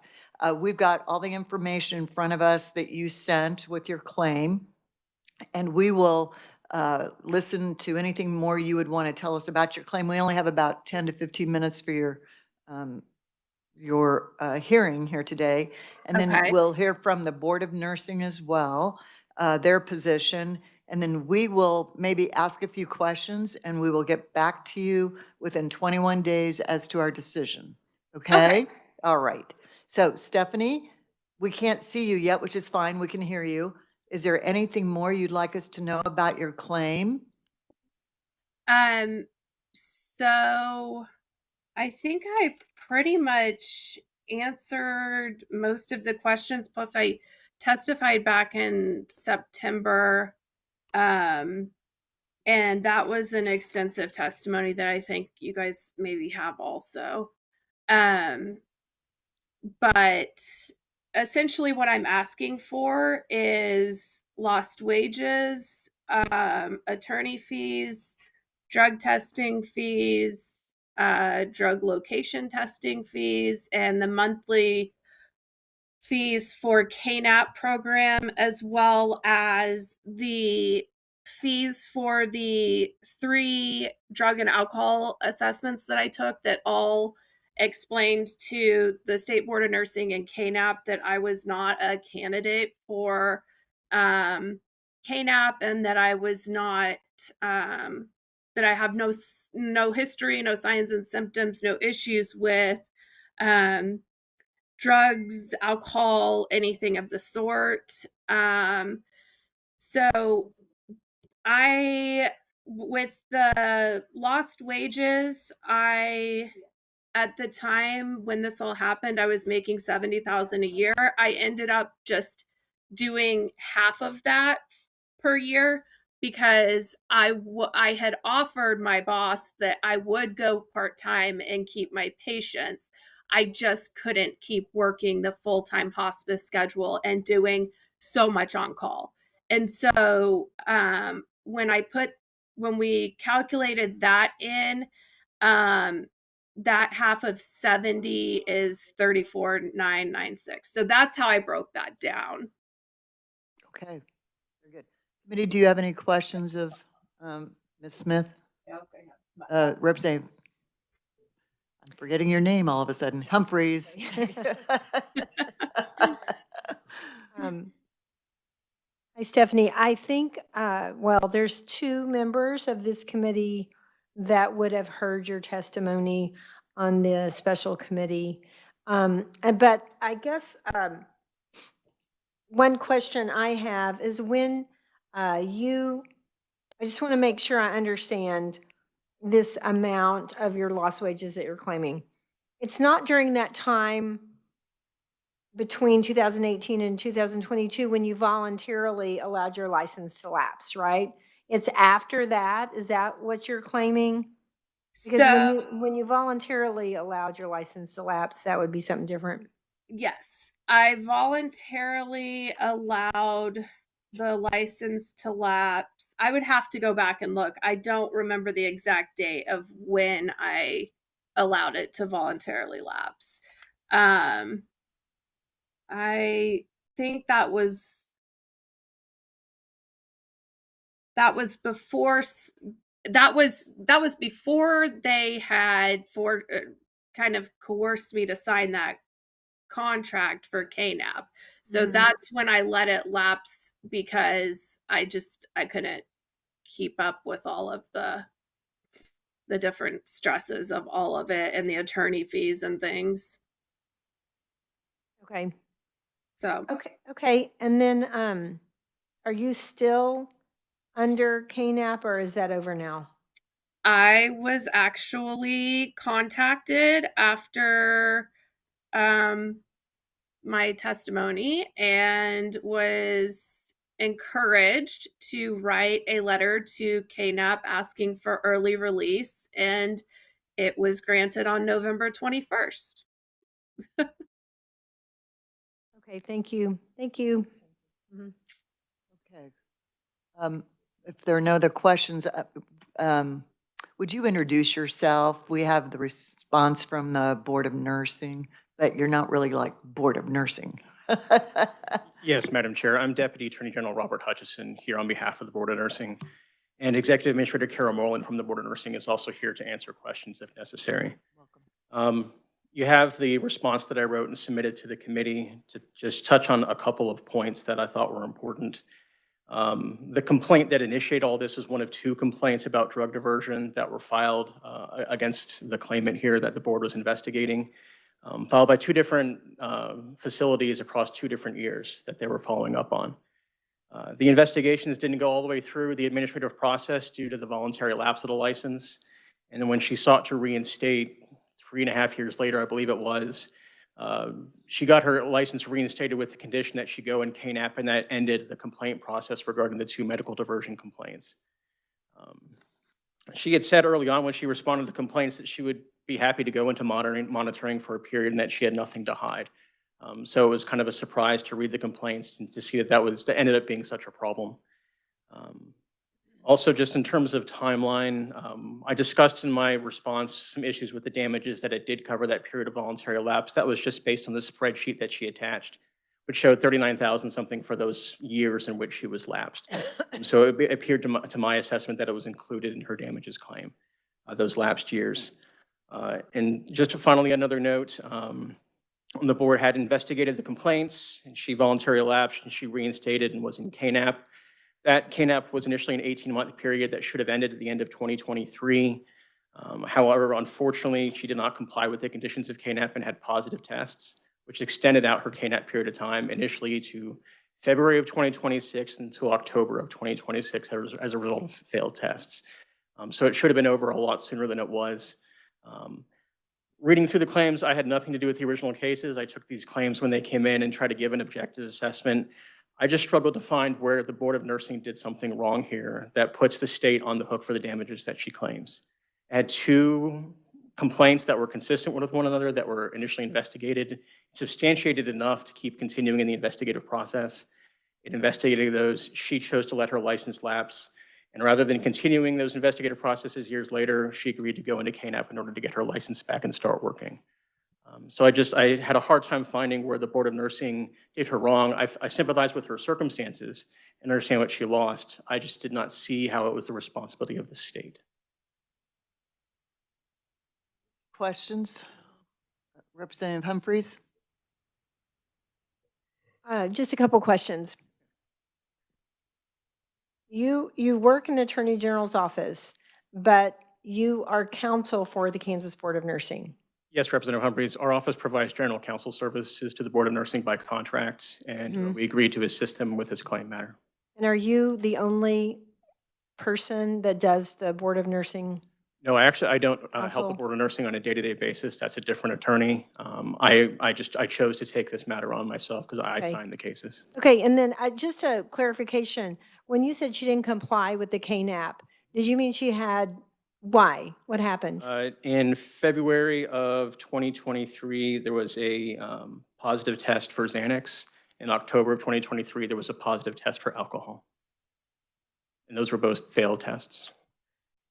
Okay, and just so the committee knows, that, do you know the KNAP test, what the requirements are, how often, and, you know, is it, isn't there something like 5 in the morning? I mean, I'm remembering something. I'm going mostly off of her testimony from the Oversight Committee, which I did read. I believe there's monthly testing. I think she logs into a computer every day to see whether she's going to test that day.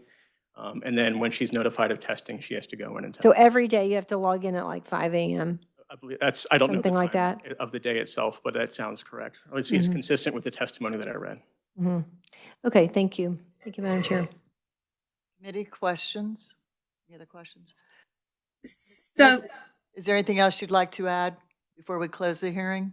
I would like to. In fact, I'm not sure how much he actually knows about this case because I was brought a complaint from one previous employer and never this is totally new information to me that there would be another employer with that accusation. That's number one.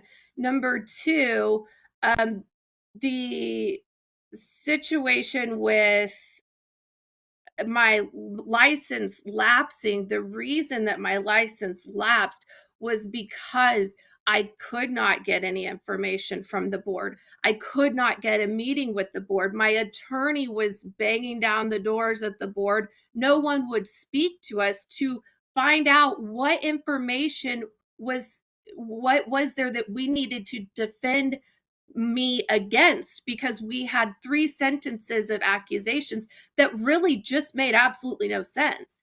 And so we couldn't defend against a negative. We can't defend when there wouldn't tell us what we're defending against. So we did send a reply, and eventually the Kansas State Board of Nursing did offer the KNAP program, which is why I say that it was under a little bit of coercion and distress, because I was basically told, you sign this or you're out, done. You're not, no case had been, successful going forward against the board. So I knew this is what I'm going to have to do. And I agreed with what you said. I do not have anything to hide, and I didn't. And the test that you're speaking of, that KNAP called a test positive for Xanax, I take a medication called tramadol for a car wreck and I also take a medication called diazepam. It has been researched and studied that can lead to false positives for other benzodiazepines like lorazepam or alprazolam. And when I paid, I called them and I said, I want this retested because they get 2 vials, a bottle A and a bottle B. I called my attorney. They said she wants bottle B tested because she thinks that this is what happened, and we want you guys to look at it and make sure that that's not what happened. And I paid $250 to the board to KNAP to have them do that. When I get a call back that says, and I have this in email that says, oh, oopsie daisy, we've lost your vial B. We can't retest it. So we're just going to go ahead with what the first one said. That's what happened. So that Okay. Stephanie, thank you. Yes. I have a question, Mr. Hutchinson. So after just sitting through the administrative appeals hearing information, what do the Board of Nursing folks do? Do they come to the AG's office to have their administrative hearings? Or do they also go through the Office of Administrative? They also work with the Office of Administrative Hearings. Okay. They hear some matters themselves, and they involve OAH at a certain level. I don't know if it's different with their application decisions versus disciplinary actions. So do you see anything in the files that show that she'd gone through the hearing process? It never got to the hearing process due to the voluntary lapse of the license. And then when she was reinstated with the condition she participate in KNAP, the complaints were then resolved that way. They weren't the investigation, and they just disciplinary action ended there. Okay. After the threats of the disciplinary action went on for years. Are there any other questions, committee? Okay, thank you. Thank you very Madam much. Chair. Stephanie, we will get back to you within 21 days with our findings. Thank you so Wonderful. much. Thank you so Appreciate much. it. Sorry, Have a we're great running a day. little behind. No, Bye-bye. you're totally fine. Thank you so much. Thank you. Thank you. Okay, committee, the next claim is 7485. This is Taryn Derman against the Board of Nursing, $37,800 lost wages. So are we calling her? Is she on WebEx? I'm here. I'm on. Oh, hi. You're probably there because we're behind. So I appreciate. Yep, I'm here. Appreciate that. So I'm Senator Dietrich. I'm chair of the Joint Committee on Special Claims Against the State. We have your claim in front of us, 7485, in the amount of $37,800. And we have all of your documentation that you submitted in front of us. You're on maybe WebEx or speaker with the committee, so we can hear you. Hopefully you can hear us. We will ask you if you have anything more you want to add to your claim, to the information that we have in front of us. We are in a little bit of a time limit here. And then we've got folks here from the Board of Nursing and the AG's office who will respond to that claim. And then we'll probably ask questions, and then we'll get back to you within 21 days with our determination. Okay? Okay. Okay, Taryn.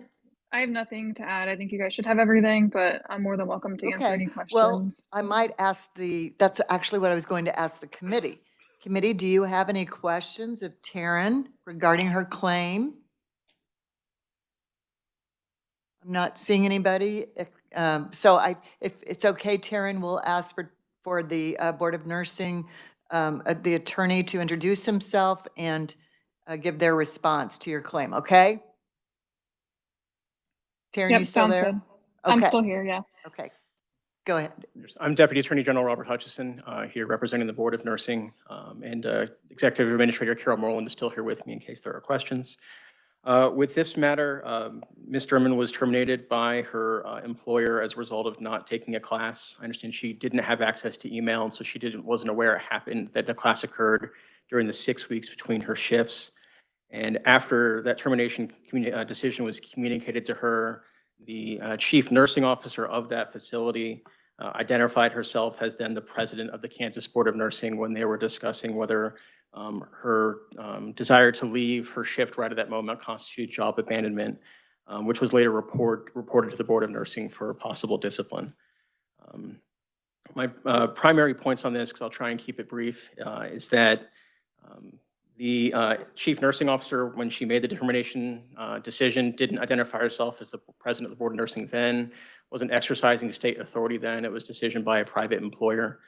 And it seemed the president of the board point, well, I think indelicately raised, seemed to be about whether something was unlawful abandonment rather than about the termination of the missed class. And I also did have a question about the damages. Just to raise to the board, it seemed to be looking for damages for every week since that termination. But she was only working every 4 to 6 weeks or so. So I just didn't know quite where the full number came from. As far as this matter, if it's a wrongful termination question, I do think that the committee has discretion under Rule 2 to dismiss without prejudice, because she could still have a legal avenue available through a lawsuit for wrongful termination. The time for that, for as long as it's not on a discrimination basis, which doesn't seem to be what was raised in the complaint, is still running. So that option, I think, is still on the table for her. So I think while I also have questions about where the state's fault, where the state's error was in this case, there is also the option to let this matter go to the courts against the employer that terminated her. Committee questions of Mr. Hutchinson? Okay, well, you must have done a fabulous job. Nobody has any questions. Same with you, Taryn.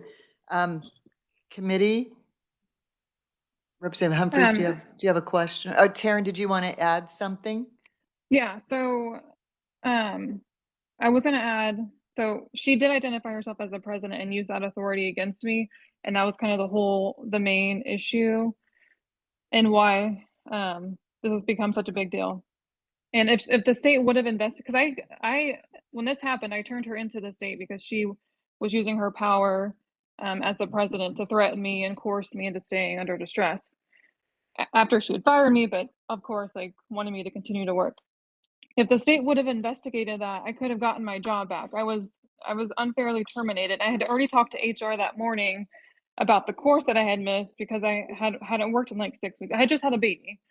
So that's part of the reason why I wasn't working as often.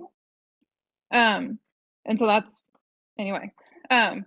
So HR had already told me that morning that I could take the class, I'd be fine. And then she did this midway through my shift and was threatening me and threatening my license. So if when I reached out to Carol Moreland, if she would have investigated it like I had asked, they would have seen that Juliana was in the wrong using her power as the president against me, then I could have gotten my job back. And that's kind of the whole point of this claim. And also in regards to the attorney there, so I've spoken to 4 attorneys. I don't have a legal case against the hospital or the state in regards to like compensation for being wrongfully terminated, because the statute of limitations is up for that for employment law. You have like 90 days or 180 days to report this. And unfortunately, I'm outside of that window, and I didn't say anything because I was terrified that she would take my nursing license. So at the time, it wasn't worth filing a lawsuit because I didn't want to risk her taking my license because she was still the active president up until 2 months ago. Okay. Committee, any other, oh, I'm sorry, Representative Humphries, yes. Thank you. So I'm just curious if, and I'm not sure that you can answer this, Taryn, but do you know of other instances where missing a mandatory class, you're just sort of fired on the spot? Is that normal practice that you found? When it comes to in your like profession? yeah, so if it's a class that requires you, like say like a CPR class or like a trauma course, and you're like an ER nurse, that kind of stuff would, but not the class that I had missed. And HR had, or the class I had missed, because the hospital, long story short, the hospital got sued over not having a translator available for a patient. So the class that the hospital had to take, it was like a corrective action course. So you had to take this class about the ADA rules and yada, yada, yada. It had nothing to do with like nursing practice. Everyone in the hospital had to take it, whether you're a janitor or a nurse or a doctor, everyone was required to take this as a corrective action for the DOJ lawsuit, which is standard. And I don't think I would have, looking back, if after my argument with Juliana, if I would have just gone down to HR could have resolved it. But it's like when this happened, I didn't think about doing that. And HR probably would have resolved it. I would have kept my job. But then when she pulled out the president of nursing on me, which is also the color of law, which she should not be doing. She should not be using her title as a president inside of a private entity. She was acting as my boss, not as the president of my nursing license. So for her to do that and for the board not to investigate that is still like astonishing to me. Sorry, did that answer your question? No, that's fine. And then I guess my other question was, if someone gets sick or something or for some reason has to leave during the middle of a shift, is that normal that would be considered abandonment? I mean, surely people have to leave during the middle of a shift sometimes. I'm just curious what the deal is with that. So that's normal, but not for me though. I was told I couldn't leave, which I did bring up that case with her, and I was told I could not leave. And she physically blocked me. There's a legal, or not legal, but there's some like, I did file a police report against her, which does not, I guess, regard this committee regarding that, because she did hold me against my will and physically blocked me from leaving. Okay, and then my last question, sorry, is just about the statute of limitations. But if it's about discrimination, then the statute of limitations is not run, is what I understand. Are you aware of that? I spoke to lawyers about that, but I just don't know like what I was discriminated against. Like I don't think I was discriminated against. I think she likes to use her power. Again, when people say no to her, she will then abuse her power I'm not the only nurse at Providence that this has happened to. I'm just the first nurse to stand up to her, and this is why it's become like this such a big issue. My license, it's been 18 months, and my license is still under investigation for the complaint that she put up against me. So And is that typically no, complaint and maybe, is that complaint the abandonment, or is it about the not taking the class? It's about the abandonment. it's about Okay. the ban. Well, I Okay. guess the not Okay. taking the class is kind of in there. Okay. All right. Thank you. That's, I think I remember and understand. Thank you.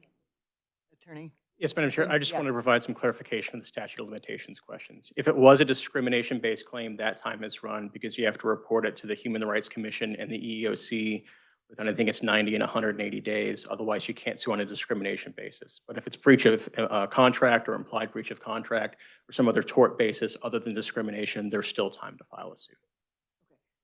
See, I've done that. I spoke to 4 different lawyers, and they've all told me that that's not true. And so, and this was 18 months ago, and every lawyer I've spoken to says that the statute of limitations is up regarding employment law. Okay. So if you have more insight to that, that'd be awesome.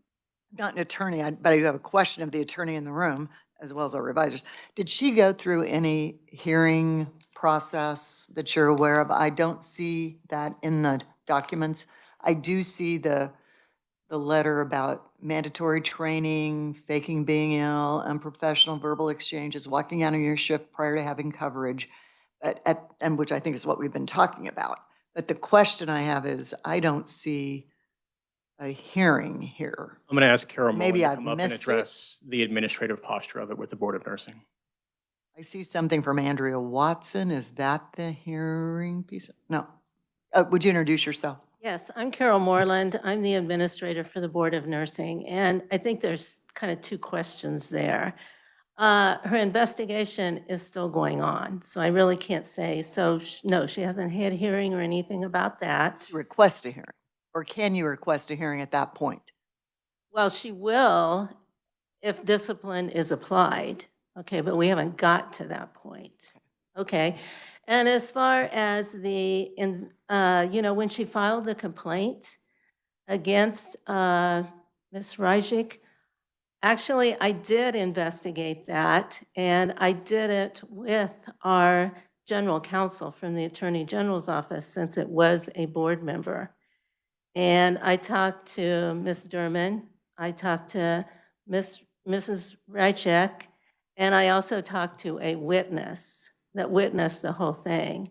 And the witness had the same story as Mrs. Rychek. So then that led to the letter that I believe she included from Andrea Watson, our board president. But an investigation was done.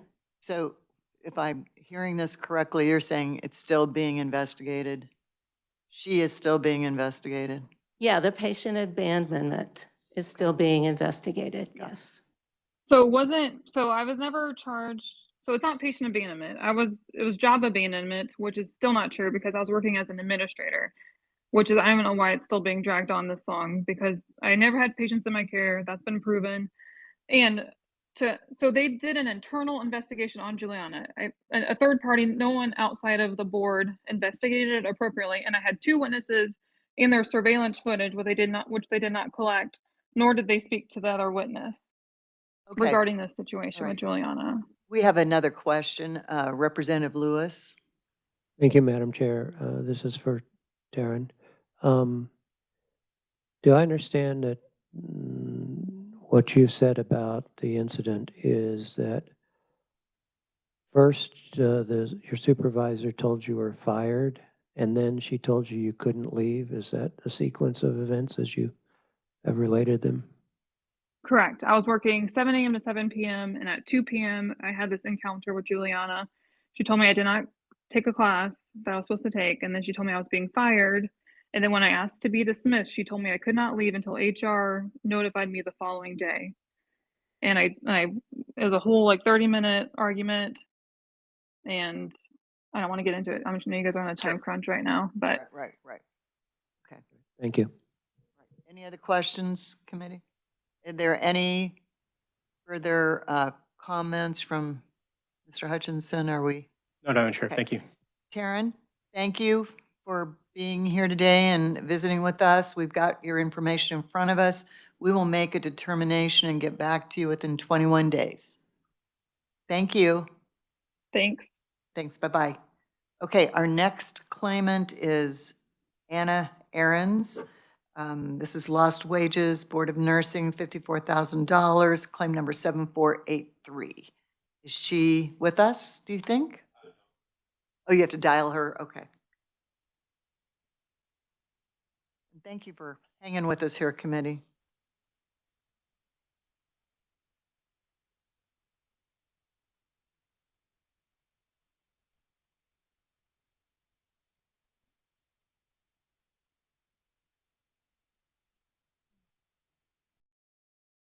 Hi, this is Connor Hughes. I'm calling on behalf of the Kansas Legislature's Joint Committee on Special Claims against the state. Is Anna Ahrens there?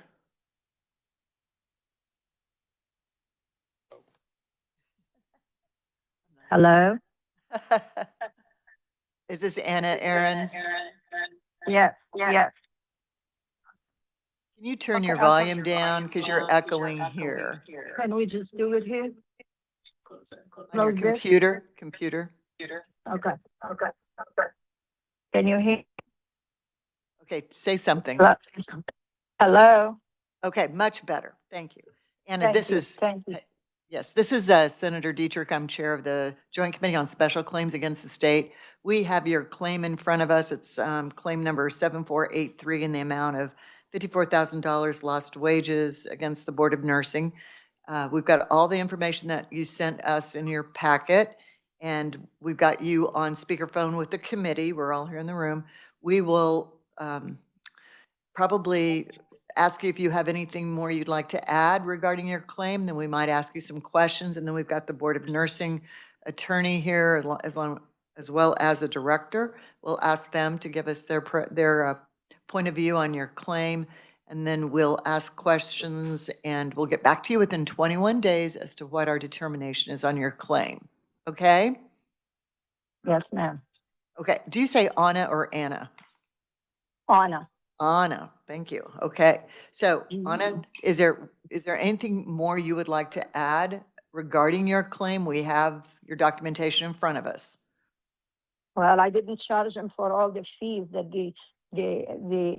for all renewing and renewing since their computer is from the cold era, and it basically messed up my application. I did not charge, and the reason why, because I was basically told if I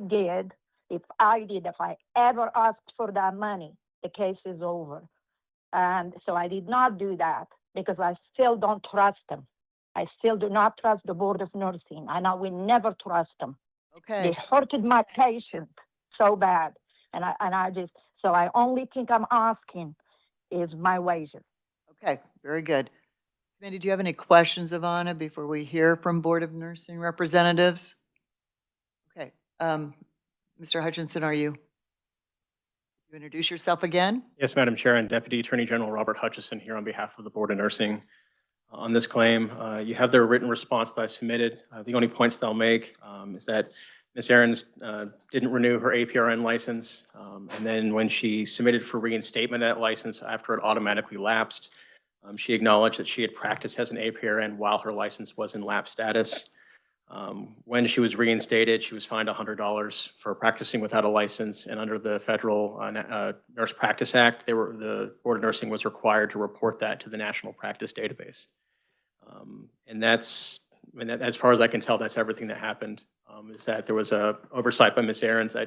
Accidents happen, and upon reinstatement, she was fined a small amount for practicing without it, and that fact was reported. Okay. Questions? Representative Lewis.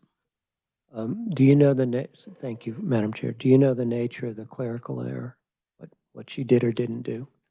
From my understanding, when it's on an online system where you submit applications, I believe she submitted 2 copies of her RN reinstatement application rather than a copy of her RN or renewal. Her RN renewal and an APRN renewal, she submitted 2 copies of the RPN or the RN renewal application and did not submit a copy of her APRN. That's what I gathered from her oversight testimony. Oh, yes, I'm sorry. Go ahead. Right, so I think I've heard about this case in a previous committee meeting, but if I'm right there, I think this is the one where she punched the wrong button twice, tried to do her RN and APRN and didn't get it right. But nonetheless, the computer took 2 payments from her for those 2 licenses. And so there was clear constructive knowledge on part of the Board of Nursing that she had made an error. And the Board of Nursing never bothered to inform her that they had taken her money twice and that she had made a clerical error. Is that your understanding? Yes, I believe that's correct. I don't know anything inconsistent with that. May I ask a question? So are you, and I'm reading your document here. So was she practicing as an APRN without a license? Did she not know she didn't have the APRN license? Yes, Madam Chair. She acknowledged in her application for reinstatement and in the consent order she entered into with the agency for reinstatement that she had practiced as an APRN while her APRN license was lapsed. Oh, well, I'm sorry, Representative Humphreys, sorry. She acknowledged that she was practicing without a license, but she did not acknowledge that she knew at the time she was practicing without a license. She found out later. That's correct. Because as the previous representative mentioned, when she was renewing her licenses, she had 2, took her money. And so my question to you is, one of your elements is, what duty did the Board of Nursing owe to Mrs. Ahrens? Maybe the fact that they owed a duty to her to let her know that she had twice renewed her RN license instead of the RN license and the APRN license. And then what duty did they breach? I would submit maybe they breached that duty to not let her know that she had made a clerical error. And can I ask another question? And I was going to add something as well. Go ahead. So practicing without a license is considered unprofessional conduct. What else is considered unprofessional conduct? That if you're on that database, without any explanation, someone might infer that what else is unprofessional conduct? There's a long statutory list of what constitutes unprofessional. So it could be I don't sexually know. molesting a patient. It could be doing drugs while you're on your shift. Would those be considered unprofessional conduct? I believe so. There's, I think, about 30 different things. Mm-hmm. So she's on that list. Without any explanation, someone might infer that that was one of her infractions. Yes, Representative, they confer anyone and anything that's statutory listed as unprofessional conduct was what got her on the list. Additional information could be requested from the Board of Nursing. Thank you. Thank you, Madam. So, and maybe this is Carol, I believe there's probably 74,000 nurses in Kansas that are licensed. I don't know if you know that, Mr. Hutchinson, but am I close? Yeah, we run around 74,000. I mean, it varies every day. So if I'm a nurse and I'm renewing my license and I'm doing it online, which is how I do my teaching license online, how would the person know that they had made an error? Because there's a big difference between RN and APRN. APRNs prescribe medicines, for one thing. So how would they know? Is there a mechanism to alert them? Well, there are 2 different renewal applications, and they're very well marked. One says registered nurses, one said APRN, okay? And you can keep track as you're doing it, which one you've done and which one you haven't done. And so she never went to her APRN renewal application. So, No. but I think my question is there anything in the system that says Yes, sure. that you are, you know, or if you've got an APRN license, the system probably knows that, I would think. Okay, let me just kind of say two things on that, if I could.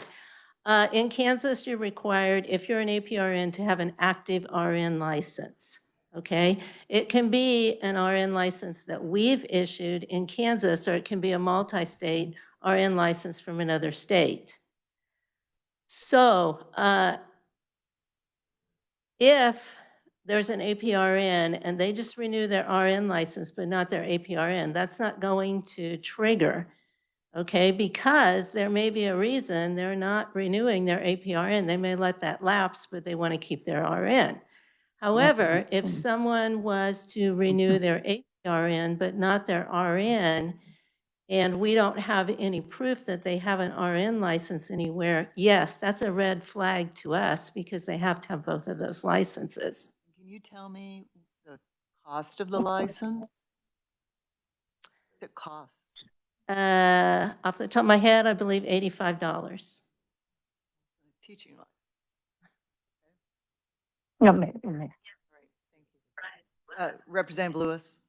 Right, if you could come back, just one more series of questions. So once again, recalling what the other committee I was on heard, I believe we had the technical support person that does the technical support stuff for the board say that since this incident had come to the board's attention, the computer system has been corrected such that if somebody pays twice for a license, they will now be notified. Is that right?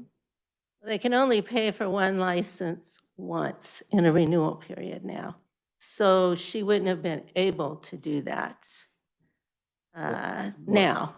Now, but when, that's what I'm saying, there's been a change. Mhm. Right, okay, thank you.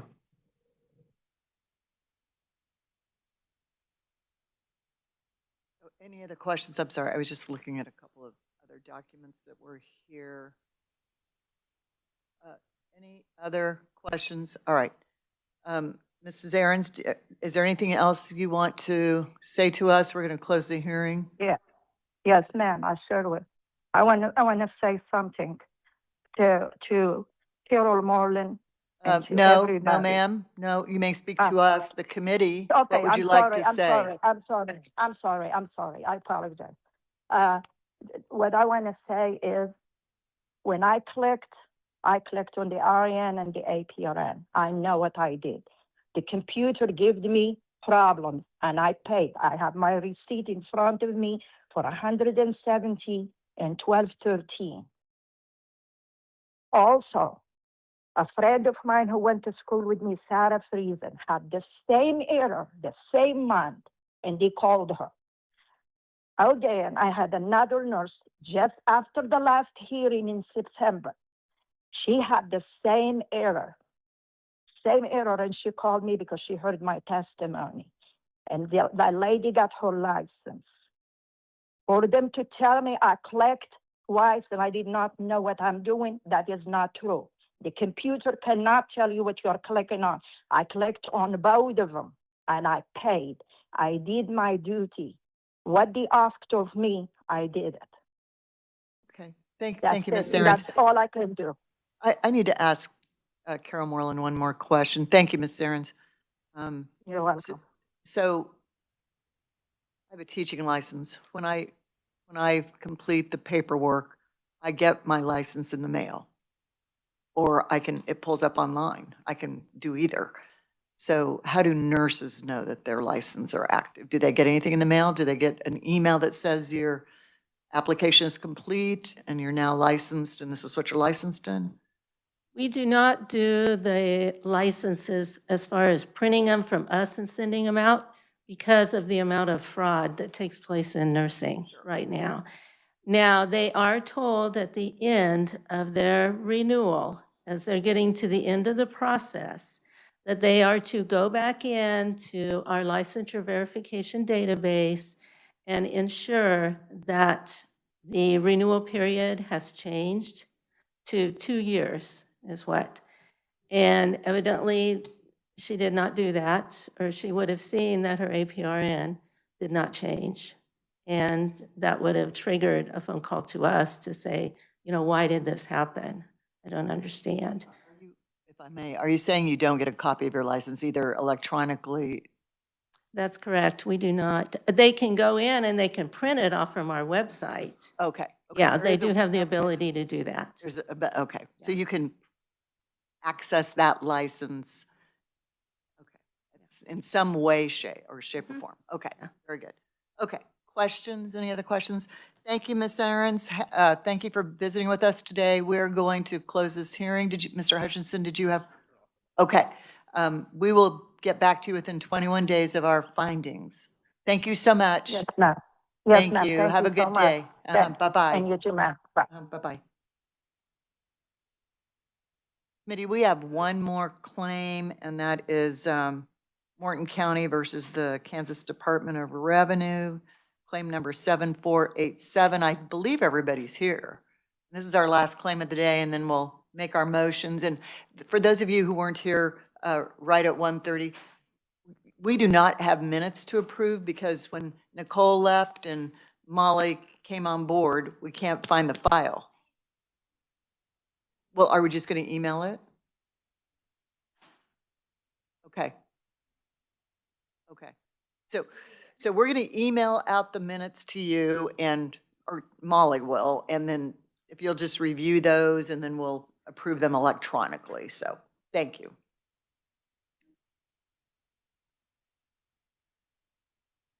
Yes. How do you feel about reviewing this meeting's December minutes at the same time so we don't have to wait until next year to do it? Okay, Molly, we're good with that. Thank you so much. Thank you. Okay, I'm sorry. Yep, you just, either one. I'll make sure. It's better if you respond to Molly, but we talk. Senator Haley, the email will probably say something like if members don't respond by this certain date, they will be considered approved. Thank you. Thank you so much. So sorry. We're a little behind, but I appreciate you hanging with us. So this is claim number 7487. And would you identify yourself?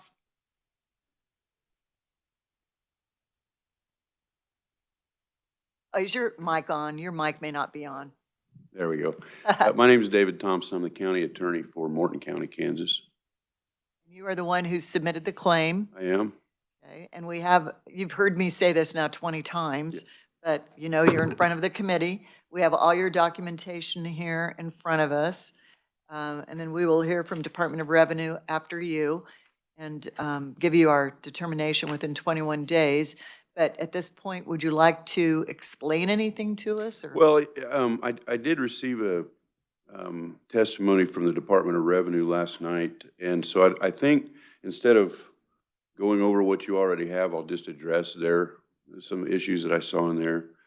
One thing I did notice, and I wanted to make sure it's clarified before the committee, the interest that Morton County seeks on top of the principal is not interest on the money that was not distributed properly to the county. That's actually interest that the county paid on a new round of no-fund warrants to fund the hospital, and largely in part, which no-fund warrants, in case you don't know, are statutory loans that the counties can take out to support their hospital. And so that interest is actually interest that was paid by the county on a new round of no-fund warrants that was taken out in 2024. And of course, our perspective is that if the sales tax had been properly distributed to the county for the support of the hospital, there's a very good chance that we would have never had to take those loans out in 2024, which essentially the no-fund warrants in 2024 was a second round of no-fund warrants that the county took out to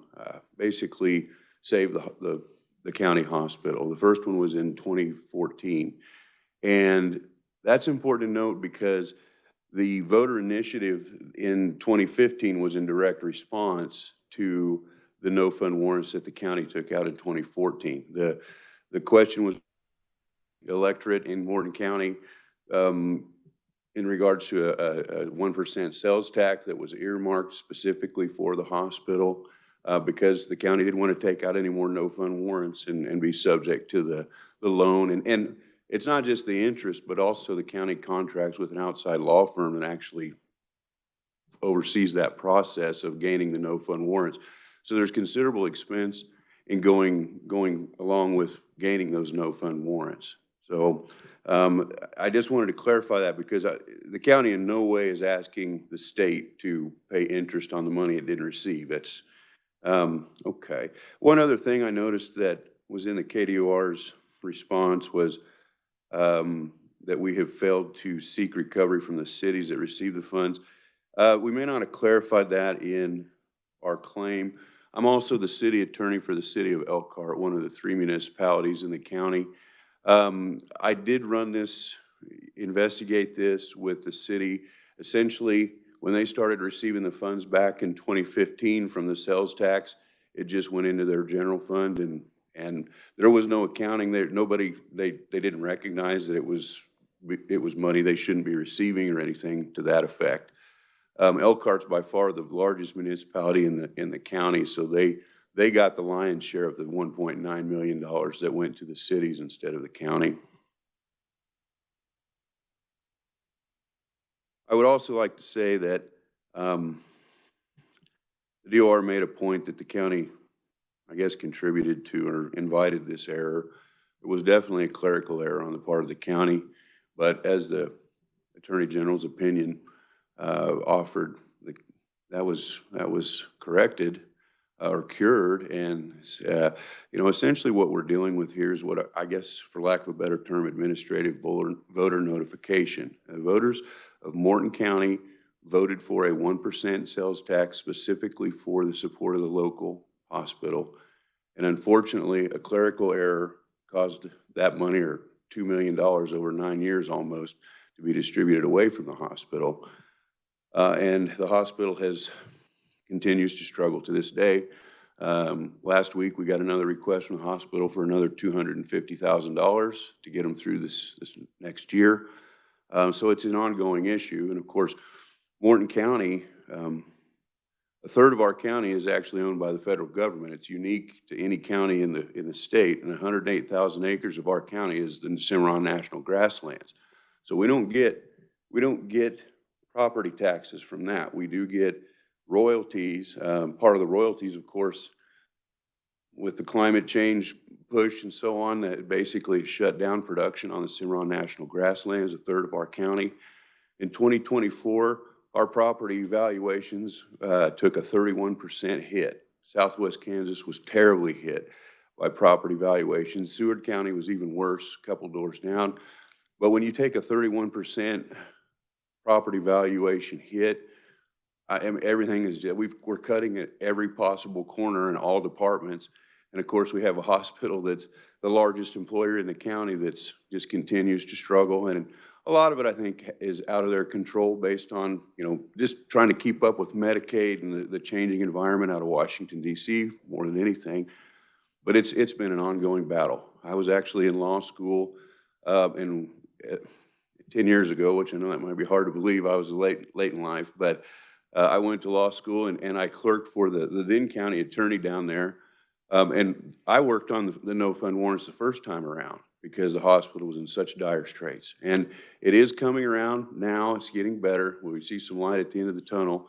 And this claim, I think it was just an oversight or an accident. I don't think there was any malicious intent or anything like that. It's just, we cross all T's and dot all I's, and sometimes it doesn't happen. And in this case, a single miscite of a subparagraph, actually, not even a paragraph or a statute, but a subparagraph resulted in almost $2 million going somewhere the taxpayers didn't want it to go. So that's basically it. And then I've not met with the Department of Revenue's counsel, but if there's any other questions for me, I'm happy to answer those. We do have a couple questions. Sure. Mike, did you want to ask a question? Sure. My question is, this mistake has been going on for 9 or 10 years. Why now? Why not catch it the first year that it happened? I found out about this about a year ago when I got a panic call from the county clerk who had been on the phone with, I don't remember her name, but she was from Kansas Department of Revenue. They were actually talking about a separate issue, and a comment was made in that phone call about money being distributed to the cities. And the clerk responded with, "What do you mean? We cleared that up 9 years ago." Well, we looked into it, and it wasn't. That money was still going to the cities. And so that's when we went to the AG, got the opinion. The Department of Revenue was very accommodating on changing going forward. Of course, that leaves us with 9 years of, what about this money? And, you know, I noticed that Mr. Smith in his testimony made basically an equity claim about the people of Morton County. Essentially, if this committee were to approve the entire amount, we're suggesting or requesting that basically Morton County residents would stand to each get $866.17. I don't see it that way. I see that as $866.17 that the voters voted to go to their hospital that didn't go to their hospital over a 9-year period. So, I mean, it's a difference in perspective, but it's not, if we get what we're asking for, it's not like a big windfall for every citizen in Morton County, Kansas. It is going to the hospital. That's what this money is for. It seems to me like it's a clerical error and that the liability would be somebody didn't catch the clerical error.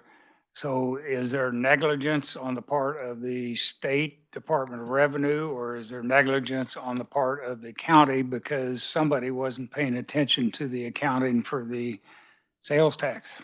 You know, that's a good question. I really can't tell you that. The one thing I will say is the county caught their clerical error in the resolution. They passed an amended resolution to fix that. The Attorney General's office said that that was fine.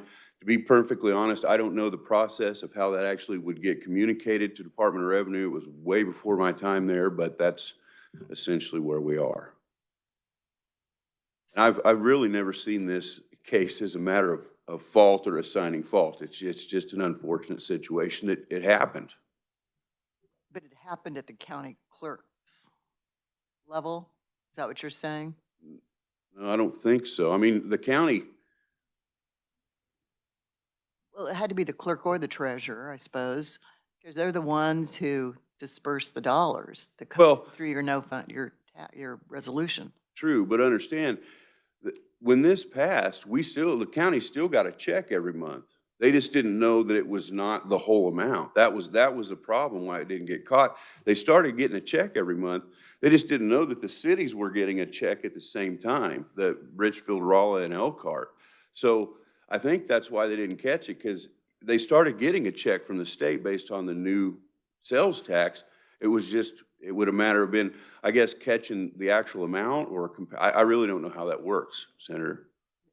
I'm going to ask you one other question. Please. You may not know the answer to this, but the 1% sales tax question, right, that everybody voted on, that was, I assume the question was that it would go to, the ballot question, to the hospital. Yeah. How come the hospital didn't realize it?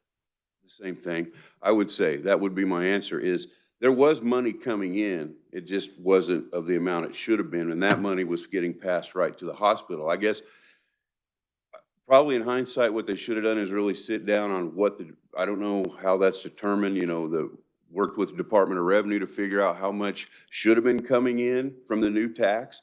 They just assumed that everything, I guess, was done properly because money did start coming in that hadn't been before. It was the amount that was off.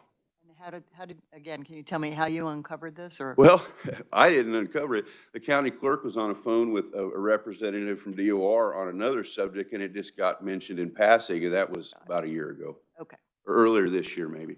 I don't mean to tie up everything. Representative Rogers? Thank you, Madam Chair. Time is relevant. I almost live the farthest away, and I'll stick here and want to get this thing solved. Again, I'm trying to figure out where the Department of Revenue is involved in this. It's unfortunate. I think you'll find we could have a whole line of county counselors and county attorneys come, because I think there's more than one county that's done this. The cities, again, it goes back to, it was a, we passed a sales tax to save our hospital, but counties or the cities were getting money that they magically said, wow, this is great. Our sales, people are buying stuff. In Elk, I don't know. I'm just trying to figure this out, because we've had, I represent a lot of small counties, and when something like that happens, you go, now wait a minute, what's going on? And so, again, I'm trying to bridge this of where, as the state, it seems like to me the state is getting involved in something that maybe the county should go back to the cities and say, hey, that should go back to the hospital rather than the towns. But the towns, I'm sure, have already spent it. So what you're asking is for the state to basically make everybody whole, and then the cities that got the money, it's like, well, okay, you had it, and hope you enjoyed it. Again, help me, because I really believe that there's other counties. If this comes through, other counties are going to be lining up wanting the same thing, because of, again, it's the human, it's human errors that happen regardless. I mean, again, not trying to look at blame, just trying to say, okay, bring that to where the state should do this. Is it simply as a matter of trying to make the county or the hospital district and the city's whole? Again, that's the one piece I'm still trying to figure out. I mean, I don't know if there's any precedent on this type of thing. To your point about other counties doing this, I mean, this was a clerical error. I mean, I know they happen. I don't know of any other case like this happening. And Mr. Smith, on behalf of the Department of Revenue, mentioned that the county could go seek the recovery from the cities. But the county's position is this is Department of Revenue's mess, and we've already spent a lot of time and effort trying to clean this up, because the county made a mistake, but they corrected that mistake, and the AG's opinion is very clear on that the voters knew exactly what they were intending to do, and essentially it's been nullified through, I just said administrative when I started, but it's more of I guess a clerical error. But that's the real tragedy in my mind, is in this system that the voters' will is been nullified by a mistake, but it needs to be corrected. Madam Chair, if I may. So again, not attorney, not a former city council people, to understand. So the cities were receiving checks from the Department of Revenue from the state of Kansas. Is that right? I believe that's correct. Yeah. Okay. So, I mean, I understand once it was kind of noted and corrected and we moved on from there. So,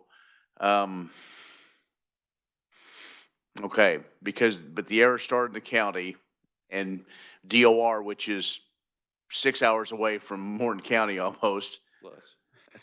Oh, my wife's from Stanton County, so yeah. the way I drive, I can make it to Elkhart a little bit faster than most. But so, okay, I'm just trying to, which I thought that was the case, or warrants, or however those, those transfers of money come into the counties. So really, it was flawed to start out with. But the county thinks the onus is on the Department of Revenue for not catching it themselves and making that. Because I mean, I understand where the Attorney General's office is coming, because it seems to me what I've read here is that the ones that sales tax, clearly, I'm sure it was when it was voted on, said this goes directly to the hospitals. But it also goes. Seems like there's a lot of head scratching. I'm being kind here, but there's a lot of, and we understand. I mean, hey, anytime revenue comes in, you're going to, use it to try to keep other things down, but. Well, and I will point out that Mr. Smith in his testimony made a recommendation the state negotiate with the cities that receive the monies, a return of that money or something to that effect. And I mean, that seems appropriate, but it sounds like there's no legal mechanism. It would just be a negotiation. And, you know, I will just tell you that to Mr. Smith's point about it not being equitable that the county or that the state taxpayers pay this on, I don't disagree with that. But you know, in Morton County, if the county gets sued or we have a mistake, we have insurance to cover that. There's no such mechanism here. This is the insurance. And so, as a matter of fact, I didn't even know that this committee existed until Mr. Smith suggested that I file the claim. And because after we got the issue corrected and the check started coming in just to the county and there was a noticeable increase in the amounts, then it was like, okay, but what about the $2 million that, you know, didn't go to our hospital? And so that was when Mr. Smith made the recommendation. I filed this claim, and that's why we're here today. Thanks. Thank you. Senator Clues, did you have a question? Um, Or has it been answered? It's just bewilders me how you could have that kind of money coming in that long a period of time and somebody didn't recognize, you know, just if you're receiving money that you normally didn't receive, you'd think you would see that somebody. It doesn't give you the right just to go spend it somewhere else. But so the money that came from the Department of Revenue went to the county, then the county distributed it to the hospitals, or no? That's what was supposed to happen. Right, that's what was supposed to happen, but it didn't happen. No, it went, you know, it was collected and then it went from DOR and proportionally got divided between the county and the 3 municipalities. But that came from DOR, my understanding. And Mr. Smith could probably, if I'm not correct, he can correct that, but I think that the money came direct from DOR. It didn't go to the county and then get distributed out. Now, the money that came to the county went to the hospital. That's what it did. And that's what's continuing to happen. Yeah. Okay, so the money that went to the county went to the hospital, but Yes. not to the cities. No. Yeah, all of it went to the hospital from the county's share. Yeah. Right, so the cities didn't realize they had more in their coffers all this time.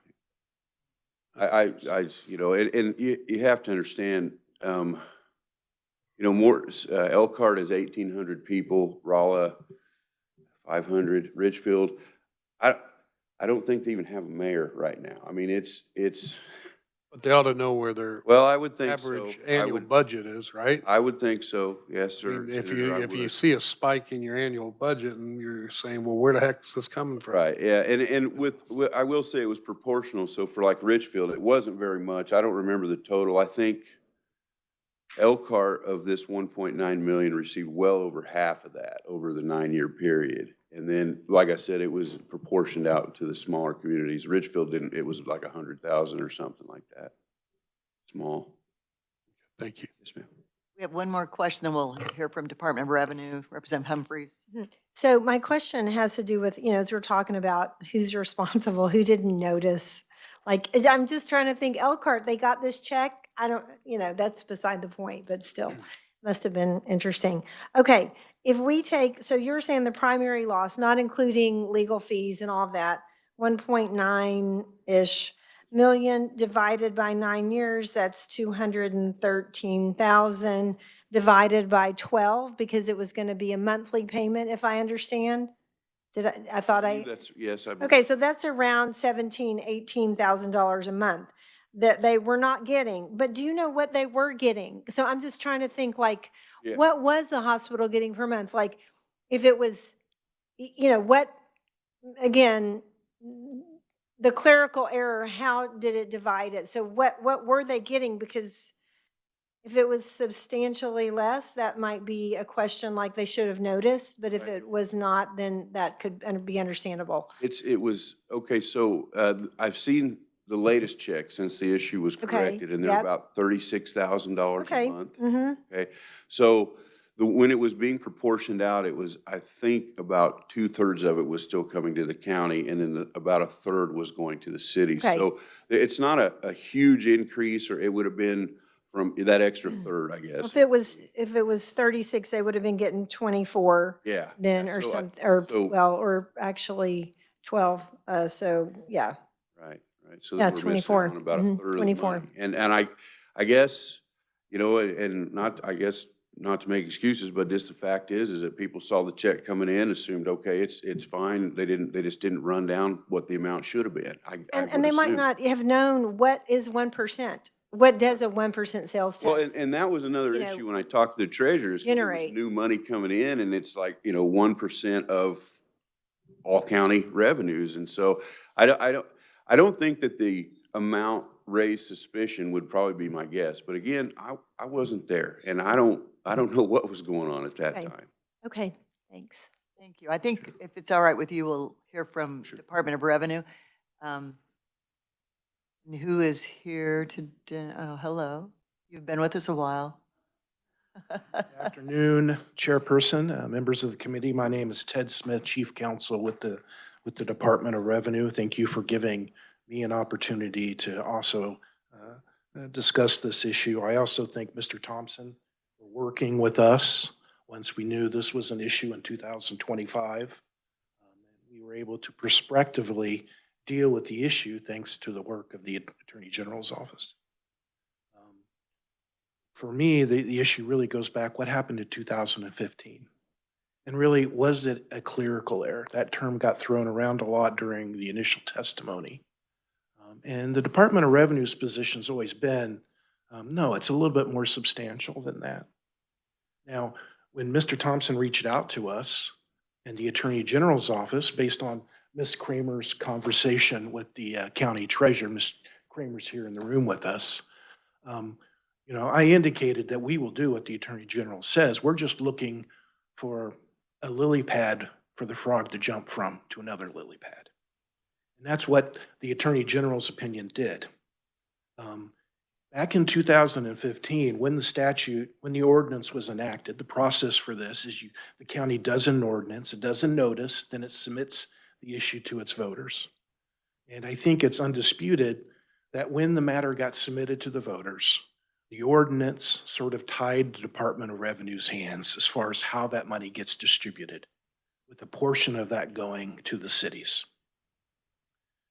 Now, when the vote was submitted, I agree with Mr. Thompson that the issue that was presented to the voters was very clear that this is 1% for the hospitals. But in 2015, when the county was dealing with the Department of Revenue, the Department of Revenue said, listen, this is a lot of money that's going to be involved. It needs to be done perfectly. And in that case, at the time the vote was submitted, the ordinance said the money went a certain way. Now, looking back at it 10 years later, you can say, well, why didn't the unelected staffer for the Department of Revenue simply say, yep, I'm just going to make a qualitative decision that I'm going to go with the vote rather than what the statute were referenced in the ordinance, right? And that's just not the way the Department of Revenue works. What we do is we suggest, if I was in this situation now, at the beginning of this issue, we would say, this is something worth filing a declaratory action in your local court and just getting clarification. Or in this case, Mr. Thompson reached out to the Attorney General's office for an opinion. Something for us, from the Department of Revenue's perspective, to say, this issue's been cleared up. Because if we just simply snapped our fingers and changed the issue, changed the distribution, now the Department of Revenue is going to be hearing similar controversies or complaints from the cities, saying, well, what's your authority? Who elected you to make a decision that you're going to disregard what was in the ordinance at the time the vote was submitted to? So I think if anything happened unfortunate back in 2015 is when Morton County and the Department of Revenue was dealing with this issue after the vote, I think both parties just sort of shrugged their shoulders, right? And said, and looking back at it in hindsight, I would have said, both parties, you need to take this to court and get it clarified for the cost of a civil filing fee of $160, $170.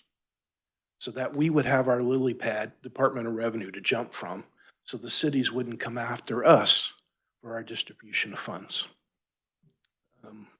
But that being said, it's been good working with Mr. Thompson, and I understand he's been a very good advocate for his county and his hospital about the struggles that hospital has to deal with. As I put forward in my testimony, our position simply says is that, we pointed him in this direction because there really isn't a mechanism for review here because we're going back 9 or 10 years. The Board of Tax Appeals doesn't really have the ability to bring in the cities and order the distribution of funds. So, this committee, this equity finding is really, I believe, the only relief they have. There's another alternative. And you'll see in my testimony that there has been a practice in the past. You'll see a Labette County reference in the statutes where the legislature has gone back and addressed some of these reallocations.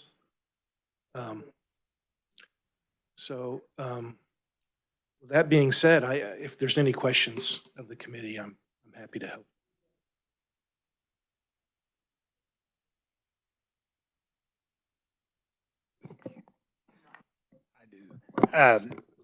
The county corrected its error by passing another resolution after the fact, citing the correct statute. Did they send that corrected resolution to the Department of Revenue? And if so, what did the Department of Revenue do with it? Unfortunately, that was 19 years ago. And unlike some of our esteemed representative senators, the person who worked that case is retired. So I can't really speak to the communications. Mr. Thompson may be able to fill you in with regard to some of those communications in 2015. Department of Revenue doesn't have those. But the thing is that, yeah, there's no disputing that Morton County took immediate action after the vote, changing the reference to the statutes. But again, that's a issue of statutory analysis. That's an ambiguous legal issue that probably needed to be resolved through declaratory judgment. I understand, and it's not unusual for the legislature to correct a local election on the sales tax. It's been done relatively frequently. Yes, exactly. Representative Lewis.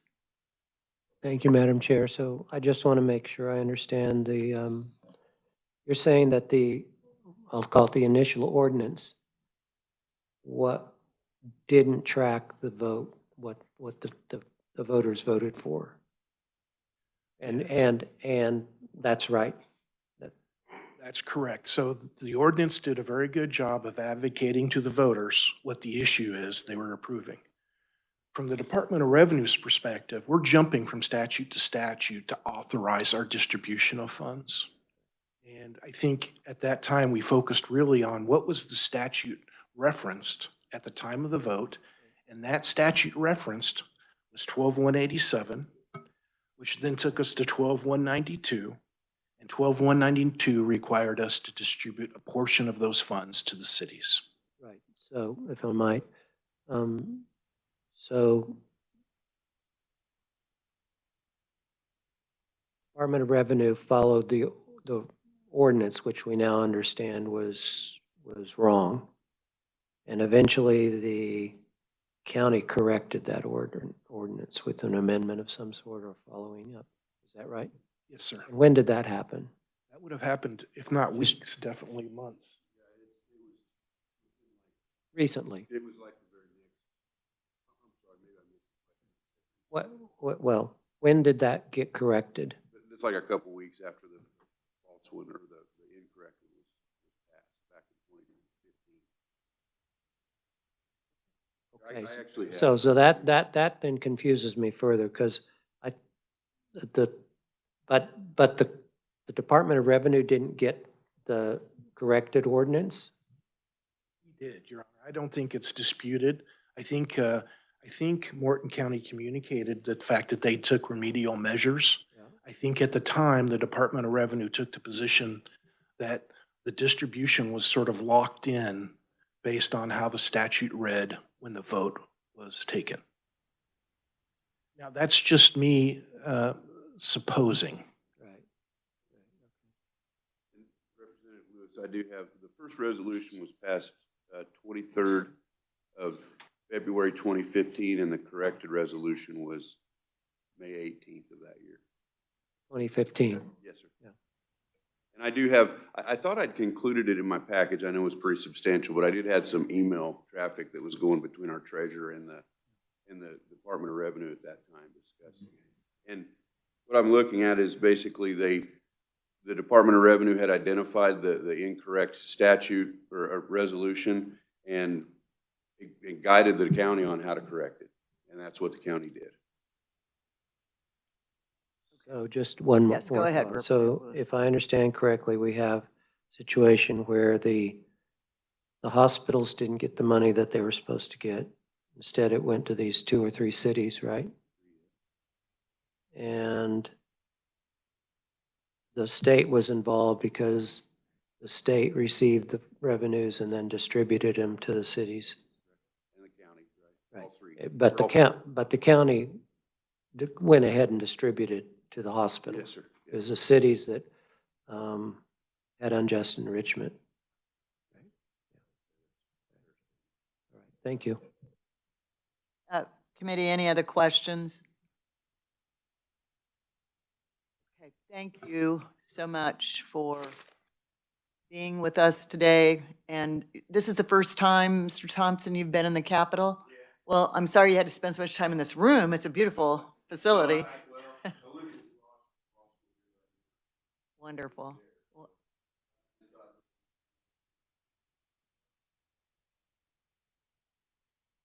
Sure. Thank you.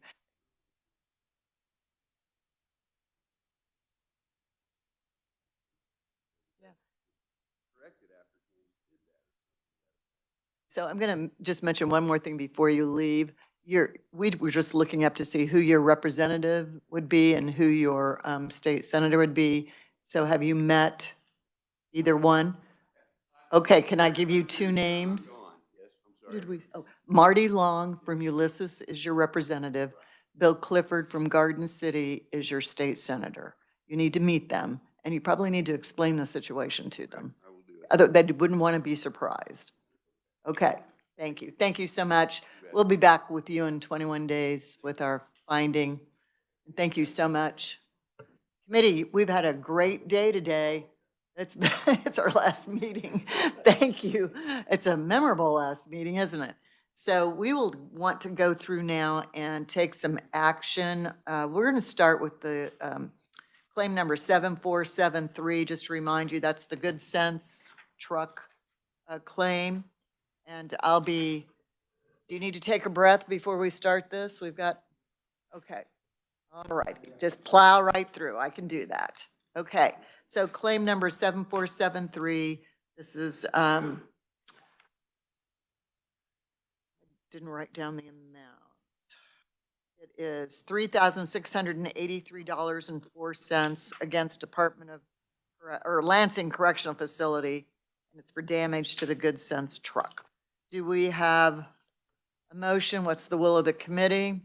I'm going to look at you, Representative Rogers, because I think you've got a motion. I see a motion in you. Madam Chair, there's a motion for sure. Oh, a motion. I thought you said emotion. A motion. You know, I thought about this honestly all afternoon going, you know, to me, the video was inconclusive. It was the wrong angle for what we were trying to see.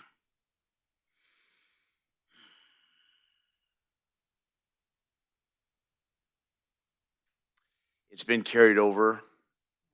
And this is our last meeting.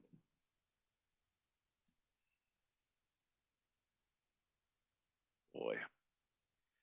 Madam Chair, I move we deny the claim. Is there a second? A motion to deny? Do we have a second?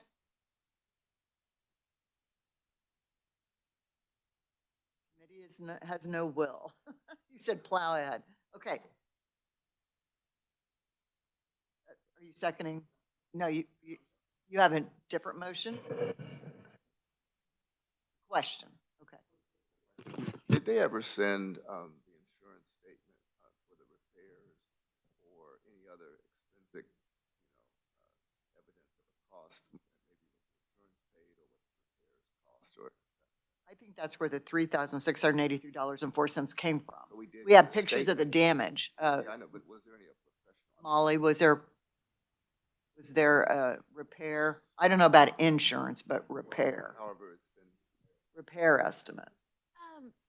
I have the individual file open up right now, so I can't give you a page number, but there is an estimate of repairs from Caravan Trailer That's it. and a certificate of liability insurance. Yes, I thought I recalled that, but thank you, thank you. So do we, since that motion did not get a second, do we have another motion? Representative Lewis? It's really at this point, more of a discussion point. Okay. So I think the reason that this happened was because there's a big truck in front of the third truck. And because of the size of that truck, the driver of the third truck didn't see the wave off from the guard. So then the question becomes, who's at fault for that?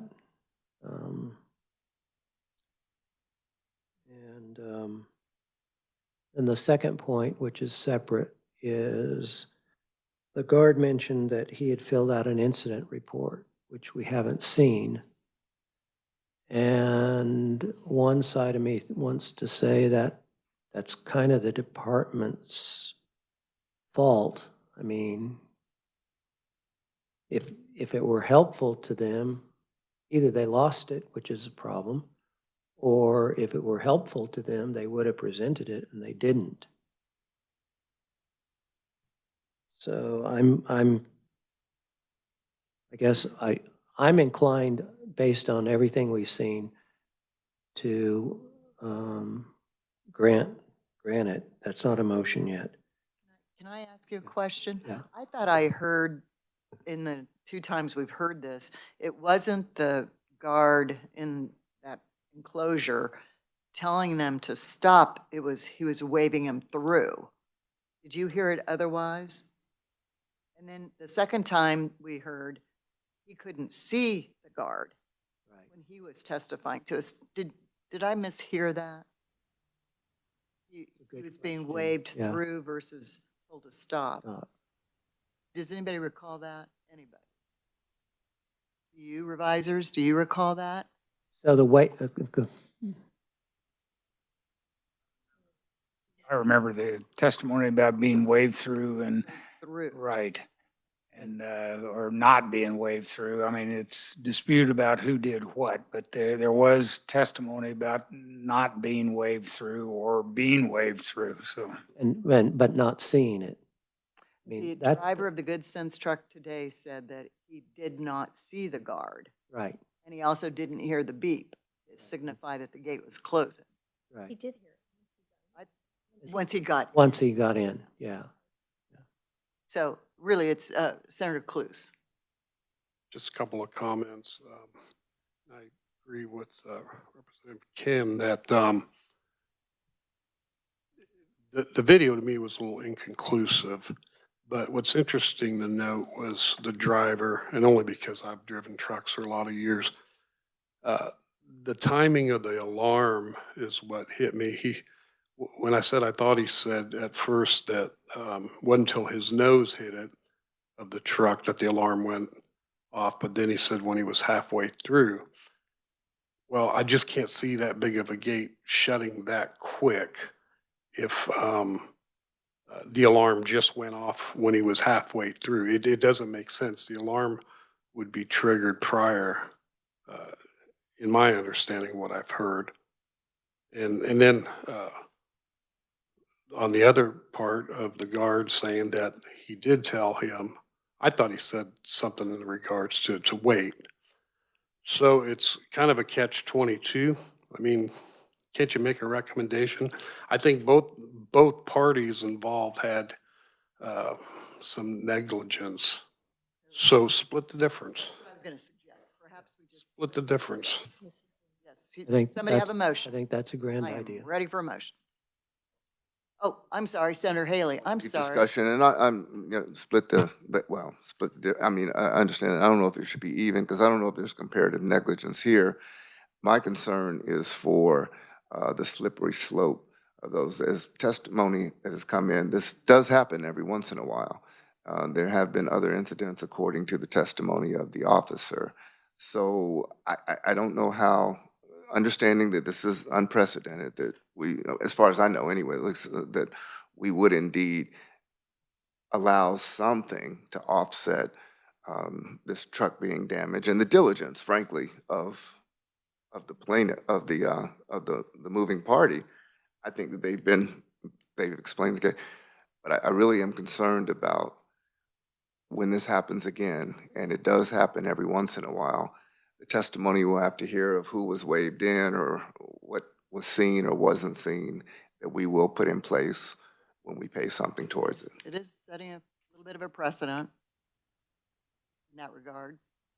I remember, Madam Chair, we had one at another correction. It was about cutting grass, and it was in this committee, and the stones being thrown up onto cars that were in the parking lot at the correctional facilities, and how then there was a spate after that of those that came because the lawn was at the correctional. Anyway, it's a very good we're point. opening up the so, but I understand something should probably be done, and if that's going to be a motion, I'll probably support it. Maybe not 50-50. Senator Cluse, did you have another comment or question? I just think splitting it down the middle will make both sides look at it. I just kind of, I think it's just it's vague to me. So the other thing, if we're going to split it in whatever proportion, is it, I know this may not be customary, but could we include a statement to the good sense truck people that they now know it's 2 trucks at a time? Pay attention. We don't want to see this again. In my lifetime. I know, think know. Can we they'll at get least that. Caution them? Mm. Can we caution them? No? I, Yes, she can make a motion, but Okay. you're depressing me. Thank you, Madam Chair. I move that we pay the claim for $1,841.52, which is half. And the reason I'm saying that is because just as this discussion has gone, it's vague. We are both to blame, maybe a little bit. And I think this, without even saying so, this does give both sides a cause to be more careful from now on. And I don't remember the grass. That could have been before I got on the committee. But I'm not going with the slippery slope argument, because I think this helps them be more careful. And as the years I've been on this committee, we have paid more claims, I think, in the last 5 years than we did the previous 5 years. And we have less claims, because it seems like everyone is a little more careful to not place claims that aren't worthy, or the department maybe is being a little more careful about themselves. So I'm not buying the slippery slope argument necessarily. I mean, it could happen, but I'm not just saying it will for sure. I just think so I'm again, to restate, $1,841.52, because it's unclear. Out of existing funds. Agency funds. Yes. I'll second that and make a comment. I don't see that applying comparative thought principles is unusual or should cause us any concern. That doesn't concern me. All right, we have a motion, a second. We've had some discussion. All those in favor of the motion say aye. Aye. Any opposed, no? Okay, 1 no. Thank you. And now we'll look at yes. 2 noes. 2 noes. All right, the next claim we will look at is 7463. This is Mr. Brown.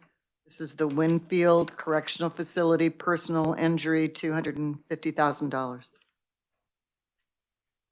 It was recommended that we either deny it or dismiss it without prejudice. I will take a motion.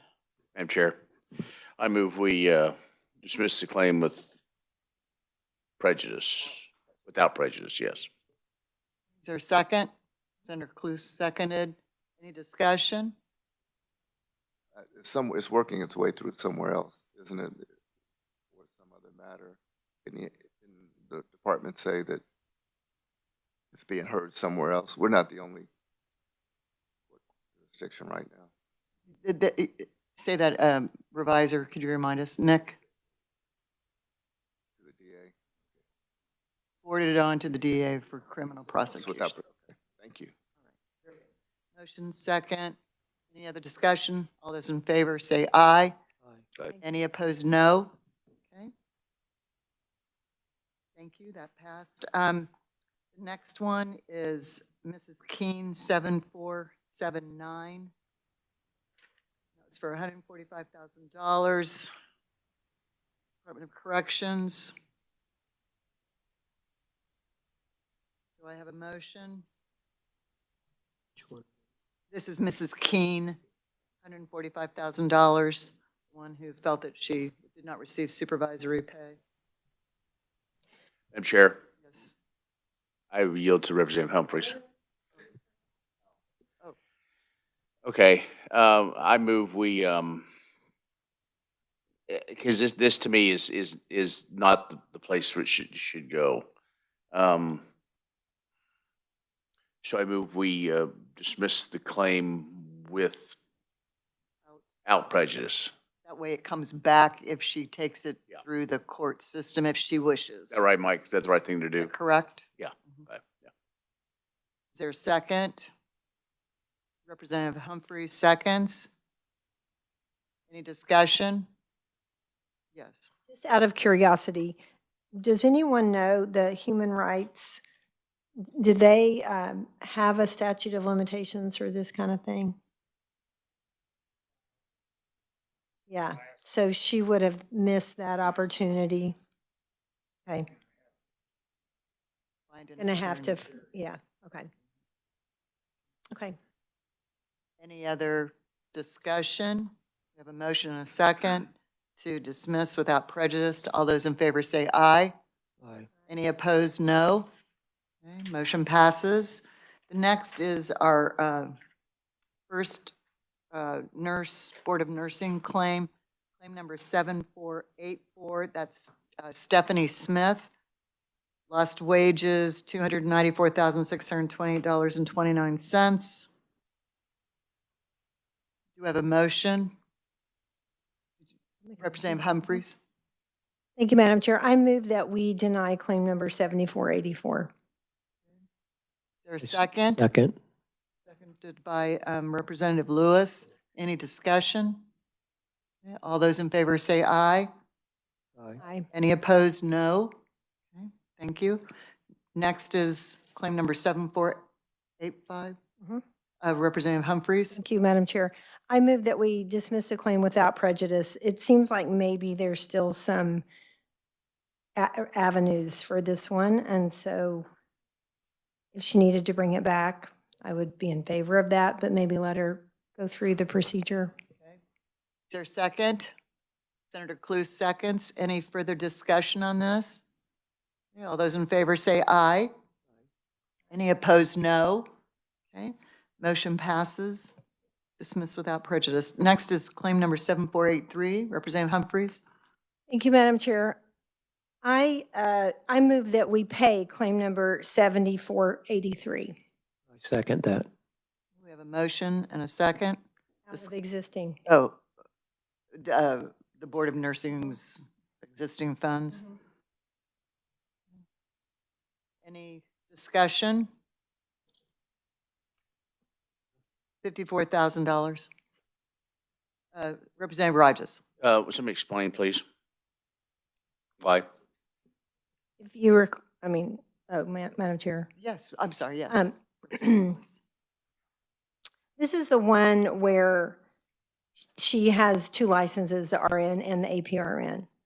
And there's no mechanism to let her know, either of her own fault or of the network, whatever happened, that she did not actually renew her APRN license. They have since changed that, so they know that there was an issue.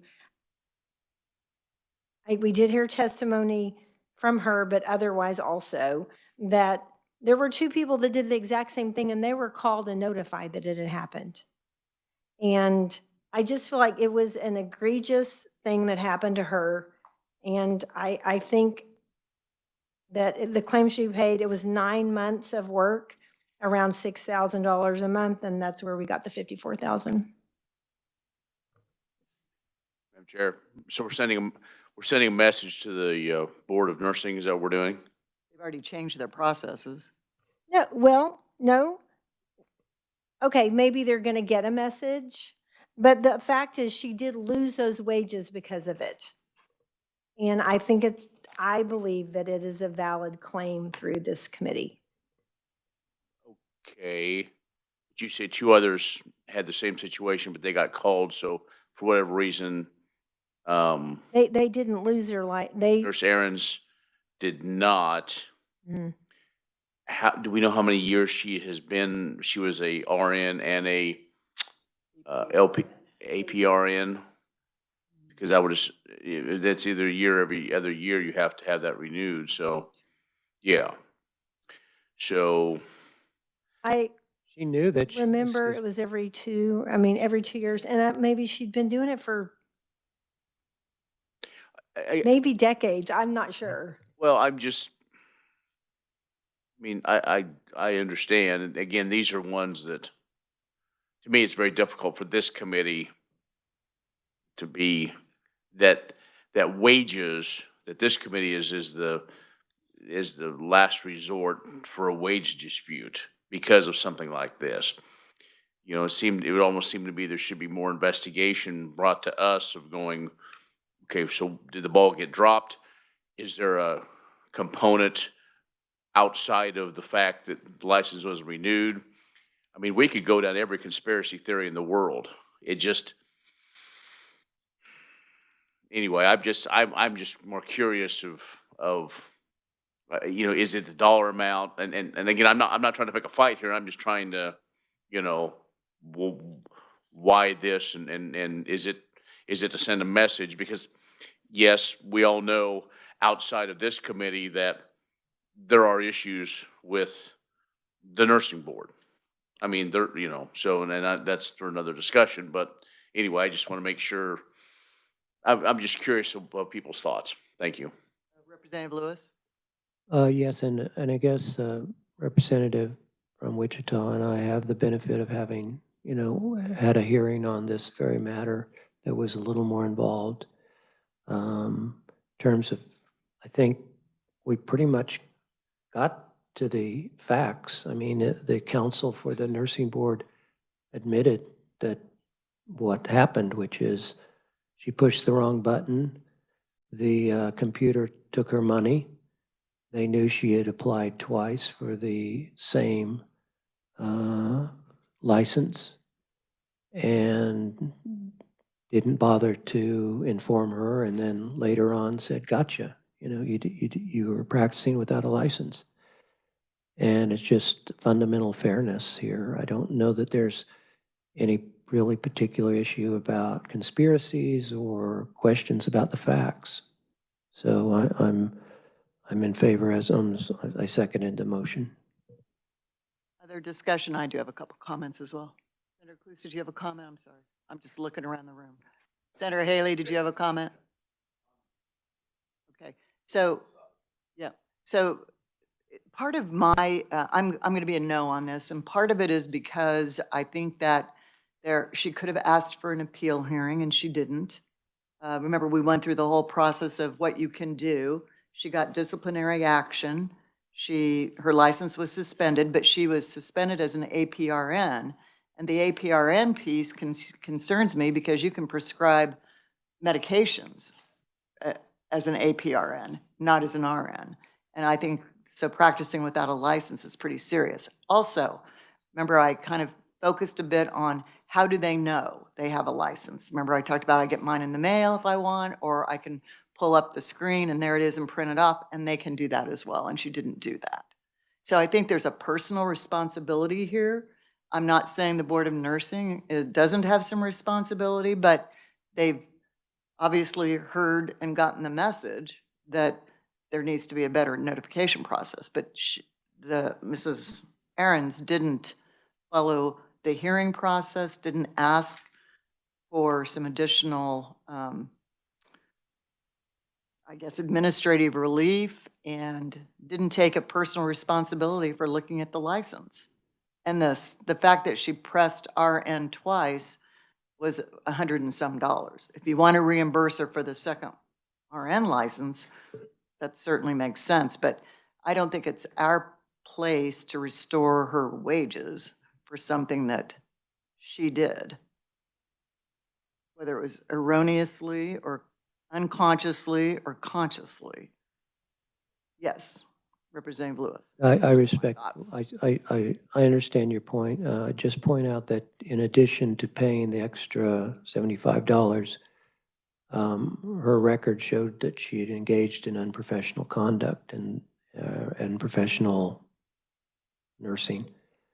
And that's what then caused the wages and so forth to be lost. Right. So unprofessional conduct is prescribing all kinds of scheduled medications without a license. Right. And yet she did that thinking that she had the license, number one. And with the nursing board, I asked the lawyer, I said, you had constructive notice of this? And he said, yes. So, you know, the nursing, and then when it was brought to the nursing board's attention, they didn't act in a fair manner. It really troubles me. So I'm not trying to create a argumentative situation either, but you have a license. You're responsible for renewing that license.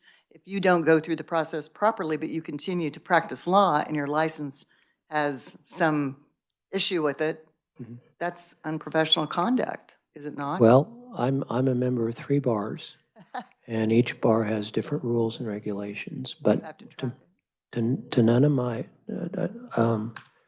if you renew late and then you re-up it and pay a penalty, they don't say that you've engaged in unprofessional conduct. So that this is, at least from my experience, this is unusual.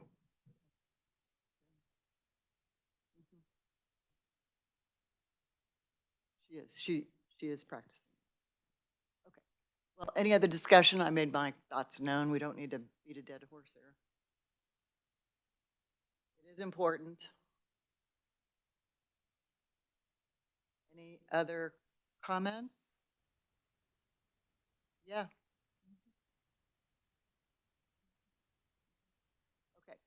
All right. So we have a motion. We have a second. We've had discussion. All those in favor say aye.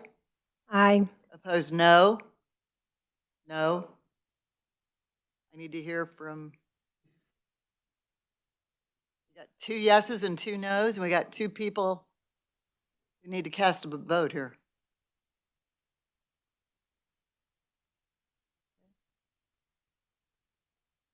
Well, it's still tied.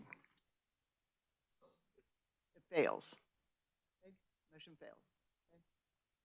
All righty. Now we have the next fun one, Morton County versus the Department of Revenue. If I'm just a point of order, just a question. So the motion failed. We're just not going to act on the matter. Revisers. If you take no further action, it could be refiled. So. But a 3-3, is it motion Motion fails? was to pay. That failed. There was no motion to dismiss the claim. There was no motion to dismiss with prejudice or without. So you need to either take further action if you want or leave it. And if you leave it, then I think the person could file again next year. So we probably need further motion or we hear it again next year. That's, sure. I don't know if you want to hear my motion. Let's.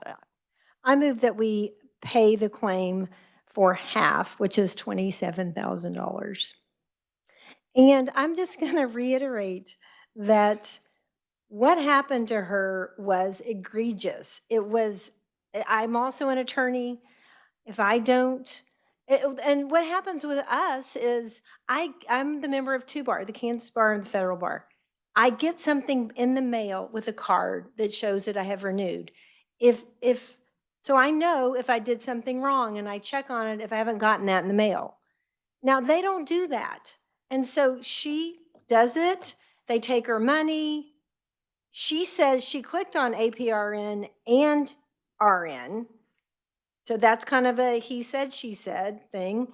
And then they say, okay, we took your money. That's how they know that their their application was accepted. And so it's not like there's something else that comes back later. So anyway, I'm going to move that we pay $27,000 of the claim. Okay, we have a Second. motion and a second. Discussion. I'm still a no because I do believe there's some issues with us paying wages, back wages, just as an FYI. Any further discussion? Okay. All those in favor say aye. Aye. 2 ayes. All those opposed, no. 2, 1, 2, 3. Okay, we're back to 3 to 3. So unless we want to deny it, we've taken no action. It can come back again next year. We'll just leave it at that. Okay, thank you. All right, now it's Morton versus the Kansas Department of Revenue. This is claim number 7487.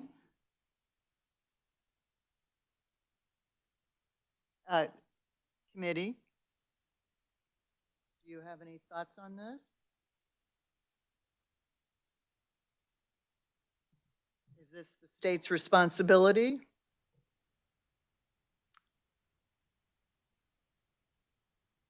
Thoughts? Is there a remedy here?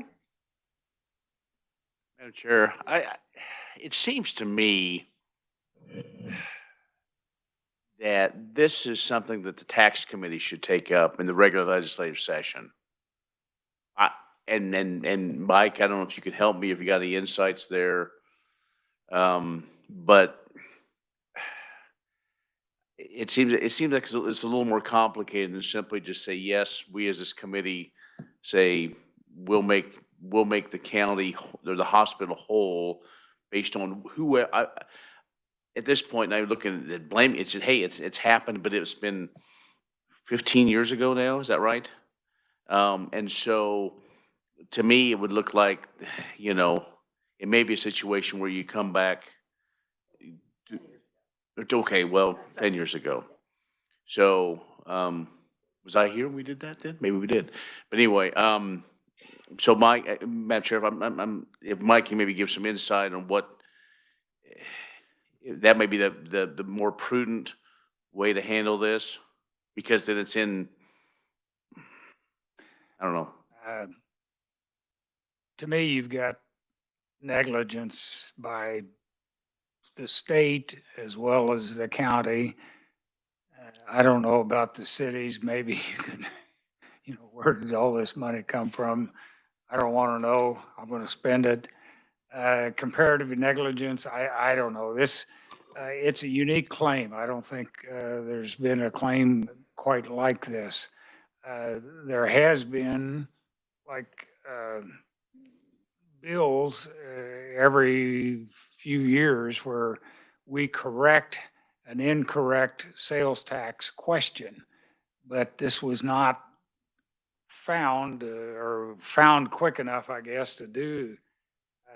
I don't know. This would be a unique kind of a thing in order for the state to pay $2+ million because of some mistakes, multiple mistakes at the county, the city, and the state level. Well, are you thinking though that legislatively it should not be heard so that you get a better view of the situation by others? You think that's not appropriate? I guess mean, is my it's, question. an individual could introduce a bill to pay the claim, for example. At some point in time, if there's going to be money given to the county to pay to the hospital, you're going to have some kind of an appropriation. And, but, I mean, we could refer the issue to the tax committees for them to make a recommendation about whether it ought to be paid. That would be one way to get the monkey off the back of this committee. Sure. Again, I know the hour's late and I appreciate it.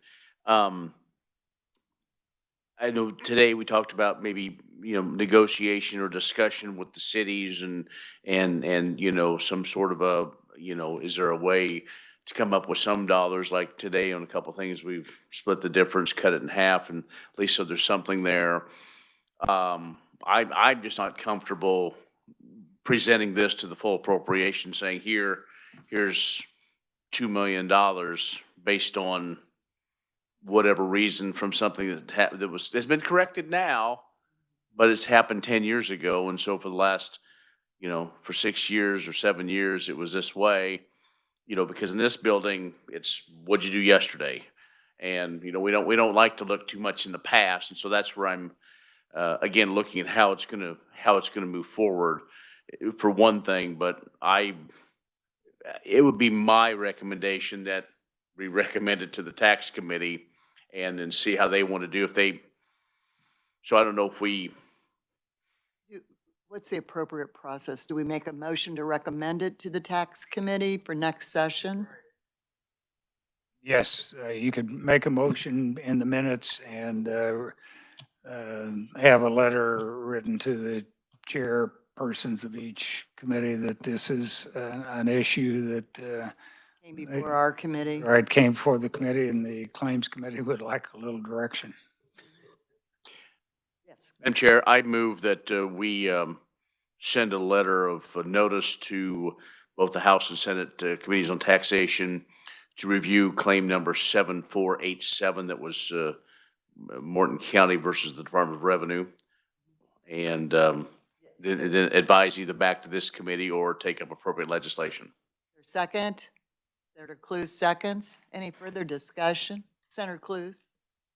Thank you, and I appreciate that motion, and I second it, because I didn't want to really have to deal with that on Ways and Means either. I think this is a good alternative, especially for that dollar amount. Well, and I think also we want to be fair, right? So I think it gives them another opportunity to have a hearing and to talk to the larger group and decide what direction they want to go. It also hopefully folds in their representatives and senators in that area, which, remember their names? Okay, all right. All right. Committee, if that makes sense to you and no further discussion, all those in favor of that motion say aye. Any opposed, no? Very good. We are like done, except Molly wants to tell us how much we paid out. You have something else? Not more work, because we have to.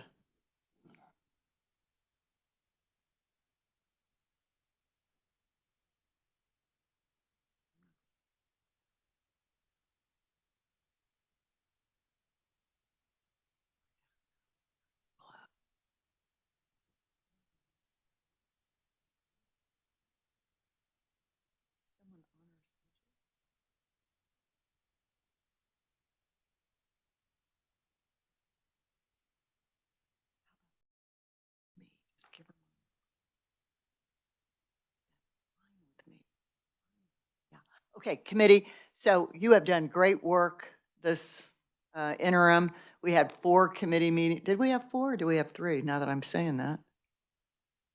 We just had 3 and look at all the work we got done. Good work. There may be some things that will be coming back to us. We'll probably, as you're thinking ahead to next August, I know it's election year for the House members. Would it be okay as you're thinking ahead if we did, and maybe if we did another one in late August after the primary. Would that, for our first meeting, would that be okay? You think? After the primary, okay. All right. Molly, how much have we get through Christmas? I'm just thinking next August. Do you have a total? And you know, we don't have any fuel tax this year or last. So see, we are getting better. We're getting better. For the 2025 interim, the Joint Committee on Special Claims Against the State. Speak up. Sorry. For the 2025 interim, the Joint Committee on Special Claims Against the State approved a total of $6,346.91 in claims to be paid from agencies' existing funds. I also have a follow-up on the payment of last year's claims provided by the Department of Administration. As of, I believe it was the beginning of November, but if that's incorrect, I can state that. There, 4 of the 6 claims against the state have been accepted by the claimants. Been paid out. Yes. So are you saying we have not spent any dollars out of SGF? You said paid from existing funds, 6,000. Maybe.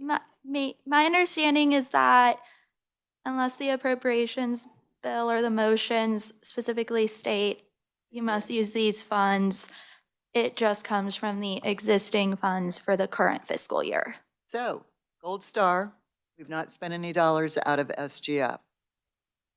Everybody needs to remind leadership of that. Yeah, except for ourselves. Yeah. All right. Thank you all. Have a happy holiday. Thank you to staff. I really appreciate all of your hard work. We don't have minutes. There was a confusion between comings and goings. We're going to get them in an email. So committee adjourned. Thank you so much. Thank you.